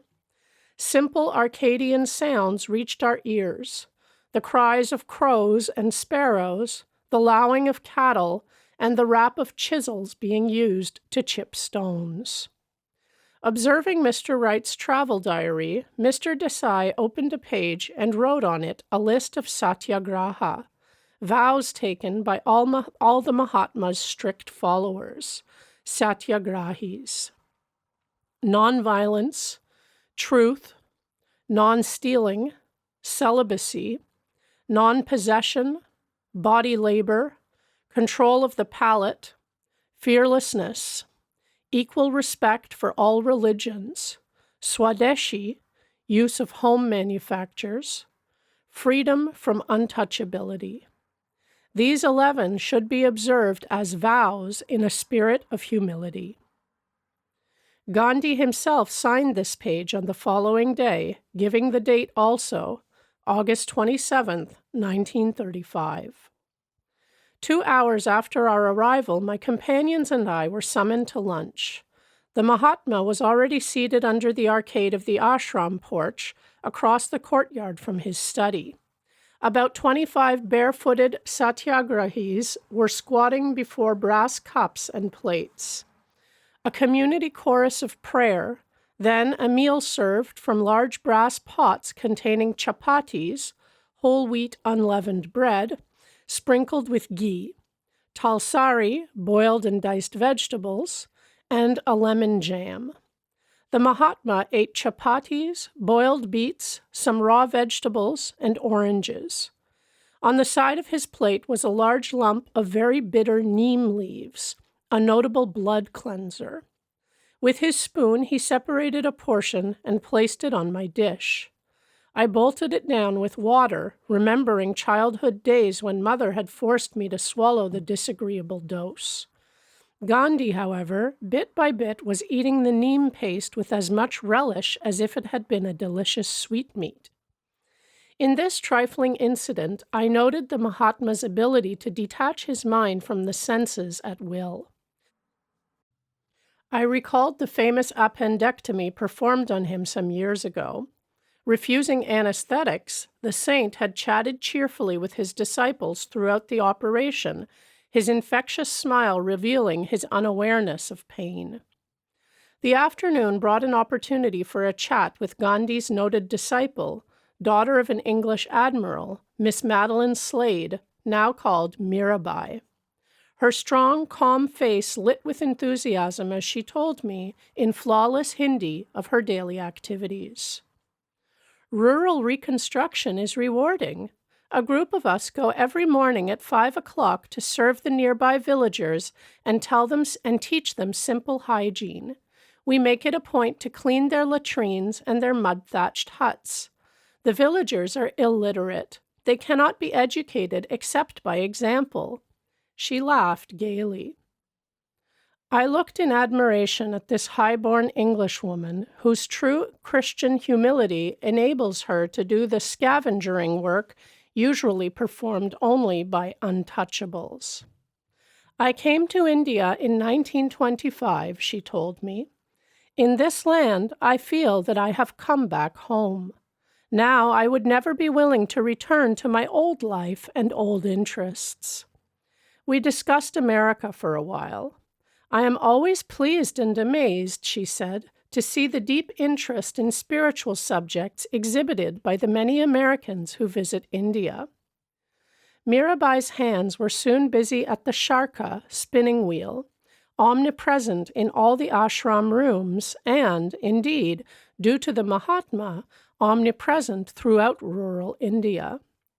Gandhi has sound economic and cultural reasons for encouraging the revival of cottage industries, but he does not counsel a fanatical repudiation of all modern progress. Machinery, trains, automobiles, the telegraph have played important parts in his own colossal life. 50 years of public service, in prison and out, wrestling daily with practical details and harsh realities in the political world, have only increased his balance, open-mindedness, sanity, and humorous appreciation of the quaint human spectacle. Our trio enjoyed a 6 o'clock supper as guests of Babasaheb Deshmukh. The 7 p.m. prayer hour found us back at the Maghavandi ashram, climbing to the roof where 30 satyagrahis were grouped in a semicircle around Gandhi. He was squatting on a straw mat, an ancient pocket watch propped up before him. The fading sun cast a last gleam over the palms and banyans. The hum of night and the crickets had started. The atmosphere was serenity itself. I was enraptured. A solemn chant led by Mr. Desai with responses from the group, then a Gita reading. The Mahatma motioned to me to give the concluding prayer. Such divine unison of thought and aspiration. A memory forever. The Wardha rooftop meditation under the early stars. Punctually at 8 o'clock, Gandhi ended his silence. The Herculean labors of his life require him to apportion his time minutely. Welcome, Swamiji. The Mahatma's greeting this time was not via paper. We had just descended from the roof to his writing room, simply furnished with square mats, no chairs, a low desk with books, papers, and a few ordinary pens, not fountain pens. A nondescript clock ticked in a corner. An all-pervasive aura of peace and devotion. Gandhi was bestowing one of his captivating, cavernous, almost toothless smiles. Years ago, he explained, I started my weekly observance of a day of silence as a means for gaining time to look after my correspondence. But now those 24 hours have become a vital spiritual need. A periodical decree of silence is not a torture, but a blessing. I agreed wholeheartedly. The Mahatma questioned me about America and Europe. We discussed India and world conditions. Mahadev, Gandhi said, as Mr. Desai entered the room, please make arrangements at Town Hall for Swamiji to speak there on yoga tomorrow night. As I was bidding the Mahatma good night, he considerately handed me a bottle of citronella oil. The Wardha mosquitoes don't know a thing about ahimsa, Swamiji, he said, laughing. The following morning, our little group breakfasted early on a tasty wheat porridge with molasses and milk. At 10:30, we were called to the ashram porch for lunch with Gandhi and the satyagrahis. Today, the menu included brown rice, a new selection of vegetables, and cardamom seeds. Noon found me strolling about the ashram grounds, onto the grazing land of a few imperturbable cows. The protection of cows is a passion with Gandhi. The cow, to me, means the entire subhuman world, extending man's sympathies beyond his own species, the Mahatma has explained. Man, through the cow, is enjoined to realize his identity with all that lives. Why the ancient rishis selected the cow for apotheosis is obvious to me. The cow in India was the best comparison. She was the giver of plenty. Not only did she give milk, but she also made agriculture possible. The cow is a poem of pity. One reads pity in the gentle animal. She is the second mother to millions of mankind. Protection of the cow means protection of the whole dumb creation of God. The appeal of the lower order of creation is all the more forceful because it is speechless. 3 daily rituals are enjoined on the Orthodox Hindu. One is Bhuta Yajna, an offering of food to the animal kingdom. This ceremony symbolizes man's realization of his obligations to less evolved forms of creation, instinctively tied to bodily identifications which also corrode human life, but lacking in that quality of liberating reason which is peculiar to humanity. Bhuta Yajna thus reinforces man's readiness to succor the weak, as he in turn is comforted by countless solicitudes of higher unseen beings. Man is also under bond for rejuvenating gifts of nature, prodigal in earth, sea, and sky. The evolutionary barrier of incommunicability among nature, animals, man, and astral angels is thus overcome by offices of silent love. The other 2 daily yajnas are Pitri and Nri. Pitri Yajna is an offering of oblations to ancestors, as a symbol of man's acknowledgement of his debt to the past, essence of whose wisdom illumines humanity today. Nri Yajna is an offering of food to strangers or the poor, symbol of the present responsibilities of man, his duties to contemporaries. In the early afternoon, I fulfilled a neighborly Nri Yajna by a visit to Gandhi's ashram for little girls. Mr. Wright accompanied me on the 10-minute drive. Tiny young flower-like faces atop the long-stemmed, colorful saris. At the end of a brief talk in Hindi, which I was giving outdoors, the skies unloosed a sudden downpour. Laughing, Mr. Wright and I climbed aboard the car and sped back to Maganvadi amidst sheets of driving silver. Such tropical intensity and splash. Re-entering the guest house, I was struck anew by the stark simplicity and evidences of self-sacrifice which are everywhere present. The Gandhi vow of non-possession came early in his married life. Renouncing an extensive legal practice which had been yielding him an annual income of more than $20,000, the Mahatma dispersed all his wealth to the poor. Sri Yukteswar used to poke gentle fun at the commonly inadequate conceptions of renunciation. A beggar cannot renounce wealth, Master would say. If a man laments, "My business has failed, my wife has left me, I will renounce all and enter a monastery," to what worldly sacrifice is he referring? He did not renounce wealth and love. They renounced him. Saints like Gandhi, on the other hand, have made not only tangible material sacrifices, but also the more difficult renunciation of selfish motive and private goal, merging their inmost being in the stream of humanity as a whole. The Mahatma's remarkable wife, Kasturabai, did not object when he failed to set aside any part of his wealth for the use of herself and their children. Married in early youth, Gandhi and his wife took the vow of celibacy after the birth of several sons. A tranquil heroine in the intense drama that has been their life together, Kasturabai has followed her husband to prison, shared his 3-week fasts, and fully borne her share of his endless responsibilities. She has paid Gandhi the following tribute. "I thank you for having had the privilege of being your lifelong companion and helpmate.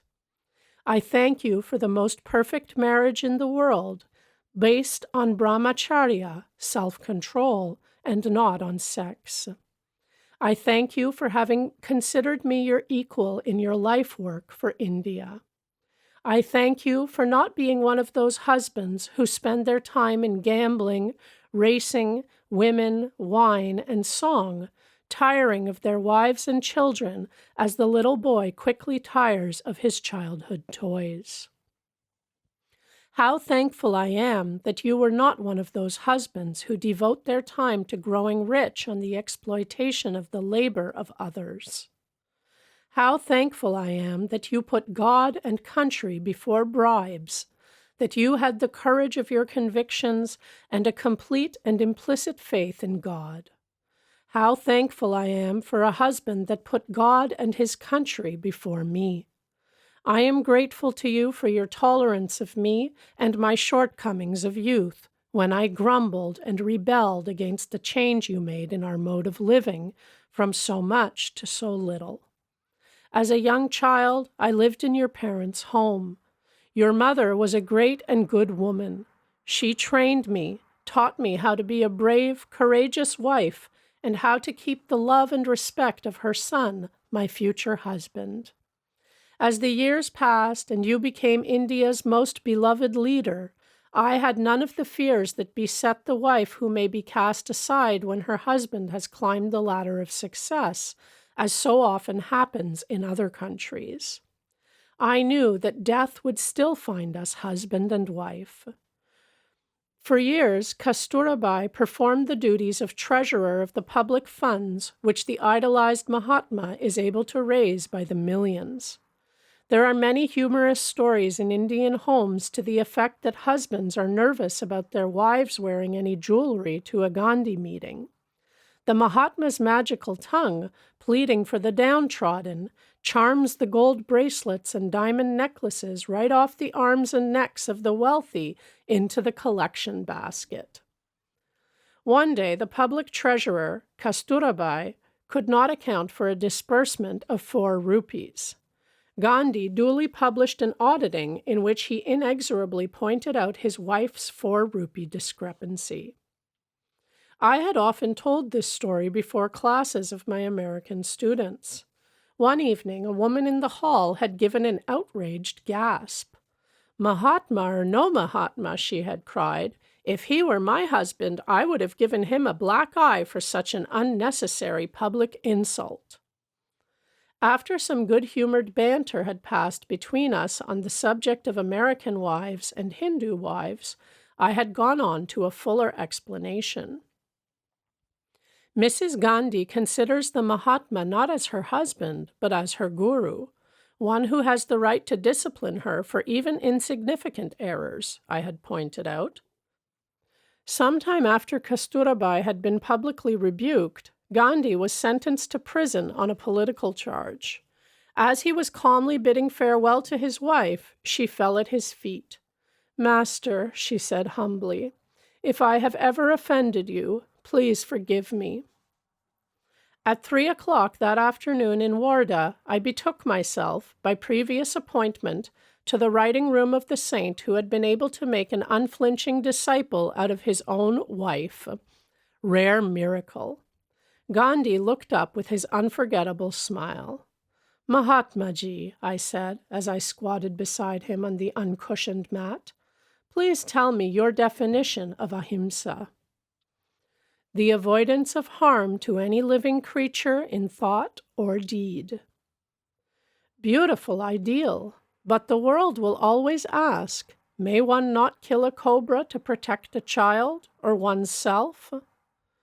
I could not kill a cobra without violating 2 of my vows, fearlessness and non-killing.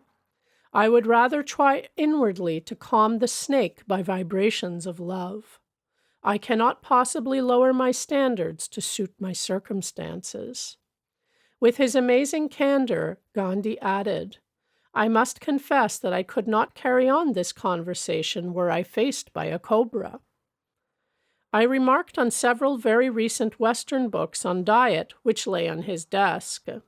"Yes, diet is important in the Satyagraha movement, as everywhere else," he said with a chuckle. "Because I advocate complete continence for Satyagrahis, I am always trying to find out the best diet for the celibate. One must conquer the palate before he can control the procreative instinct. Semi-starvation or unbalanced diets are not the answer. After overcoming the inward greed for food, a satyagrahi must continue to follow a rational vegetarian diet with all necessary vitamins, minerals, calories, and so forth. By inward and outward wisdom in regard to eating, the satyagrahi's sexual fluid is easily turned into vital energy for the whole body. The Mahatma and I compared our knowledge of good meat substitutes. "The avocado is excellent," I said. "There are numerous avocado groves near my center in California." Gandhi's face lit with interest. "I wonder if they would grow in Wardha. The satyagrahis would appreciate a new food." "I will be sure to send some avocado plants from Los Angeles to Wardha," I added. "Eggs are a high-protein food. Are they forbidden to satyagrahis?" "Not unfertilized eggs." The Mahatma laughed reminiscently. "For years I would not countenance their use. Even now I personally do not eat them. One of my daughters-in-law was once dying of malnutrition. Her doctor insisted on eggs. I would not agree and advised him to give her some egg substitute. "Gandhiji," the doctor said, "unfertilized eggs contain no life sperm. No killing is involved." I then gladly gave permission for my daughter-in-law to eat eggs. She was soon restored to health. On the previous night, Gandhi had expressed a wish to receive the Kriya Yoga of Lahiri Mahasaya.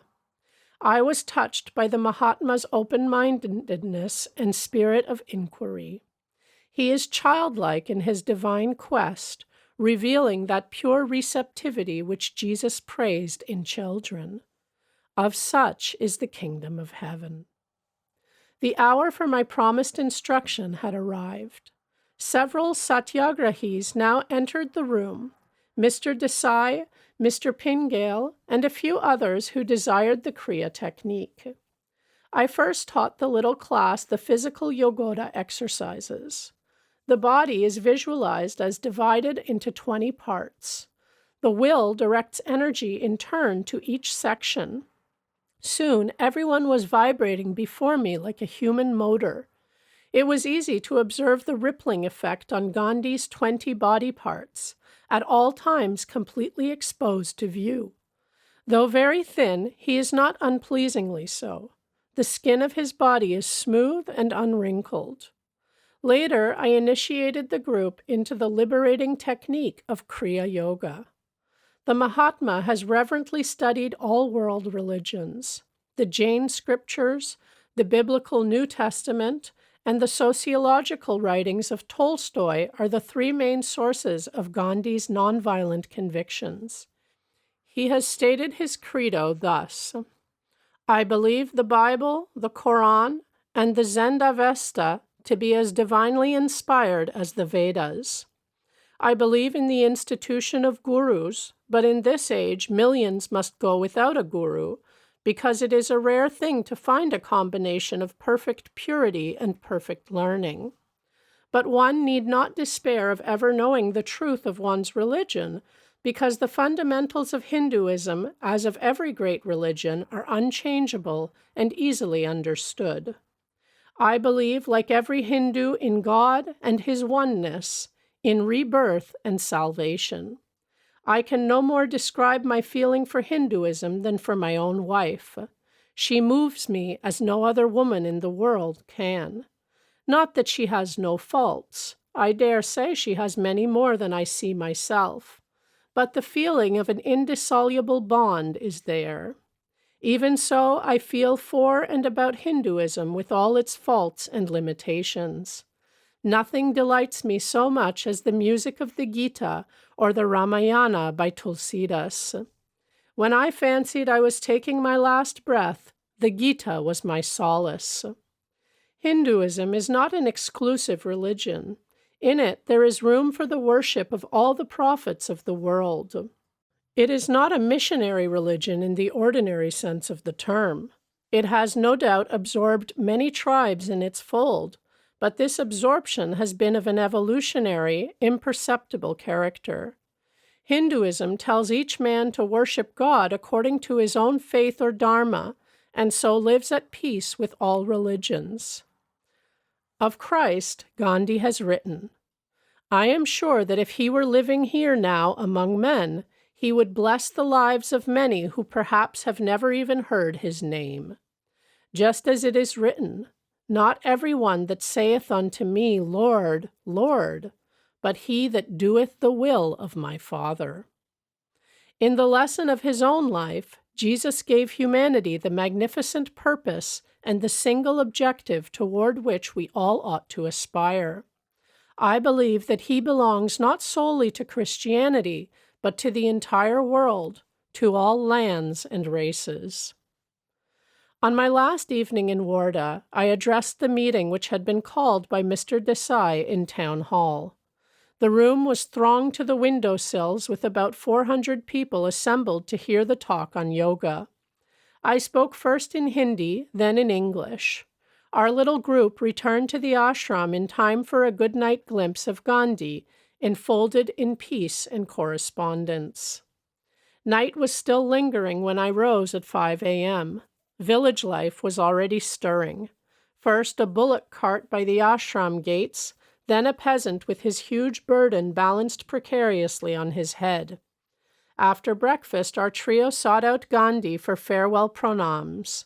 The saint rises at 4 o'clock for his morning prayer. Mahatma ji, goodbye. I knelt to touch his feet. India is safe in your keeping. Years have rolled by since the Wardha Idyll. The earth, oceans, and skies have darkened with a world at war. Alone among great leaders, Gandhi has offered a practical, nonviolent alternative to armed might. To redress grievances and remove injustices, the Mahatma has employed nonviolent means which again and again have proved their effectiveness. He states his doctrine in these words, "I have found that life persists in the midst of destruction. Therefore, there must be a higher law than that of destruction. Only under that law would well-ordered society be intelligible and life worth living. If that is the law of life, we must work it out in daily existence. Wherever there are wars, wherever we are confronted with an opponent, conquer by love. I have found that the certain law of love has answered in my own life as the law of destruction has never done.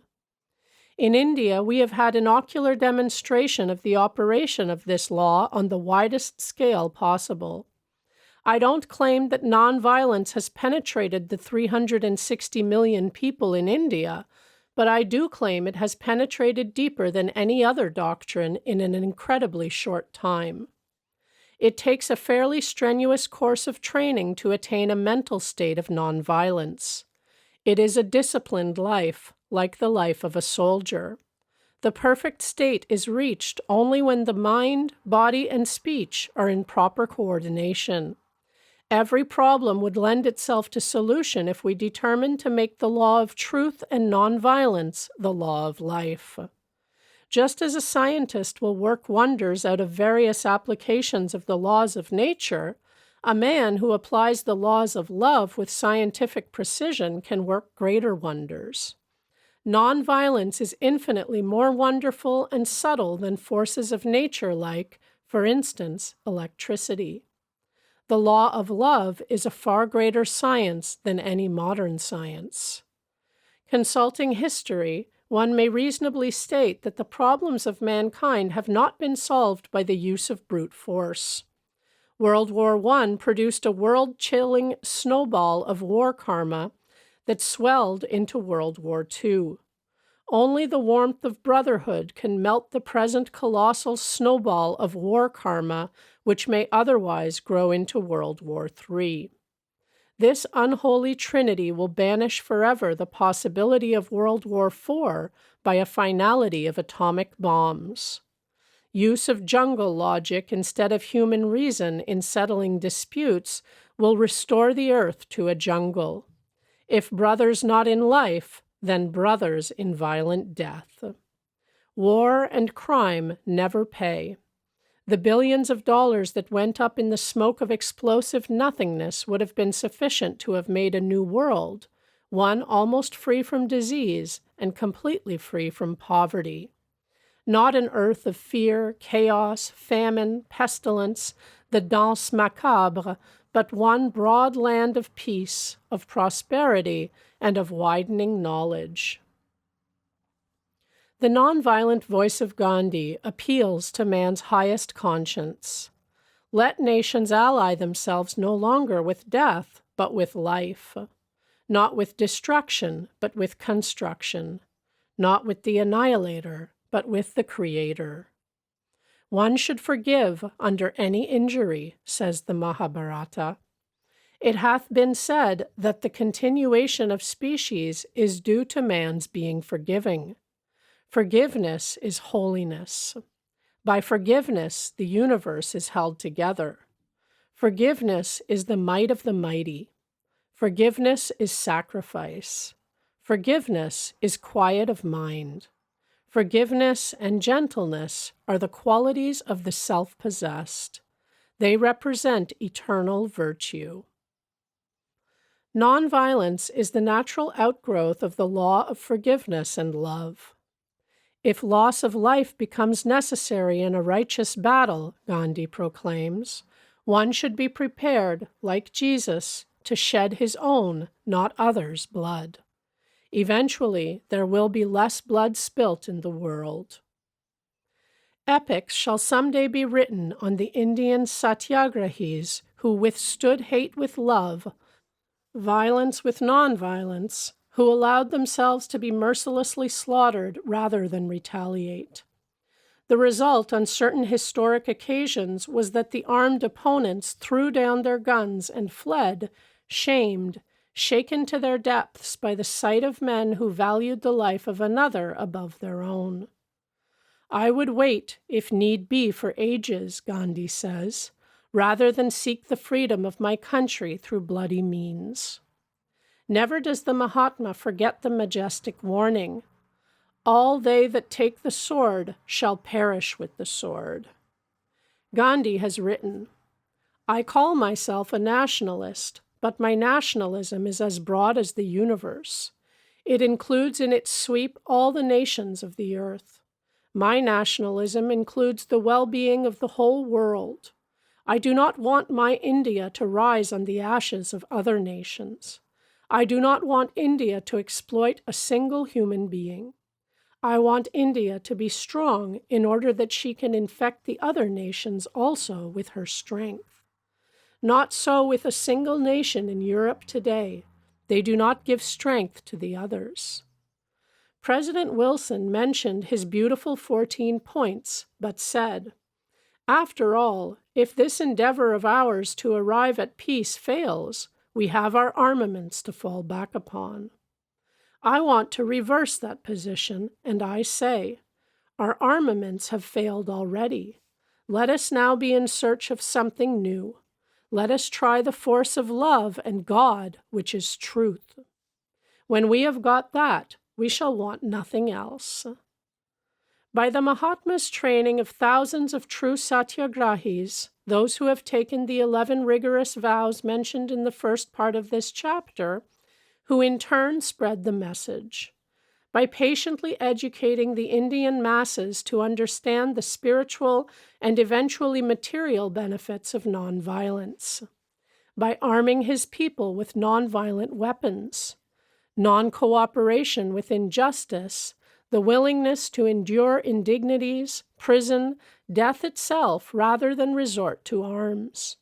By enlisting world sympathy through countless examples of heroic martyrdom among satyagrahis, Gandhi has dramatically portrayed the practical nature of nonviolence, its solemn power to settle disputes without war. Gandhi has already won through nonviolent means a greater number of political concessions for his land than have ever been won by any leader of any country except through bullets. Nonviolent methods for eradication of all wrongs and evils have been strikingly applied not only in the political arena, but in the delicate and complicated field of Indian social reform. Gandhi and his followers have removed many long-standing feuds between Hindus and Mohammedans. Hundreds of thousands of Muslims look to the Mahatma as their leader. The untouchables have found in him their fearless and triumphant champion.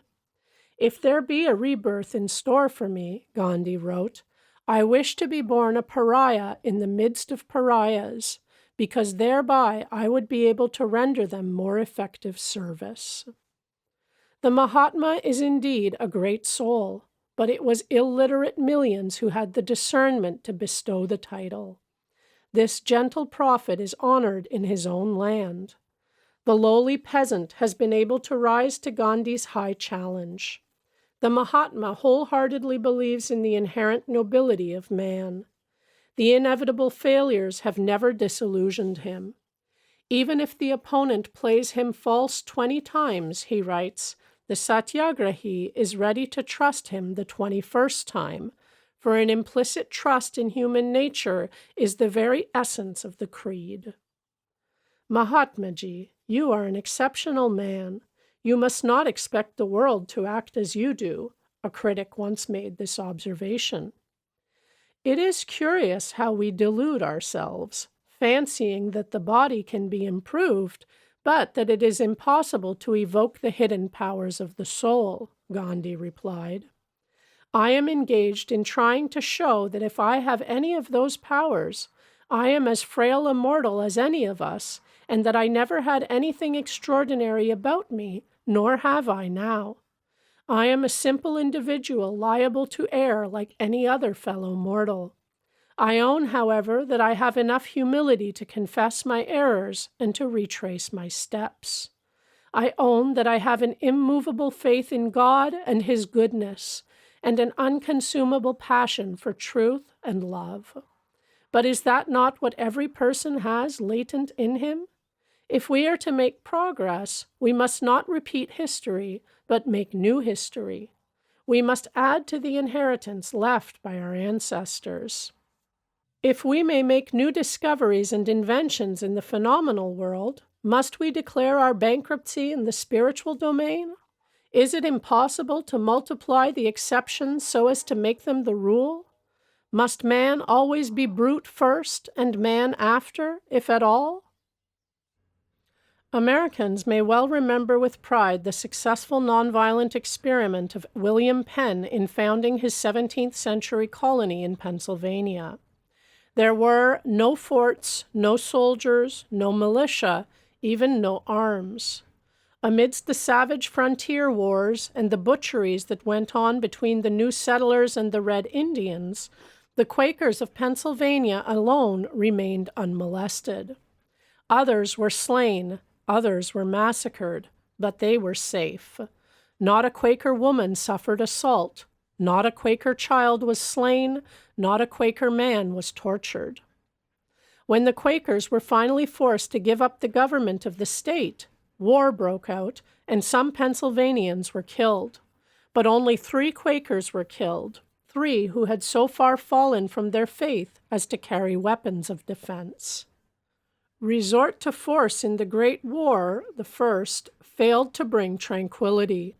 Franklin D. Roosevelt has pointed out. Victory and defeat were alike sterile. That lesson the world should have learned. The more weapons of violence, the more misery to mankind, Lao Tzu taught. The triumph of violence ends in a festival of mourning. I am fighting for nothing less than world peace, Gandhi has declared.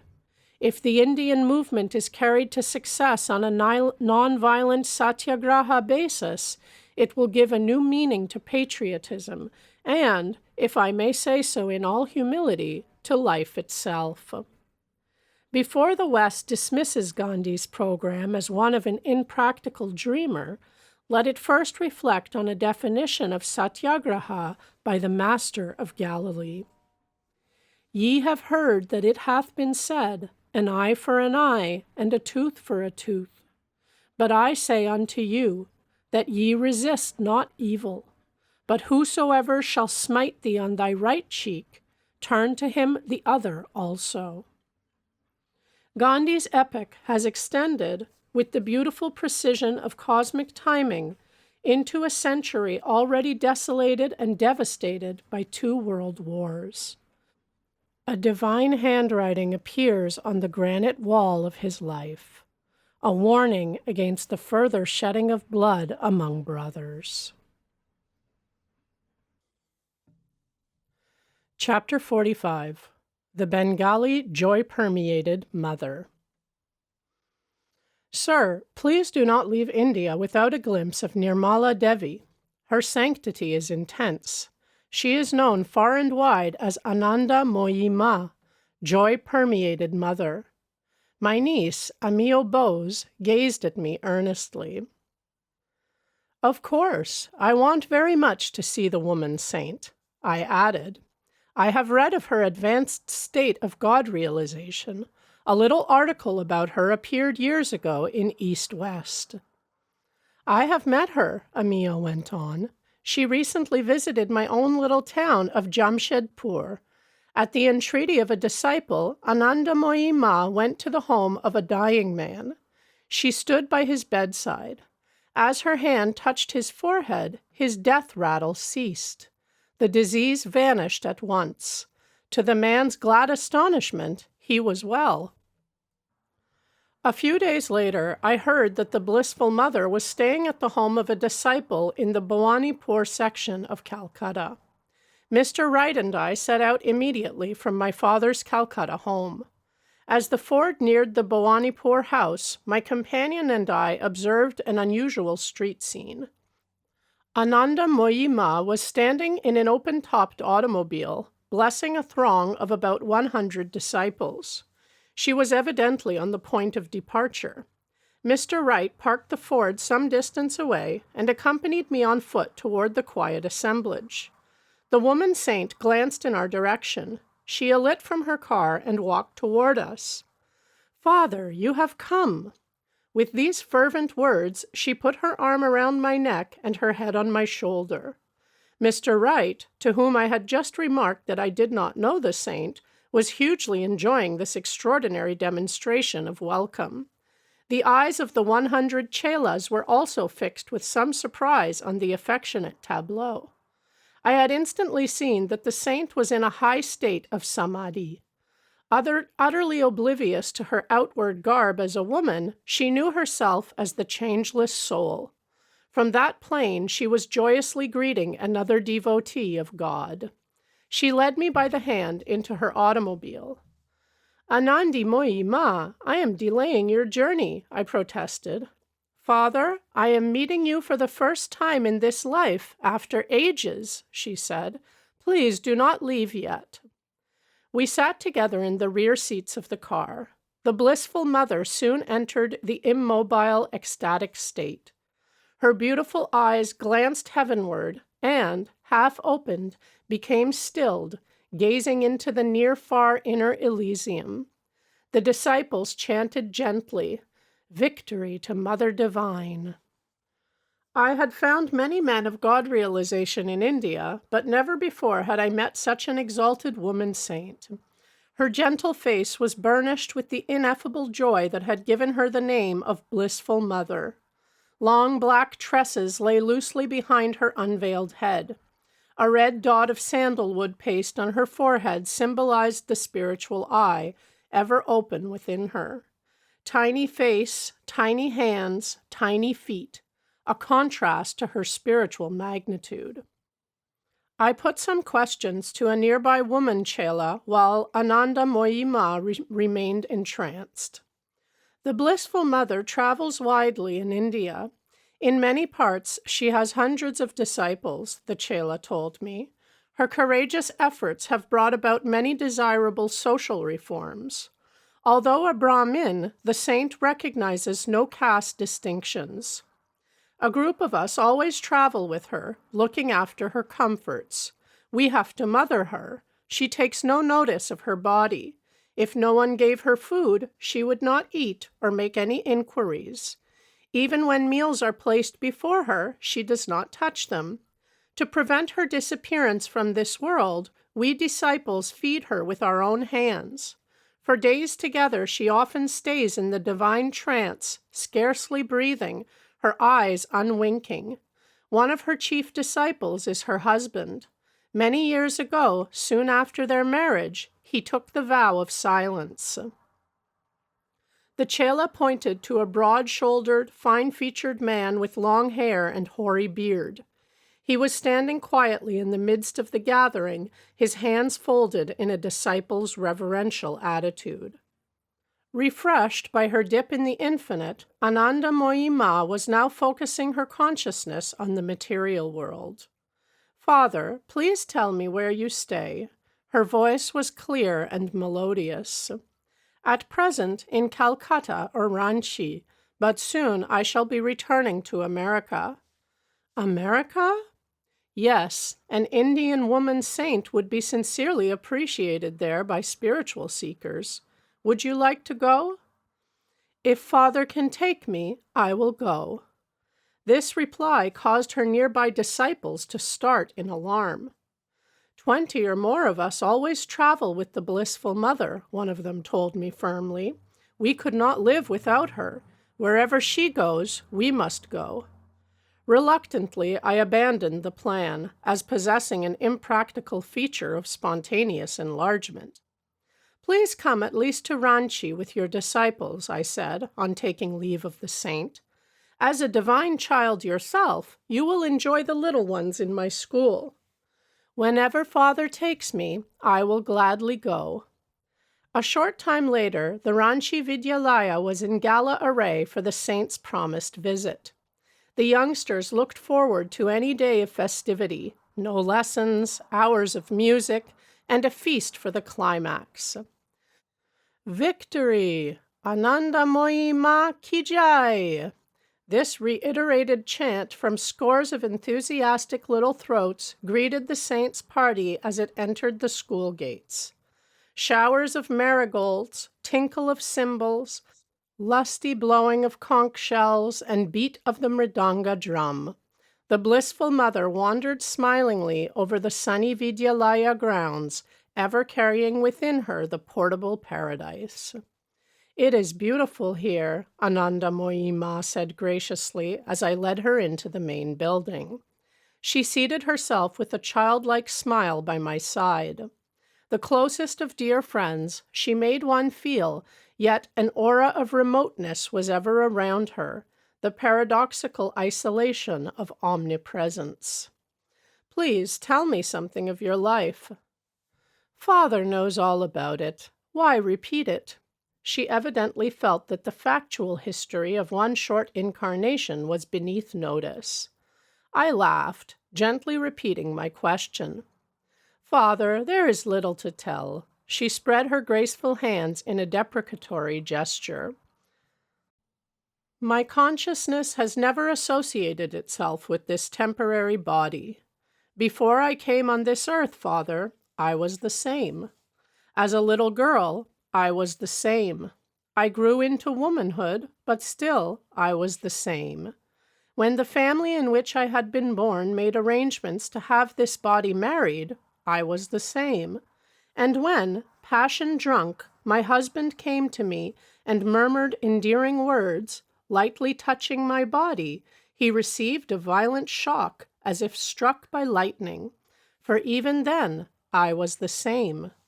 My husband knelt before me, folded his hands, and implored my pardon. 'Mother,' he said, 'because I have desecrated your bodily temple by touching it with the thought of lust, not knowing that within it dwelt not my wife but the Divine Mother, I take this solemn vow. I shall be your disciple, a celibate follower, ever caring for you in silence as a servant, never speaking to anyone again as long as I live. May I thus atone for the sin I have today committed against you, my Guru.' Even when I quietly accepted this proposal of my husband's, I was the same. And, Father, in front of you now, I am the same. Ever afterward, though the dance of creation change around me in the hall of eternity, I shall be the same. Ananda Moyi Ma sank into a deep meditative state. Her form was statue still. She had fled to her ever-calling kingdom. The dark pools of her eyes appeared lifeless and glassy. This expression is often present when saints remove their consciousness from the physical body, which is then hardly more than a piece of soulless clay. We sat together for an hour in the ecstatic trance. She returned to this world with a gay little laugh. "Please, Ananda Moyi Ma," I said, "come with me to the garden. Mr. Wright will take some pictures." "Of course, Father. Your will is my will." Her glorious eyes retained the unchanging divine luster as she posed for many photographs. Time for the feast. Ananda Moyi Ma squatted on her blanket seat, a disciple at her elbow to feed her. Like an infant, the saint obediently swallowed the food after the chela had brought it to her lips. It was plain that the blissful mother did not recognize any difference between curries and sweetmeats. As dusk approached, the saint left with her party amidst a shower of rose petals, her hands raised in blessing on the little lads. Their faces shone with the affection she had effortlessly awakened. "Thou shalt love the Lord thy God with all thy heart, and with all thy soul, and with all thy mind, and with all thy strength," Christ has proclaimed. This is the first commandment. Casting aside every inferior attachment, Ananda Moyi Ma offers her sole allegiance to the Lord. Not by the hair-splitting distinctions of scholars, but by the sure logic of faith, the childlike saint has solved the only problem in human life: establishment of unity with God. Man has forgotten this stark simplicity, now befogged by a million issues. Refusing a monotheistic love to God, the nations disguise their infidelity by punctilious respect before the outward shrines of charity. These humanitarian gestures are virtuous because for a moment they divert man's attention from himself, but they do not free him from his single responsibility in life, referred to by Jesus as the first commandment. The uplifting obligation to love God is assumed with man's first breath of an air freely bestowed by his only benefactor. On one other occasion after her Ranchi visit, I had opportunity to see Ananda Moyi Ma. She stood among her disciples some months later on the Serampore station platform, waiting for the train. "Father, I am going to the Himalayas," she told me. "Generous disciples have built me a hermitage in Dehradun." As she boarded the train, I marveled to see that whether amidst a crowd, on a train, feasting, or sitting in silence, her eyes never looked away from God. Within me, I still hear her voice, an echo of measureless sweetness. "Behold, now and always one with the eternal, I am ever the same." Chapter 46. The Woman Yogi Who Never Eats. "Sir, whither are we bound this morning?" Mr. Wright was driving the Ford. He took his eyes off the road long enough to gaze at me with a questioning twinkle. From day to day he seldom knew what part of Bengal he would be discovering next. "God willing," I replied devoutly, "we are on our way to see an eighth wonder of the world, a woman saint whose diet is thin air." Repetition of wonders after Therese Neumann, but Mr. Wright laughed eagerly just the same. He even accelerated the speed of the car. More extraordinary grist for his travel diary. Not one of an average tourist, that. The Ranchi school had just been left behind us. We had risen before the sun. Besides my secretary and myself, 3 Bengali friends were in the party. We drank in the exhilarating air, the natural wine of the morning. Our driver guided the car warily among the early peasants and the 2-wheeled carts, slowly drawn by yoked, hump-shouldered bullocks, inclined to dispute the road with a honking interloper. "Sir, we would like to know more of the fasting saint." "Her name is Giri Bala," I informed my companions. "I first heard about her years ago from a scholarly gentleman, Stiti Lal Nundi. He often came to the Gurpar Road home to tutor my brother Bishnu." "I know Giri Bala well," Stiti Babu told me. "She employs a certain yoga technique which enables her to live without eating. I was her close neighbor in Nawabganj near Ichapur. I made it a point to watch her closely. Never did I find evidence that she was taking either food or drink. My interest finally mounted so high that I approached the Maharaja of Burdwan and asked him to conduct an investigation. Astounded at the story, he invited her to his palace. She agreed to a test and lived for 2 months locked up in a small section of his home.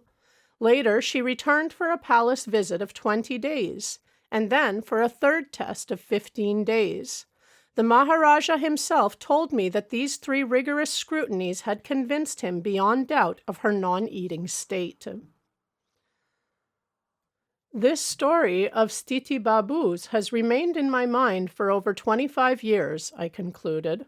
Sometimes in America, I wondered if the river of time would not swallow the yogini before I could meet her. She must be quite aged now. I do not even know where, or if, she lives, but in a few hours we shall reach Purulia. Her brother has a home there. By 10:30, our little group was conversing with the brother, Lambadar Dey, a lawyer of Purulia. "Yes, my sister is living. She sometimes stays with me here, but at present she is at our family home in Biur." Lambadar Babu glanced doubtfully at the ford. "I hardly think, Swamiji, that any automobile has ever penetrated into the interior as far as Biur. It might be best if you all resign yourselves to the ancient jolt of the bullock cart." As one voice, our party pledged loyalty to the pride of Detroit. "The Ford comes from America," I told the lawyer. "It would be a shame to deprive it of an opportunity to get acquainted with the heart of Bengal." "May Ganesh go with you," Lambadar Babu said, laughing. He added courteously, "If you ever get there, I am sure Giri Bala will be glad to see you. She is approaching her 70s, but continues in excellent health." "Please tell me, sir, if it is absolutely true that she eats nothing?" I looked directly into his eyes, those telltale windows of the mind. "It is true." His gaze was open and honorable. "In more than 5 decades, I have never seen her eat a morsel. If the world suddenly came to an end, I could not be more astonished than by the sight of my sisters taking food." We chuckled together over the improbability of these 2 cosmic events. "Giri Bala has never sought an inaccessible solitude for her yoga practices," Lambador Babu went on. "She has lived her entire life surrounded by her family and friends. They are all well accustomed now to her strange state. Not one of them who would not be stupefied if Giri Bala suddenly decided to eat anything. Sister is naturally retiring, as befits a Hindu widow, but our little circle in Purulia and in Biur all know that she is literally an exceptional woman." The brother's sincerity was manifest. Our little party thanked him warmly and set out toward Biur. We stopped at a street shop for curry and luchis, attracting a swarm of urchins who gathered round to watch Mr. Wright eating with his fingers in the simple Hindu manner. Hearty appetites caused us to fortify ourselves against an afternoon which, unknown at the moment, was to prove fairly laborious. Our way now led east through sun-baked rice fields into the Burdwan section of Bengal, on through roads lined with dense vegetation. The songs of the Mainas and the stripe-throated bulbuls streamed out from trees with huge umbrella-like branches. A bullock cart now and then, the rini-rini manju-manju squeak of its axle and iron-shod wooden wheels contrasting sharply in mind with the swish-swish of auto tires over the aristocratic asphalt of the cities. "Dick, halt!" My sudden request brought a jolting protest from the Ford. That overburdened mango tree is fairly shouting an invitation. The 5 of us dashed like children to the mango-strewn earth. The tree had benevolently shed its fruits as they had ripened. "Full many a mango is born to lie unseen," I paraphrased, "and waste its sweetness on the stony ground." "Nothing like this in America, Swamiji, eh?" laughed Sailesh Mazumdar, one of my Bengali students. "No," I admitted, covered with mango juice and contentment. "How I have missed this fruit in the West. A Hindu's heaven without mangoes is inconceivable." I picked up a rock and downed a proud beauty hidden on the highest limb. "Dick," I asked between bites of ambrosia, warm with the tropical sun, "are all the cameras in the car?" "Yes, sir, in the baggage compartment." "If Giri Bala proves to be a true saint, I want to write about her in the West. A Hindu yogini with such inspiring powers should not live and die unknown, like most of these mangoes." Half an hour later, I was still strolling in the sylvan peace. "Sir," Mr. Wright remarked, "we should reach Giri Bala before the sun sets to have enough light for photographs." He added with a grin, "The Westerners are a skeptical lot. We can't expect them to believe in the lady without any pictures." This bit of wisdom was indisputable. I turned my back on temptation and re-entered the car. "You are right, Dick," I sighed as we sped along. "I sacrificed the mango paradise on the altar of Western realism. Photographs we must have." The road became more and more sickly. Wrinkles of ruts, boils of hardened clay, the sad infirmities of old age. Our group dismounted occasionally to allow Mr. Wright to more easily maneuver the Ford, which the 4 of us pushed from behind. "Lambadar Babu spoke truly," Sailesh acknowledged. "The car is not carrying us. We are carrying the car."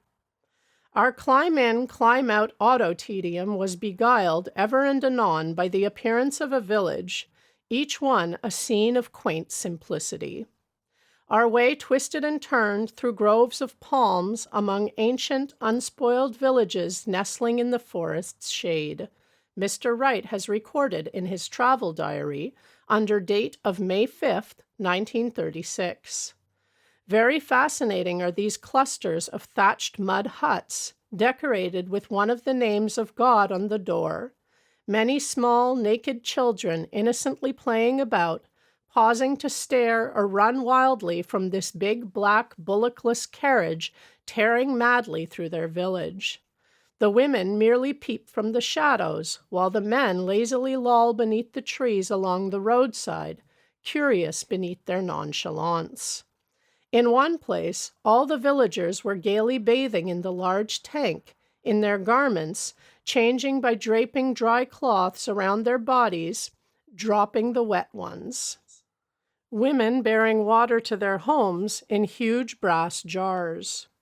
The road led us a merry chase over mount and ridge. We bounced and tossed, dipped into small streams, detoured around an unfinished causeway, slithered across dry, sandy riverbeds, and finally, about 5 p.m., we were close to our destination, Biur. This minute village in the interior of Bankura district, hidden in the protection of dense foliage, is unapproachable by travelers during the rainy season, when the streams are raging torrents and the roads, serpent-like, spit the mud venom. Asking for a guide among a group of worshippers on their way home from a temple prayer out in the lonely field, we were besieged by a dozen scantily clad lads who clambered on the sides of the car, eager to conduct us to Giri Bala. The road led toward a grove of date palms sheltering a group of mud huts, but before we had reached it, the Ford was momentarily tipped at a dangerous angle, tossed up and dropped down. The narrow trail led around trees and tank, over ridges, into holes and deep ruts. The car became anchored on a clump of bushes, then grounded on a hillock, requiring a lift of earth clods. On we proceeded, slowly and carefully. Suddenly, the way was stopped by a mass of brush in the middle of the cart track, necessitating a detour down a precipitous ledge into a dry tank, rescue from which demanded some scraping, adzing, and shoveling. Again and again the road seemed impassable, but the pilgrimage must go on. Obliging lads fetched spades and demolished the obstacles, shades of Ganesh, while hundreds of children and parents stared. Soon we were threading our way along the two ruts of antiquity, women gazing wide-eyed from their hut doors, men trailing alongside and behind us, children scampering to swell the procession. Ours was perhaps the first auto to traverse these roads.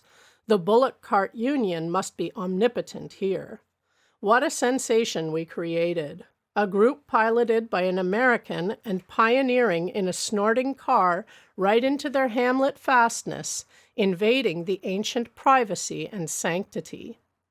Halting by a narrow lane, we found ourselves within 100 feet of Giri Bala's ancestral home. We felt the thrill of fulfillment after the long road struggle crowned by a rough finish. We approached a large, two-storied building of brick and plaster, dominating the surrounding adobe huts. The house was under the process of repair, for around it was the characteristically tropical framework of bamboos. With feverish anticipation and suppressed rejoicing, we stood before the open doors of the one blessed by the Lord's hungerless touch. Constantly agape were the villagers, young and old, bare and dressed, women aloof somewhat but inquisitive too, men and boys unabashedly at our heels as they gazed on this unprecedented spectacle. Soon a short figure came into view in the doorway. Giri Bala. She was swathed in a cloth of dull, goldish silk. In typically Indian fashion, she drew forward modestly and hesitatingly, peering slightly from beneath the upper fold of her Swadeshi cloth. Her eyes glistened like smoldering embers in the shadow of her headpiece. We were enamored by a most benevolent and kindly face, a face of realization and understanding, free from the taint of earthly attachment. Meekly she approached and silently assented to our snapping a number of pictures with our still and movie cameras. Patiently and shyly, she endured our photo techniques of posture adjustment and light arrangement. Finally, we had recorded for posterity many photographs of the only woman in the world who is known to have lived without food or drink for over 50 years. Therese Neumann, of course, has fasted since 1923. Most motherly was Giri Bala's expression as she stood before us, completely covered in the loose-flowing cloth, nothing of her body visible but her face with its downcast eyes, her hands, and her tiny feet. A face of rare peace and innocent poise, a wide, childlike, quivering lip, a feminine nose, narrow, sparkling eyes, and a wistful smile. Mr. Wright's impression of Giri Bala was shared by myself. Spirituality enfolded her like her gently shining veil. She pronamed before me in the customary gesture of greeting from a householder to a monk. Her simple charm and quiet smile gave us a welcome beyond that of honeyed oratory. Forgotten was our difficult, dusty trip. The little saint seated herself cross-legged on the veranda. Though bearing the scars of age, she was not emaciated. Her olive-colored skin had remained clear and healthy in tone. "Mother," I said in Bengali, "for over 25 years I have thought eagerly of this very pilgrimage. I heard about your sacred life from Stiti Lal Nundi Babu." She nodded in acknowledgement. "Yes, my good neighbor in Nawabganj. During those years I have crossed the oceans, but I never forgot my early plan to someday see you. The sublime drama that you are here playing so inconspicuously should be blazoned before a world that has long forgotten the inner food divine." The saint lifted her eyes for a minute, smiling with serene interest. "Baba, honored father, knows best," she answered meekly. I was happy that she had taken no offense. One never knows how great yogis or yoginis will react to the thought of publicity. They shun it as a rule, wishing to pursue in silence the profound soul research. An inner sanction comes to them when the proper time arrives to display their lives openly for the benefit of seeking minds. "Mother," I went on, "please forgive me then for burdening you with many questions. Kindly answer only those that please you. I shall understand your silence also." She spread her hands in a gracious gesture. "I am glad to reply, insofar as an insignificant person like myself can give satisfactory answers." "Oh, no, not insignificant," I protested sincerely. "You are a great soul." "I am the humble servant of all," she added quaintly. "I love to cook and feed people." A strange pastime, I thought, for a non-eating saint. "Tell me, mother, from your own lips, do you live without food?" "That is true." She was silent for a few moments. Her next remark showed that she had been struggling with mental arithmetic. "From the age of 12 years, 4 months, down to my present age of 68, a period of over 56 years, I have not eaten food or taken liquids." "Are you never tempted to eat?" "If I felt a craving for food, I would have to eat."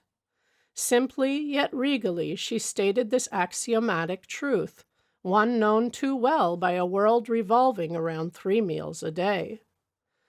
"But you do eat something." My tone held a note of remonstrance. "Of course," she smiled in swift understanding. "Your nourishment derives from the finer energies of the air and sunlight, and from the cosmic power which recharges your body through the medulla oblongata." "Baba knows." Again she acquiesced, her manner soothing and unemphatic. "Mother, please tell me about your early life. It holds a deep interest for all of India and even for our brothers and sisters beyond the seas." Giri Bala put aside her habitual reserve, relaxing into a conversational mood. "So be it." Her voice was low and firm. "I was born in these forest regions. My childhood was unremarkable, save that I was possessed by an insatiable appetite. I had been betrothed in early years. 'Child,' my mother often warned me, 'try to control your greed. When the time comes for you to live among strangers in your husband's family, what will they think of you if your days are spent in nothing but eating?' The calamity she had foreseen came to pass. I was only 12 when I joined my husband's people in Nawabganj. My mother-in-law shamed me morning, noon, and night about my gluttonous habits. Her scoldings were a blessing in disguise, however. They roused my dormant spiritual tendencies. One morning, her ridicule was merciless. 'I shall soon prove to you,' I said, stung to the quick, 'that I shall never touch food again as long as I live.' My mother-in-law laughed in derision. 'So,' she said, 'how can you live without eating when you cannot live without overeating?' This remark was unanswerable, yet an iron resolution scaffolded my spirit. In a secluded spot, I sought my heavenly Father. 'Lord,' I prayed incessantly, 'please send me a guru, one who can teach me to live by thy light and not by food.' A divine ecstasy fell over me. Led by a beatific spell, I set out for the Nawabganj Ghat on the Ganges. On the way, I encountered the priest of my husband's family. 'Venerable sir,' I said trustingly, 'kindly tell me how to live without eating.' He stared at me without reply. Finally he spoke in a consoling manner. "Child," he said, "come to the temple this evening. I will conduct a special Vedic ceremony for you." This vague answer was not the one I was seeking. I continued toward the ghat. The morning sun pierced the waters. I purified myself in the Ganges as though for a sacred initiation. As I left the riverbank, my wet cloth around me, in the broad glare of day, my master materialized himself before me. "Dear little one," he said in a voice of loving compassion, "I am the Guru sent here by God to fulfill your urgent prayer." He was deeply touched by its very unusual nature. "From today, you shall live by the astral light, your bodily atoms fed from the infinite current." Giri Bala fell into silence. I took Mr. Wright's pencil and pad and translated into English a few items for his information. The saint resumed the tale, her gentle voice barely audible. "The ghat was deserted, but my guru cast round us an aura of guarding light that no stray bathers later disturb us. He initiated me into a Kriya technique which frees the body from dependence on the gross food of mortals. The technique includes the use of a certain mantra and a breathing exercise more difficult than the average person could perform. No medicine or magic is involved, nothing beyond the Kriya." In the manner of the American newspaper reporter who had unknowingly taught me his procedure, I questioned Giri Bala on many matters which I thought would be of interest to the world. She gave me, bit by bit, the following information. "I have never had any children. Many years ago, I became a widow. I sleep very little, as sleep and waking are the same to me. I meditate at night, attending to my domestic duties in the daytime. I slightly feel the change in climate from season to season. I have never been sick or experienced any disease. I feel only slight pain when accidentally injured. I have no bodily excretions. I can control my heart and breathing. I often see my guru, as well as other great souls, in vision." "Mother," I asked, "why don't you teach others the method of living without food?" My ambitious hopes for the world's starving millions were nipped in the bud. "No," she shook her head. "I was strictly commanded by my guru not to divulge the secret. It is not his wish to tamper with God's drama of creation. The farmers would not thank me if I taught many people to live without eating. The luscious fruits would lie uselessly on the ground. It appears that misery, starvation, and disease are whips of our karma, which ultimately drive us to seek the true meaning of life." "Mother," I said slowly, "what is the use of your having been singled out to live without eating?" "To prove that man is spirit." Her face lit with wisdom. "To demonstrate that by divine advancement he can gradually learn to live by the eternal light and not by food." The saint sank into a deep meditative state.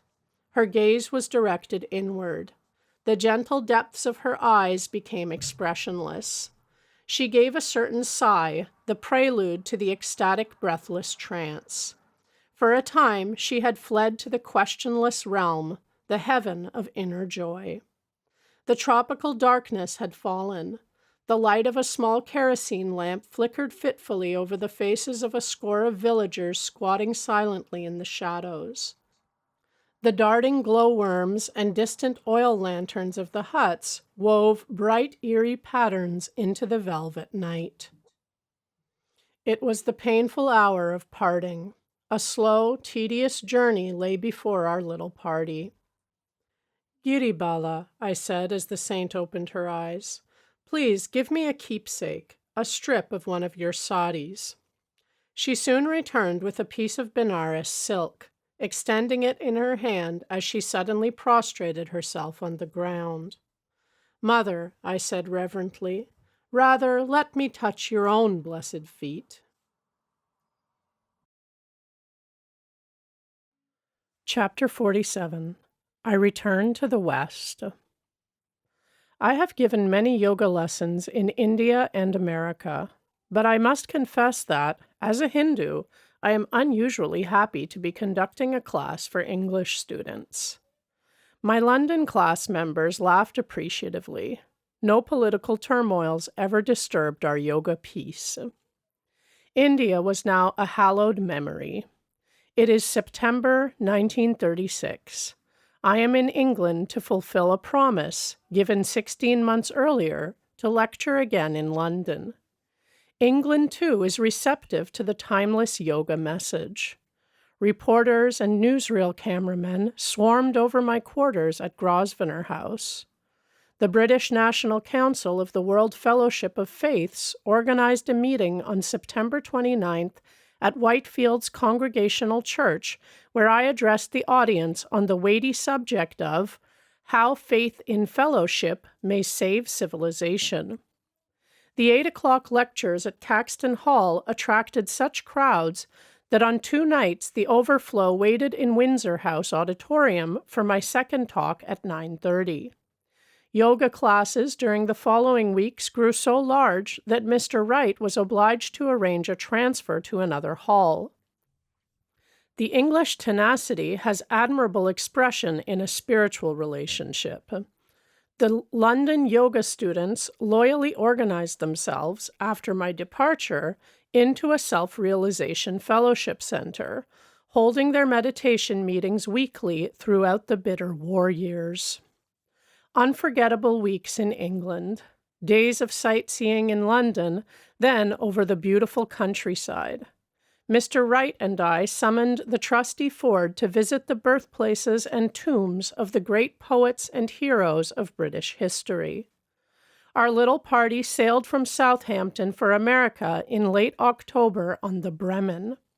The majestic Statue of Liberty in New York Harbor brought a joyous emotional gulp not only to the throats of Miss Bletch and Mr. Wright, but to my own.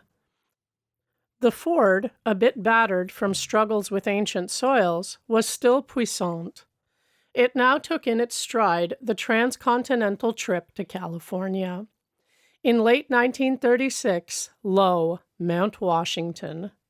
The year-end holidays are celebrated annually at the Los Angeles Center with an 8-hour group meditation on December 24th, Spiritual Christmas, followed the next day by a banquet, Social Christmas. The festivities this year were augmented by the presence of dear friends and students from distant cities who had arrived to welcome home the 3 world travelers. The Christmas Day feast included delicacies brought 15,000 miles for this glad occasion: Gucci mushrooms from Kashmir, canned rasagula and mango pulp, papar biscuits, and an oil of the Indian Kiora flour, which flavored our ice cream. The evening found us grouped around a huge, sparkling Christmas tree, the nearby fireplace crackling with logs of aromatic cypress. Gift time. Presents from the earth's far corners: Palestine, Egypt, India, England, France, Italy. How laboriously had Mr. Wright counted the trunks at each foreign junction, that no pilfering hand received the treasures intended for loved ones in America. Plaques of the sacred olive tree from the Holy Land, delicate laces and embroideries from Belgium and Holland, Persian carpets, finely woven Kashmiri shawls, everlastingly fragrant sandalwood trays from Mysore, Shiva bullseye stones from central provinces, old Indian coins of dynasties long fled, bejeweled vases and cups, miniatures, tapestries, temple incense and perfumes, Swadeshi cotton prints, lacquer work, Mysore ivory carvings, Persian slippers with their inquisitive long toe, quaint old illuminated manuscripts, velvets, brocades, Gandhi caps, potteries, tiles, brasswork, prayer rugs, booty of 3 continents. One by one, I distributed the gaily wrapped packages from the immense pile under the tree. Sister Gyanamata, I handed a long box to the saintly American lady of sweet visage and deep realization who, during my absence, had been in charge at Mount Washington. From the paper tissues, she lifted a sari of golden Benares silk. Thank you, sir. It brings the pageant of India before my eyes. Mr. Dickinson, the next parcel contained a gift which I had bought in a Calcutta bazaar. Mr. Dickinson will like this, I had thought at the time. A dearly beloved disciple, Mr. Dickinson had been present at every Christmas festivity since the 1925 founding of Mount Washington. At this 11th annual celebration, he was standing before me, untying the ribbons of his square little package. The silver cup.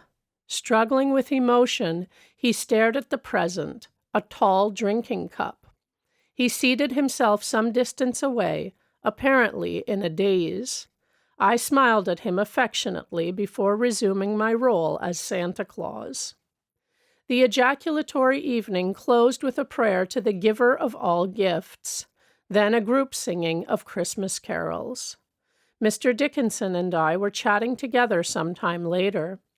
Sir, he said, please let me thank you now for the silver cup. I could not find any words on Christmas night. I brought the gift especially for you. For 43 years I have been waiting for that silver cup. It is a long story, one I have kept hidden within me. Mr. Dickinson looked at me shyly. The beginning was dramatic. I was drowning. My older brother had playfully pushed me into a 15-foot pool in a small town in Nebraska. I was only 5 years old then. As I was about to sink for the second time under the water, a dazzling multicolored light appeared, filling all space. In the midst was the figure of a man with tranquil eyes and a reassuring smile.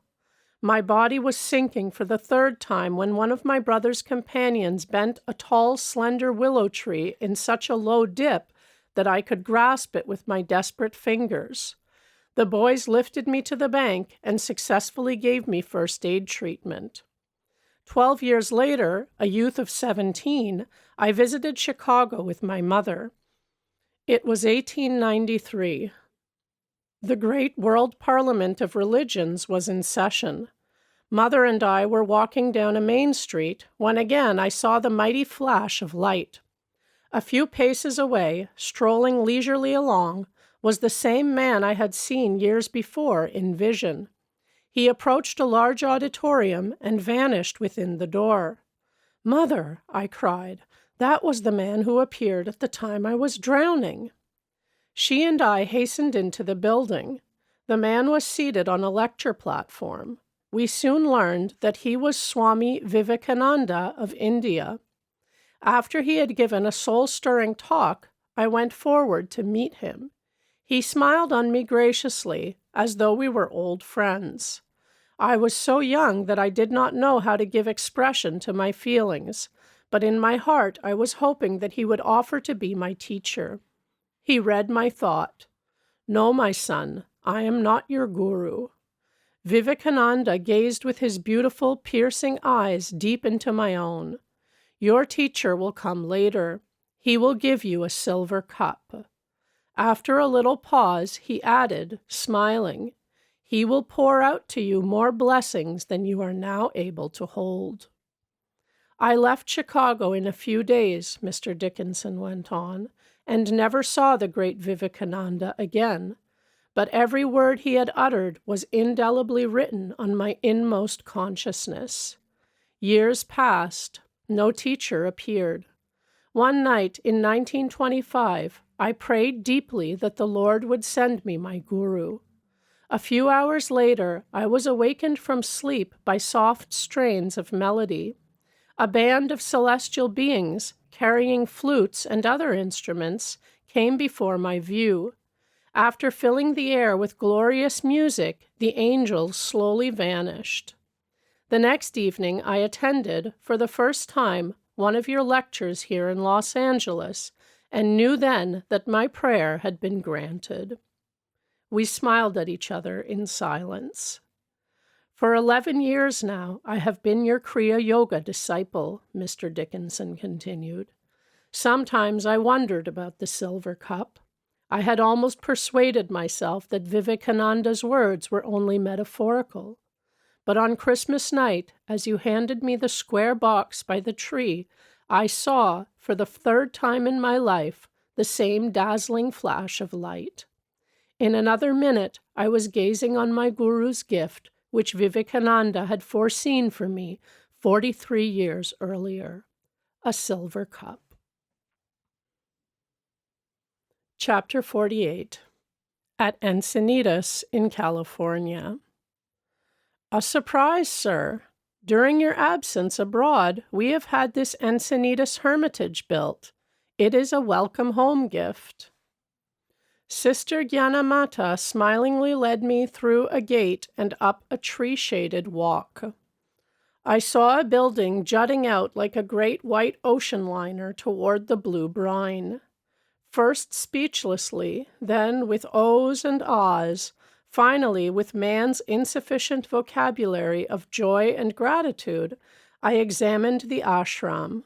16 unusually large rooms, each one charmingly appointed.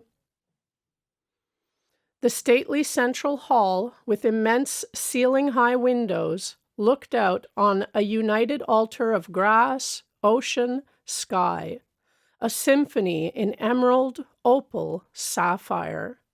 A mantel over the hall's huge fireplace holds the framed likeness of Lahiri Mahasaya, smiling his blessing over this far Pacific heaven. Directly below the hall, built into the very bluff, 2 solitary meditation caves confront the infinities of sky and sea. Verandas, sunbathing nooks, acres of orchard, a eucalypti grove, flagstone paths leading through roses and lilies to quiet arbors, a long flight of stairs ending on an isolated beach and the vast waters. Was dream ever more concrete? May the good and heroic and beautiful souls of the saints come here, reads A Prayer for a Dwelling from the Zenda Vesta, fastened on one of the hermitage doors. And may they go hand in hand with us, giving the healing virtues of their blessed gifts as widespread as the earth, as far-flung as the rivers, as high-reaching as the sun, for the furtherance of better men, for the increase of abundance and glory. May obedience conquer disobedience within this house. May peace triumph here over discord. Free-hearted giving over avarice, truthful speech over deceit, reverence over contempt. That our minds be delighted and our souls uplifted, let our bodies be glorified as well. And, O light divine, may we see thee, and may we, approaching, come round about thee, and attain unto thine entire companionship. This self-realization fellowship ashram had been made possible through the generosity of a few American disciples, American businessmen of endless responsibilities, who yet find time daily for their Kriya Yoga. Not a word of the hermitage construction had been allowed to reach me during my stay in India and Europe. Astonishment, delight. During my earlier years in America, I had combed the coast of California in quest of a small site for a seaside ashram. Whenever I had found a suitable location, some obstacle had invariably arisen to thwart me. Gazing now over the broad acres of Encinitas, I humbly saw the effortless fulfillment of Sri Yukteswar's long-ago prophecy, a hermitage by the ocean. A few months later, Easter of 1937, I conducted on the smooth lawns at Encinitas the first of many sunrise services. Like the Magi of old, several hundred students gazed in devotional awe at the daily miracle, the early solar fire rite in the eastern sky. To the west lay the inexhaustible Pacific, booming its solemn praise. In the distance, a tiny white sailing boat and the lonely flight of a seagull. Christ, thou art risen, not alone with the vernal sun, but in the eternal dawn of spirit. Many happy months sped by. In the peace of perfect beauty, I was able to complete at the Hermitage a long-projected work, Cosmic Chants. I set to English words and Western musical notation about 40 songs, some original, others my adaptations of ancient melodies.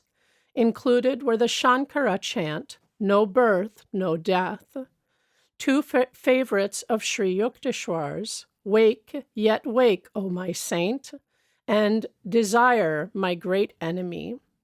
The hoary Sanskrit Hymn to Brahma, old Bengali songs, What Lightning Flash, and They Have Heard Thy Name, Tagore's Who Is in My Temple, and a number of my compositions.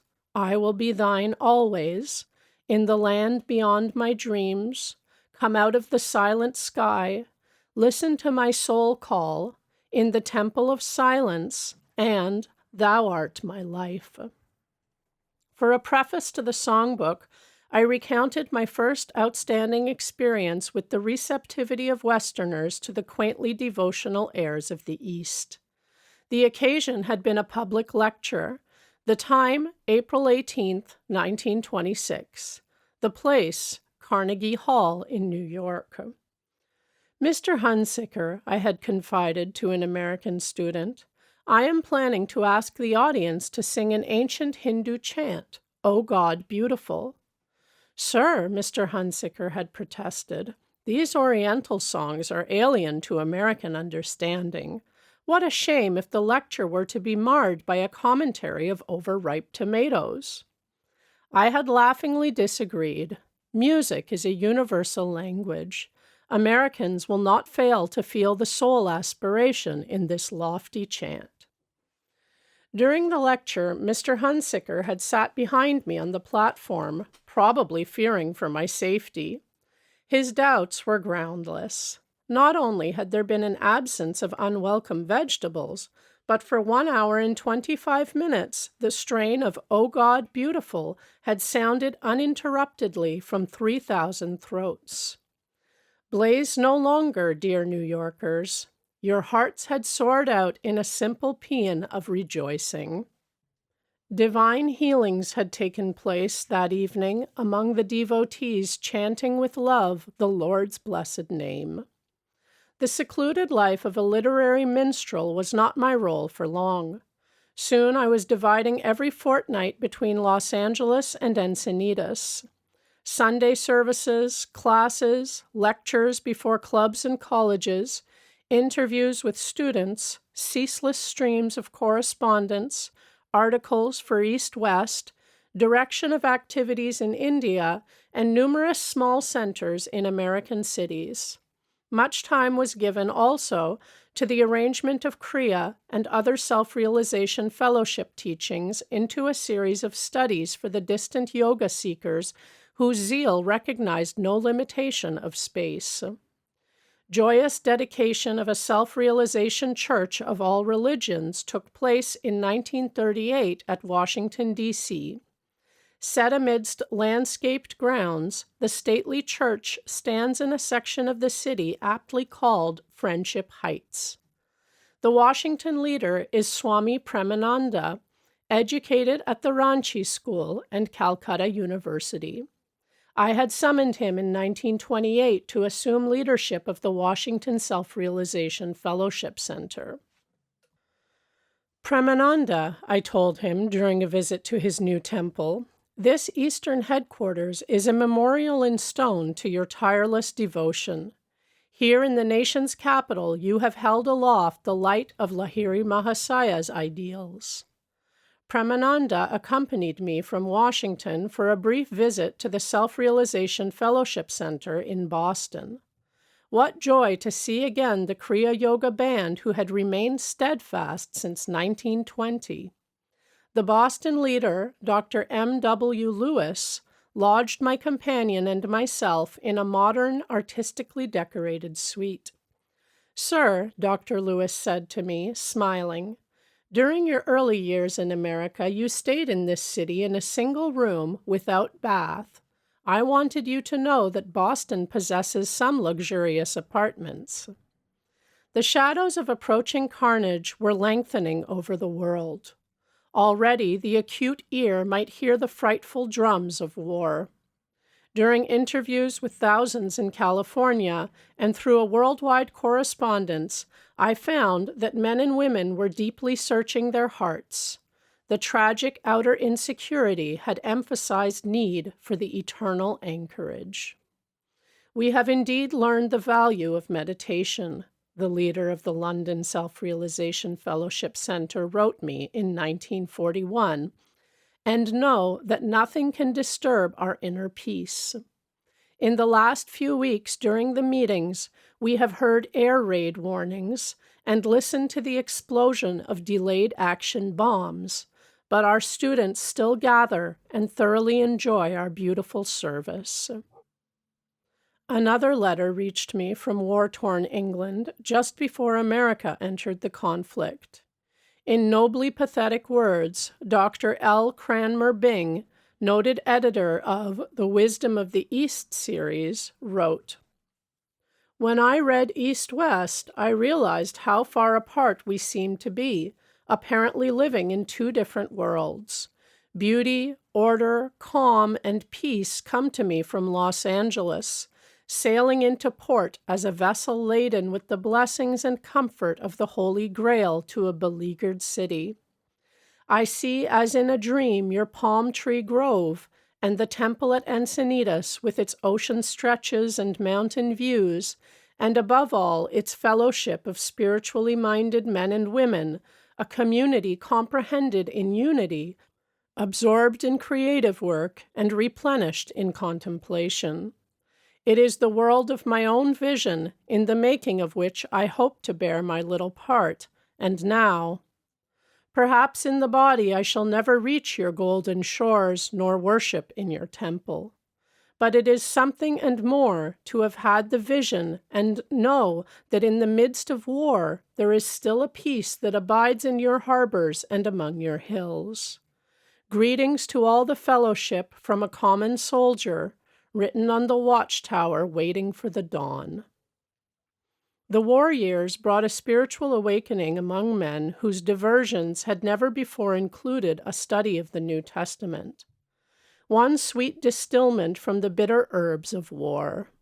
To satisfy a growing need, an inspiring little self-realization church of all religions was built and dedicated in 1942 at Hollywood.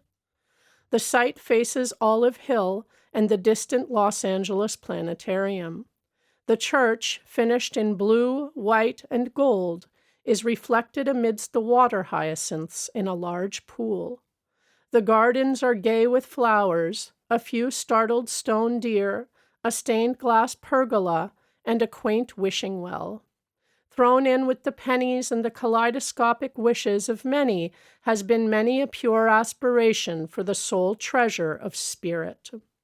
A universal benignity flows from small niches with statues of Lahiri Mahasaya and Sri Yukteswar, and of Krishna, Buddha, Confucius, Saint Francis, and a beautiful mother-of-pearl reproduction of Christ at the Last Supper.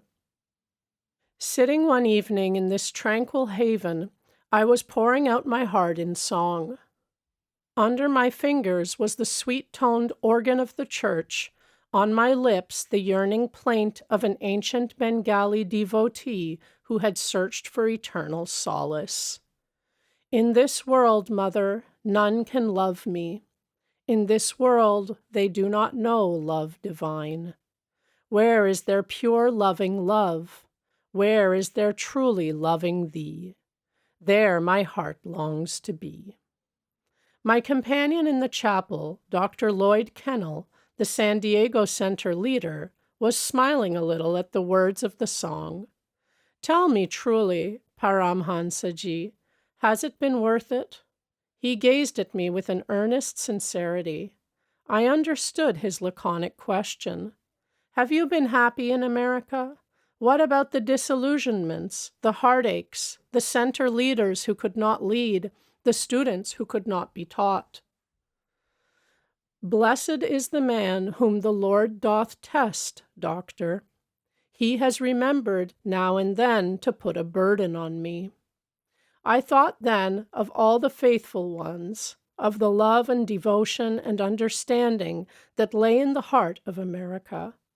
With slow emphasis, I went on, but my answer is yes, 1,000 times yes. It has been worthwhile. It has been a constant inspiration, more than ever I dreamed, to see West and East brought closer in the only lasting bond, the spiritual. Silently, I added a prayer. May Babaji and Sri Yukteswar ji feel that I have done my part, not disappointing the high hope in which they sent me forth. I turned again to the organ. This time my song was tinged with a martial valor. The grinding wheel of time doth mar full many a life of moon and star, and many a brightly smiling morn, but still my soul is marching on. Darkness, death, and failures vied. To block my path they fiercely tried. My fight with jealous natures strong, but still my soul is marching on. New Year's week of 1945 found me at my work in my Encinitas study, revising the manuscript of this book. Paramahansa ji, please come outdoors. Dr. Lewis, on a visit from Boston, smiled at me pleadingly from outside my window. Soon we were strolling in the sunshine. My companion pointed to new towers in process of construction along the edge of the fellowship property adjoining the coast highway. Sir, I see many improvements here since my last visit. Dr. Lewis comes twice annually from Boston to Encinitas. Yes, doctor, a project I have long considered is beginning to take definite form. In these beautiful surroundings, I have started a miniature world colony. Brotherhood is an ideal better understood by example than precept. A small, harmonious group here may inspire other ideal communities over the earth. A splendid idea, sir. The colony will surely be a success if everyone sincerely does his part. World is a large term, but man must enlarge his allegiance, considering himself in the light of a world citizen, I continued. A person who truly feels the world is my homeland, it is my America, my India, my Philippines, my England, my Africa, will never lack scope for a useful and happy life. His natural local pride will know limitless expansion. He will be in touch with creative universal currents. Dr. Lewis and I halted above the lotus pool near the Hermitage. Below us lay the illimitable Pacific. These same waters break equally on the coasts of West and East, in California and China. My companion threw a little stone into the first of the oceanic 70 million square miles. Encinitas is a symbolic spot for a world colony. That is true, Doctor. We shall arrange here for many conferences and congresses of religion, inviting delegates from all lands. Flags of the nations will hang in our halls. Diminutive temples will be built over the grounds, dedicated to the world's principal religions. As soon as possible, I went on, I plan to open a yoga institute here. The blessed role of Kriya Yoga in the West has hardly more than just begun. May all men come to know that there is a definite, scientific technique of self-realization for the overcoming of all human misery. Far into the night, my dear friend, the first Kriya Yogi in America, discussed with me the need for world colonies founded on a spiritual basis. The ills attributed to an anthropomorphic abstraction called society may be laid more realistically at the door of every man. Utopia must spring in the private bosom before it can flower in civic virtue. Man is a soul, not an institution. His inner reforms alone can lend permanence to outer ones. By stress on spiritual values, self-realization, a colony exemplifying world brotherhood is empowered to send inspiring vibrations far beyond its locale. August 15th, 1945, close of Global War II. End of a world, dawn of an enigmatic atomic age. The Hermitage residents gathered in the main hall for a prayer of thanksgiving. Heavenly Father, may never it be again. Thy children go henceforth as brothers. Gone was the tension of war years. Our spirits purred in the sun of peace.